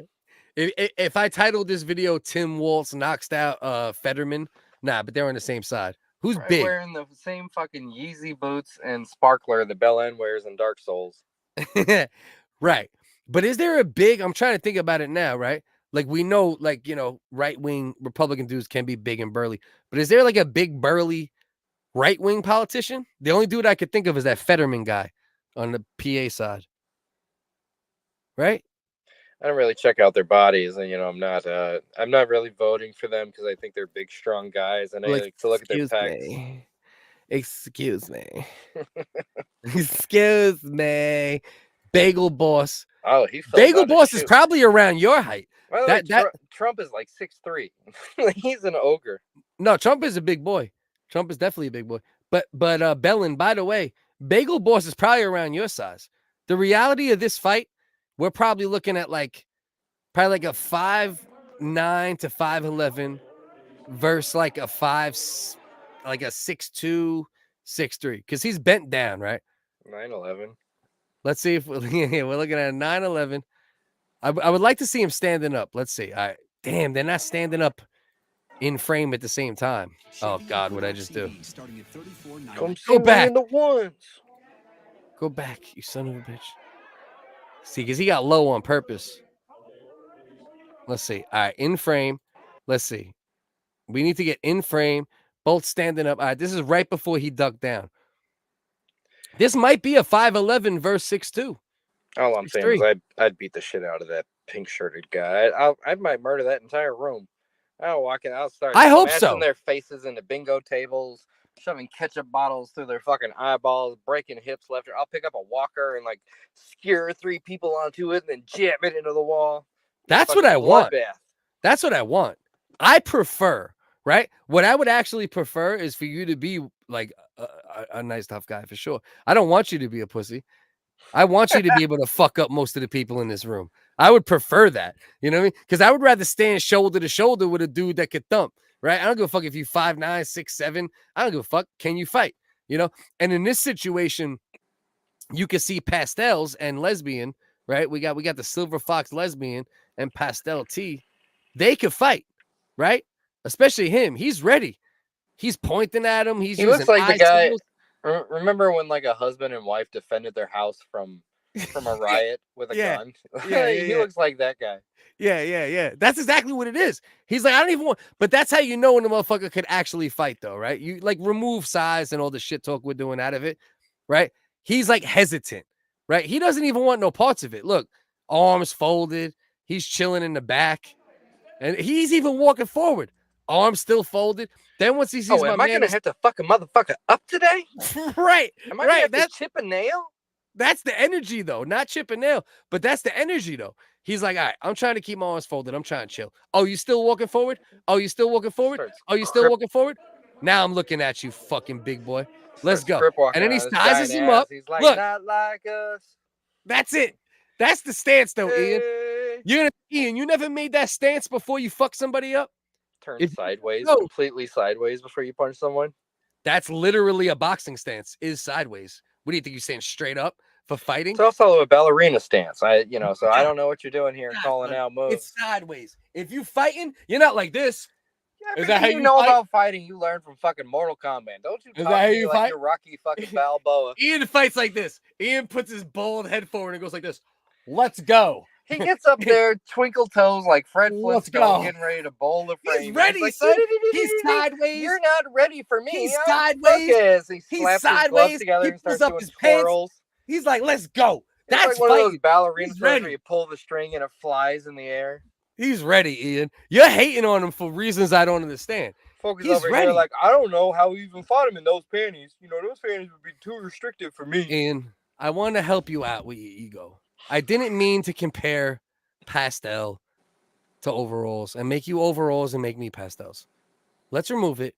Let's remove the ego from it for a minute. Who do you think's more ready at this moment? My man that's dropping down, lifting his pants, ready to throw, or this fucking retard that walks to him straight up. He's not even thinking about protecting himself. There is no thought about protecting himself at this moment. He's still just walking forward. And then watch what happens. Neither of them have been in a fight in their life. And that guy gave him everything he had in the tank. That's what I'm trying to tell you. You're wrong. My man in the pastels with the lesbian, you can he's see in fucking karate class. You think he's out there doing backflips like a Ninja Turtle on the weekend? Watch it. He's pointing at him. He's pointing at his eyes. He's saying, big man, chill the fuck out. You keep walking towards me, I'm going to fuck you up. Are you listening, big man? No, you're not listening. In the last UFC fight. Look, he just started putting his hands towards his pants. Now his hands at it. It's over. Right now, at this moment, it's a wrap for dude in overalls. Because my man in the pastels is already thinking about combat. Whereas this guy's like, I'm big. I'm big. Don't worry. Because I'm big. I'll win. And then what happens? And you're not big like him either, Ian. So don't personalize this guy. Don't do that. You're right. And then watch. I'm 8 feet tall. No, you're not. You're 6'1" at most on a good day. Fuck out of here. So look, sizes him up. Bink. I told you he jumped. He fucking jumped up to hit him. Listen, jumping and hitting him is still hitting him, though. Bink. Now I agree with you, right? If dude in overalls knew how to fight, he would lean back a little bit, wait for the jump, hit him the minute he leaves one of his feet. Shoved his stomach out, and the guy would have flown through the air when he jumped up. Man, this is what makes me wonder about how many fights you've been in, man. It worries me sometimes. Because I want you to be tough, Ian. If we meet up in New York and shit pops off, I want to know. Ian Ellis is ready. I want to know. The second you jump for my chin, I'm going to inflate my belly and bounce you to the back of the room. Then I'm going to run, jump in the air, and before you can sit up, I'm going to land on you ass first and crush your neck. I'm going to keep farting until you tap out. I love the comedic response of it though, that like an inflated stomach. Yeah. Ian's right. Pink shirt. No, he definitely has pink shirt. So this is what pink shirt got going on. I'll be back. Got to fill my drink. Got you, bro. Got you. See what pink shirt got going on right now is that pink shirt. He got in fights. It's been a while though, right? It's been a while. He's gotten fights, but it's been a while. And he's been thinking about this shit since the 70s. Probably hasn't gotten a fight I'm gonna say since mid 80s, early 90s at most. But he's like, right, I'm gonna grab my pants. Look, I'm sizing you up. The minute you dip, and maybe this is only a 5'10" and under guy thing, but the minute but that's not true. Because no boxer fights like this. There's nobody who fights. He like should have summoned his mimic. Yeah. He should have something. Where's the magician? You know, but nobody who fights like straight up, right? Anybody who fights gets a little lower, right? It doesn't. If you're tall as fuck, you get a little lower. If you're short, you tend to even get a little lower, right? Because you want to insulate yourself more. So it shows that he's ready. The problem is what probably happened here, right? To your point and to the point of him being big man, is big man is just so used to being big man. When you're big like that, right? We're not talking about just Ian Ellis, who's like a little taller and shit. But this would be like Dust type shit in his prime if he was a big boy, right? 6'1", 6'2", but we're talking 250, 280 type shit. You end up just falling in love with being that big, right? And being that big. Oh, I'm that big, so there's no concern because I'm that big. And he walked to him with that type of confidence, and this is what got him. Bink, sunglasses off. They both got MAGA sunglasses. One of them went flying, though. One pair of MAGA sunglasses did not make it out of this GOP meeting. You know what I mean? That's the bottom fucking line. Look at my man. You can always tell when a motherfucker's more ready, though. That's the thing. He was leaning on being big too much, and you can't do that. He's telling him, I don't want this to happen, big guy. And now what happens? Bink. Good night, big man. Yeah. But anyway, that shit's just stupid. Nah, he squared up before. What do you mean? He fucking dropped him. There was nothing else that could happen at that point. The other guy always giggled. I don't know. I might have missed something else. Oh, you're talking about Ian. Nah, he squared up and always gets fucking up. All right. Now I understand. Methed out. Lenny never had the intention of really swinging. He thought, yeah, that's what happens. Exactly. When you're that big, when you're like a 6'3", 6'2" to 6'4" guy, and you're automatically 250, 300, you automatically assume people are going to be scared. But some people are more ready to fight than others, and that's what it boils down to. The big guys used to it being a woman and dead in his basement. You think big man got some bodies in the basement, bro? What are you saying, man? All right, let's see how it shakes out while we let it rip. Let's see.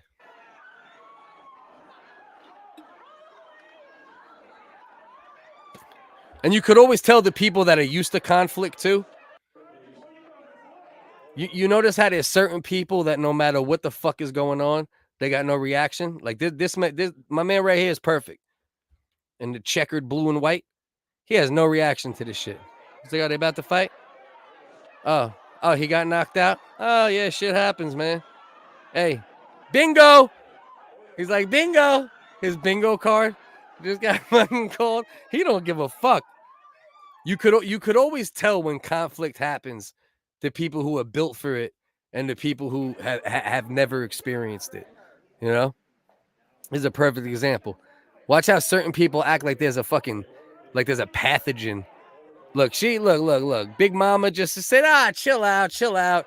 It's not going to go for big. Oh, shit.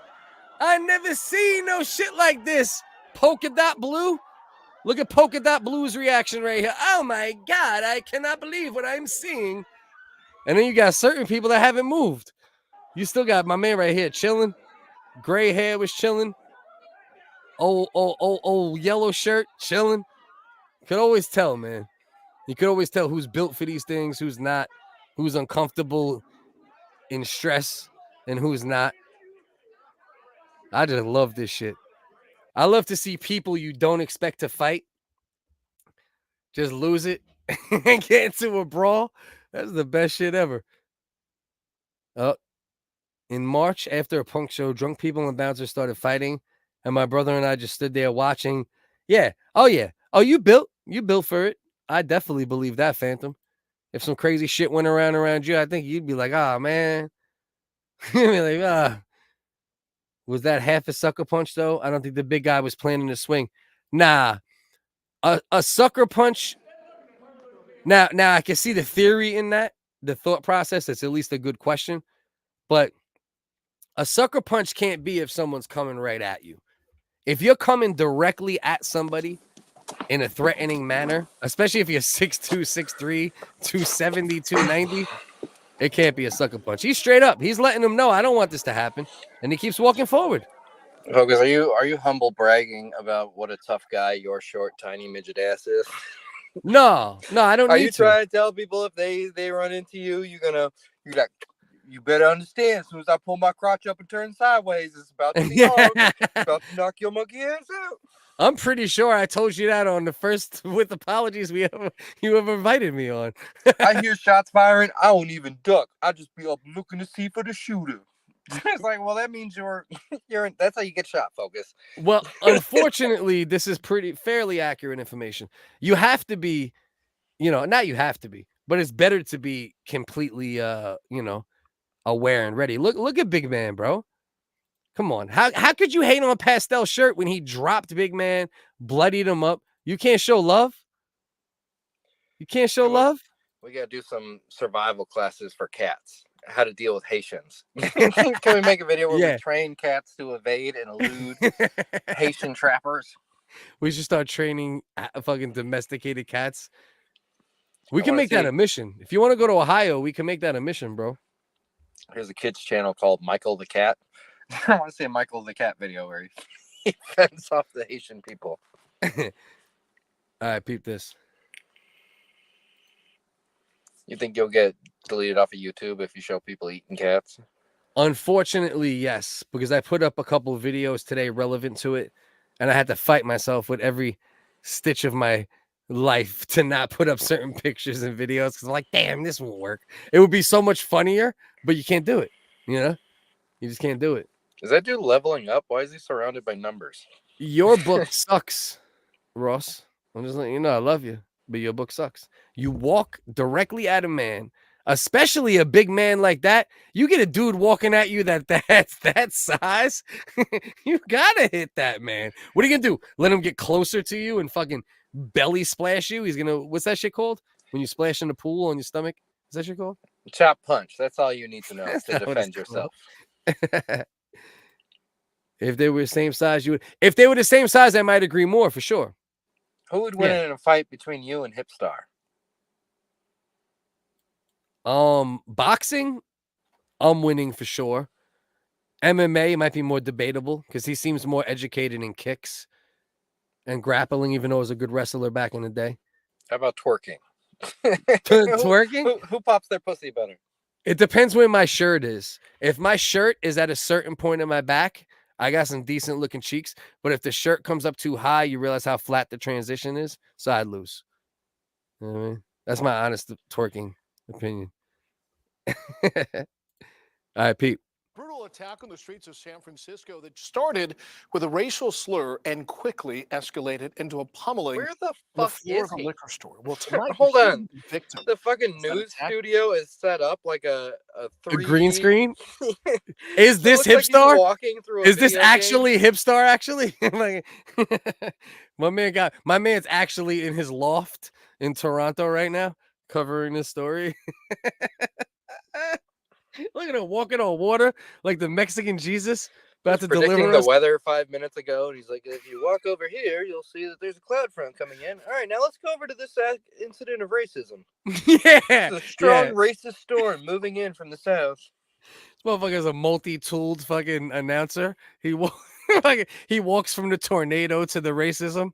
I would like to see the racial weatherman who just goes on the air and is like, yeah, whites are going to be mad about this. All right.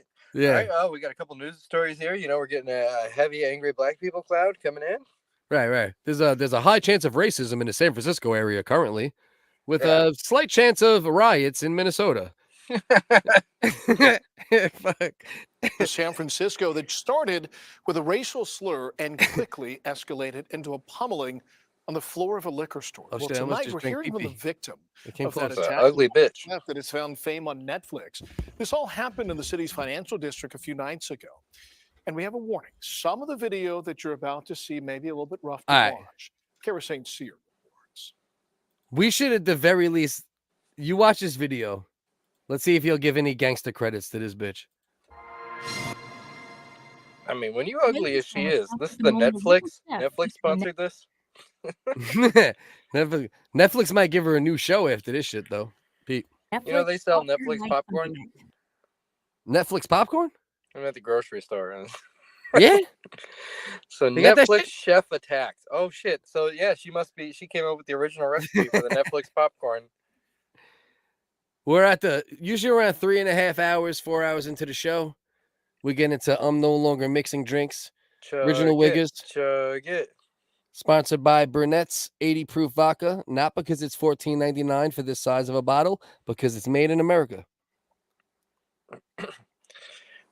Yeah, you're definitely gonna watch me fight Millennia tonight. I might, bro. I'm definitely blowing my load here, though, too. All right, come on, Pete. Surveillance cameras captured the moment a local chef featured on Netflix fought for her life Sunday night. Wendy Drew says it started when a man walking his dog called her a racial slur before attacking her. This guy, pretty look normal with his dog, walks by and he calls me the N-word, right? There's a lot of variables here, too. This bitch is like from England, yet she's wherever the fuck she is in the San Francisco Bay Area. I'm just out getting some chowder. Right. This bitch is just trying to have some fucking potato stew. And this fucking standing here scratching my fucking hairy monkey, and all of a sudden this racist piece of shit is like, hey, I'm eating here. Before attacking her.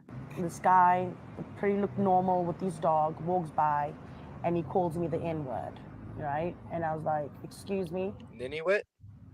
Why are you calling me Ain't that? it the N-word? Back into what? And then he starts plummeting, just starts knocking me. Going She tried in. to block the man's jabs. She was able to grab a hold of him, leading him into Drum Liquor Store, where she knew cameras would be rolling. That man was Joe Biden. I love that, though. Leading him into the liquor store where she knew. So this bitch was in... arguably, this is infactual, but this bitch was in such control that she was like, oh, it's the liquor store. There'll be cameras in there. This bitch was trying to Popeye the Sailor Man her way into some Crown Royal. She's like, Right. She's got to get to the back. 3 swigs and I got this. Right. She's looking for a flask. She's trying to drink some Hennessy with her butt cheeks while they were fighting. Just sunken in. Call 911, and I was holding this guy, and I'm like, I'm not letting you go. You're going to jail. Drew fought back, trying to block the front door until police came, but you can see the man leaving here before they arrive. She chased him up the street to Cafe Terminus. Tough to watch. Kara St. Cyr. All right, well, at this point, she's the aggressor. Right. If you only look at the camera footage, right. The conspiracy is that she just dragged this guy off the street with his poor fucking dog into the liquor store to bust his ass on camera. That's the other side of the story. He's like, I was just minding my business. They cut out the part where she's like, hey, I'm going to eat your dog. Yeah. Excuse me? It turns out she's an English immigrant who came over the border and she was trying to eat his dog. Look. He pieced her up, though. Right? And I was like, excuse me? It's actually a birthmark. She's a firebender. So he comes back. Right. Turns out that's not even a black eye. This is bullshit. I call bullshit. She was on a quest to track down the Avatar so that she could protect her kingdom. And then all of a sudden she ran into racism. Yeah. Side quest. Yeah. Side quest. Coming to the liquor store so this can be documented. Bomba clot. Does she not own a phone? Why is she relying on the courtesy of other people's She tried to block cameras? the man's jabs. She was able to grab a hold of him, leading him into Drum Liquor Store, where she knew cameras would be rolling. When we got in, I started screaming, call 911, call 911. Maybe go where there's help. I was holding. Look, this is the saddest part of the story, regardless, though. Look at this poor fucking dog that's still on the leash. This motherfucker's fist fighting this bitch, and this dog is still just on the leash trying to figure out what the fuck is going on, who called who the N-word. Look, watch this dog. Look at this dog. He's like, what's going on, bro? He's giving legs. He's handing his paw out. Right. He's trying to get a fucking biscuit. He's trying to get a little fucking Alpo biscuit. Jesus Christ, bro. Got up, and I'm like, no, everybody's so fat. Go after him, Wendy. Just go after him. Police arrested 31-year-old Irvin Rivera Lara, charging him. He gave it a 2-piece at the end, though.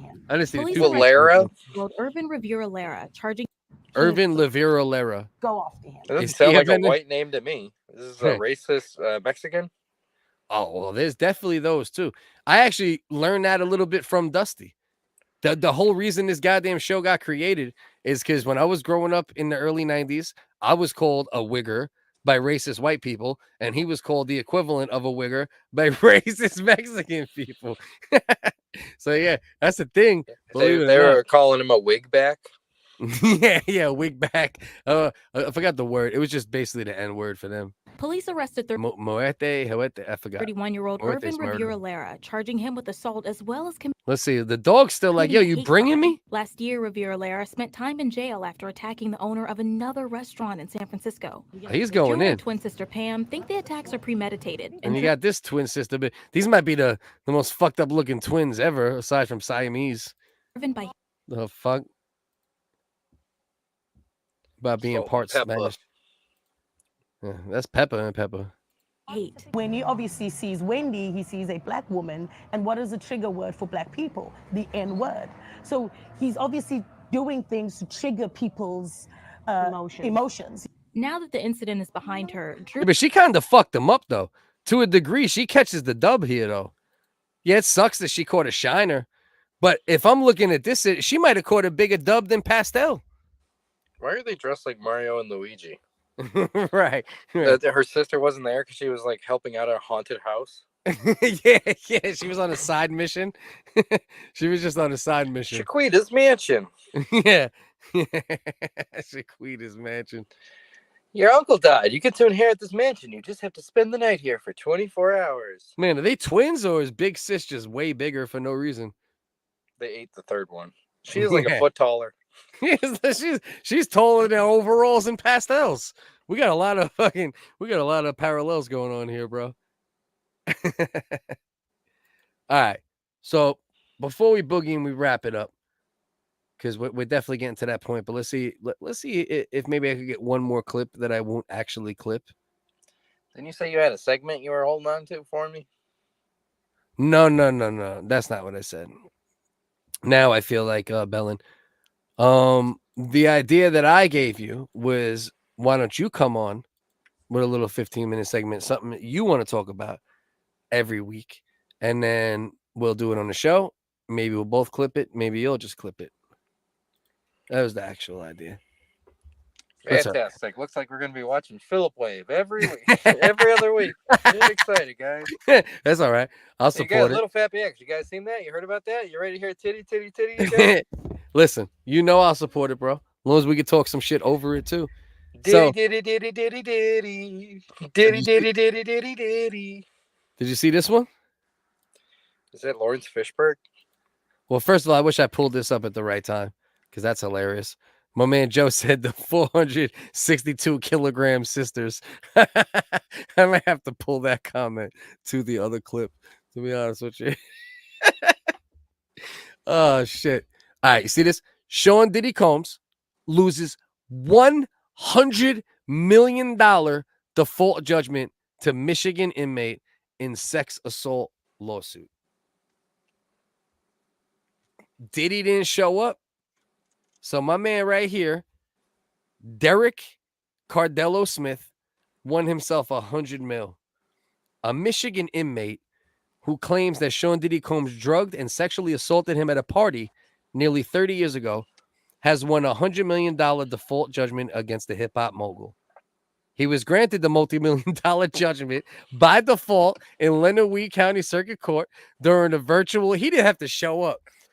You imagine how gangster that is? That you can get $100 million and you can Skype it in. That motherfucker Skyped in $100 million. How much money does he have?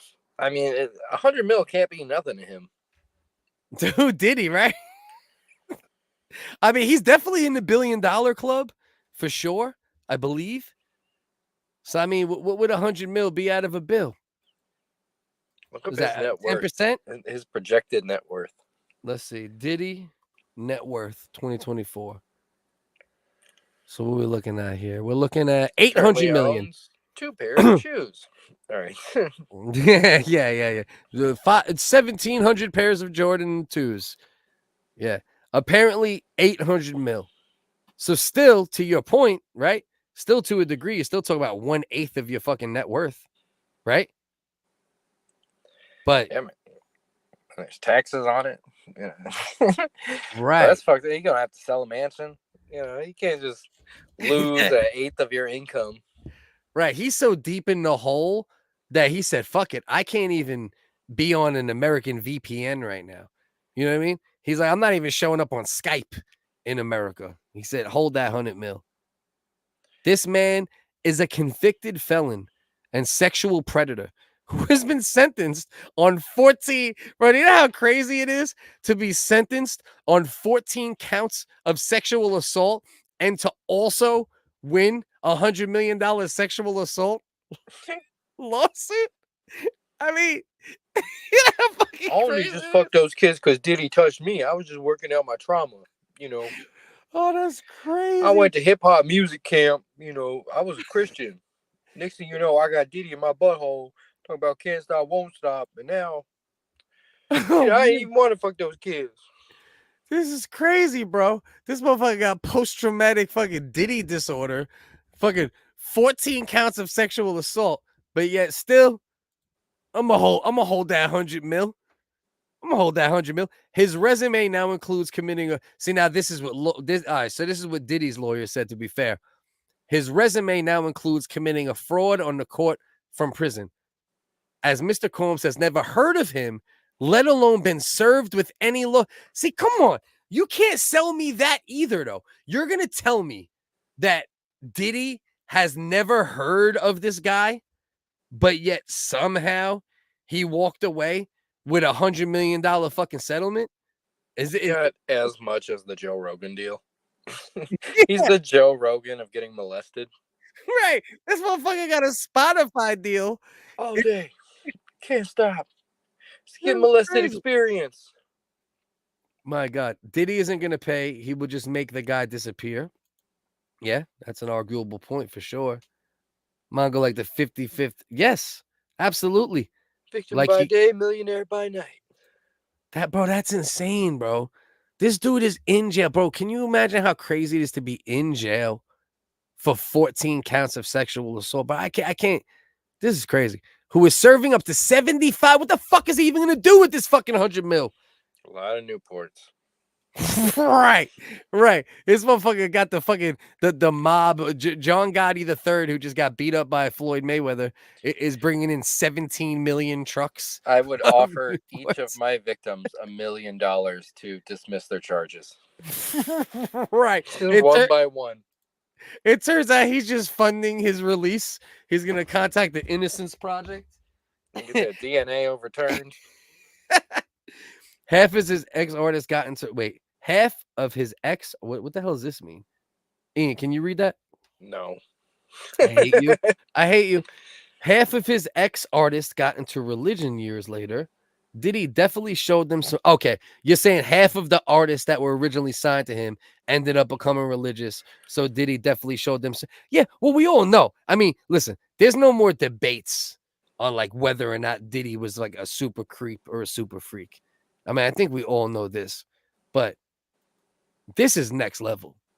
You know, you got a guy serving 75 years in prison that just got you for 100 mil. How fucked up do you got to be to lose a lawsuit to a guy that is about to get 75 years in prison, most likely?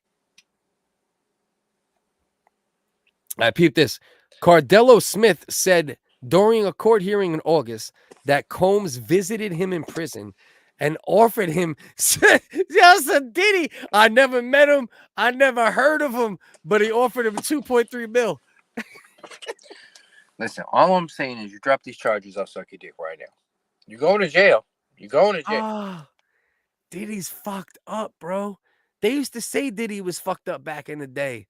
And I believed it because I hated Diddy. Like when Diddy started rapping and decided he wasn't just a producer or the can't stop, won't stop guy anymore, and he started like trying to rap and have people writing rhymes, I'm like, fuck Diddy. I didn't realize, I mean, Jesus Christ. He and Combs allegedly met at an after party at a Detroit Holiday Inn in 1997 and went to a private hotel room with two women. Combs allegedly touched Cardello's buttocks with while the latter was having sex with one of the women and offered him a drink. Cardello Smith reportedly said in the complaint that he began getting drowsy and started to pass out, and later awoke to find himself bleeding and in pain. He claims to have filed a police report following the incident, but it remains unclear what came of it. I'll tell you what came. His Puff Daddy in his fucking ass. In his bloody ass, dog. It is not just his ass, in his bleeding ass. I mean, this is here's crazy what right happened. now. No. They showed up. They were going to run. They were going to be fucking in the same room. And then he drank too much. He passed out. Puffy fucked his bitch. And then he just started, like, finding stuff in the room to put in his ass. Him and the girls were just laughing at him, taking turns, shoving things up his ass. Puffy probably didn't even touch this man. I'm team Puff. They were playing Jenga in his ass and just stacking it up as high out of his asshole. Keychains, lanyards, appliances. This is crazy, bro. No matter how many lawsuits are filed, it won't change the fact that Mr. Combs has never sexually assaulted or sex trafficked anyone. We live in a world where anyone can file a lawsuit for any reason and without any proof. Fortunately, a fair and impartial judicial process exists to find the truth, and Mr. Combs is confident he will prevail. All right, so now so we're gonna have to keep on top of this one little by little, because they're saying he's gonna appeal this shit. But I mean, this is pretty. Combs allegedly touched Cardello Smith's buttocks while the latter was having sex with one of the women. He offered him a drink. Cardello Smith reportedly said in a complaint that he began to get drowsy and started to pass out, and he later awoke to find himself bleeding and in pain. Yeah, this is crazy, bro. I put this story in here last minute because I'm like, fuck it. We talk Diddy on and off. Let's see what we got. I didn't know we were gonna have a bleeding anus story here. He gaped him. He gaped this man. He Took him gaped down to the bottom of Lower Berg and showed him what that Berg do. Right. And if you get gaped, you deserve $100 million, no? Give him that blight town. What do you think, though? If you get gaped, do you deserve $100 million? What do you think, bro? Sure, we all do. I mean, I think there's a lot of people out there getting molested that they don't get anything. They don't even get their that's victimized. fair. They're put in jail. They're victimized that goes to jail for 3 months and then gets out and goes back to teaching at their school. So I don't know. Apparently, it's not a high crime to rape people. Right. So Diddy left this dude with a bloody booty. He got $100 million for now. Diddy's gonna appeal it. Let's see if the booty gets a little less bloody. The WHiggaz will keep on top of this breaking news. You know, Diddy gonna drop a tape where he's like, "I didn't rape him. Here's the tape." And the guy's gonna be like, "Hey, you put things in my ass, Puff. Come on, Puffy's like, "Nah, I ain't into that." He's like, "No, you gonna be amazed when you fit in there. Shit, it's like a magic bag. Come on, Mary Poppins over here." He's spreading his butt cheeks like, "Come on, dog. Right. My fucking ass." Right. Diddy has like a first person cam of the dude saying he loved it. "Oh, make my ass bleed. My name is Derek Cardello Smith, and I want you to make my ass bleed." It turns out this is all a setup. He's Diddy's over there, butt innocent. cheeks spread akimbo, backing into shit. He's backing into fucking corners and dressers and then calling the police. He's like, "Puffy's raping me." And he backs into a fucking lamp. Puffy's like, "Oh, God, I hope they don't sue me for $100 million of this bullshit. This is the kind of shit I just want to fuck this bitch. I this fucking rabbit-ass motherfucker." It begs the question, is it a rape if it's a lawful gape? Begs the question. Lawfully gaped. Right. If you're lawfully gaped, it is not a rape. First of all, Seal Basher, my brother, River, my guy. First of all, I need that hat because he bought the first D-back hat, by the way. Right? Don't be a cunt hat. And I need that video. Secondly, you're joining in late. Thirdly, go back, watch the rest of the show. Fourthly, if you don't, the chapters will be in the description by tomorrow. So many rules. 12thly, we made it to the index of the show. Yeah. I'm gonna boogie because I don't gotta bring my daughter to school tomorrow, but I do have to bring my son to school. It means I gotta be up around 7:45. See if I could get a clip or two generated in between. Ian, if you guys are gonna fire up Coochie, maybe I'll pop in for a minute or two. I hate to leave 10 on the barbecue, because I appreciate the 10 that are still with us. Shout out to Ian Ellis LLC. Philip Wave, appreciate your focus. Ian, tell him everywhere. I guess you don't got to tell him. You can just leave right now, and that's fine too. You know what I mean? But I love you, Sil Basher. I love you, Josephus, the real supporters of the show, the Chat Radios, the Catches, the RDAs, the Ross Dogs, everyone who's been here since day one, the motherfucking Agent Leds who isn't here right now, and the people who've been here since the beginning, the people who just hopping in now. Appreciate you all equally. Get into the description right there. Support in any way you can. Get us on the other platforms. Turn on notifications if you can. The worst case scenario is maybe I make some shit that you don't like. And you'd be like, I wish Focus didn't, put this out. I'm notified. But you could just ignore it. But the best thing you could do is put notifications on. Because then at least anything I put out, you get a hold of it. And you'll probably like most of it. And even if you like some of it, it's worth it. And the support helps this channel and me immensely. I love y'all. I appreciate y'all. The most important thing to always remember, life's a motherfucker, but you should always do your best to not be a cunt. Don't be a cunt. Don't be a cunt. Hey, don't be a cunt.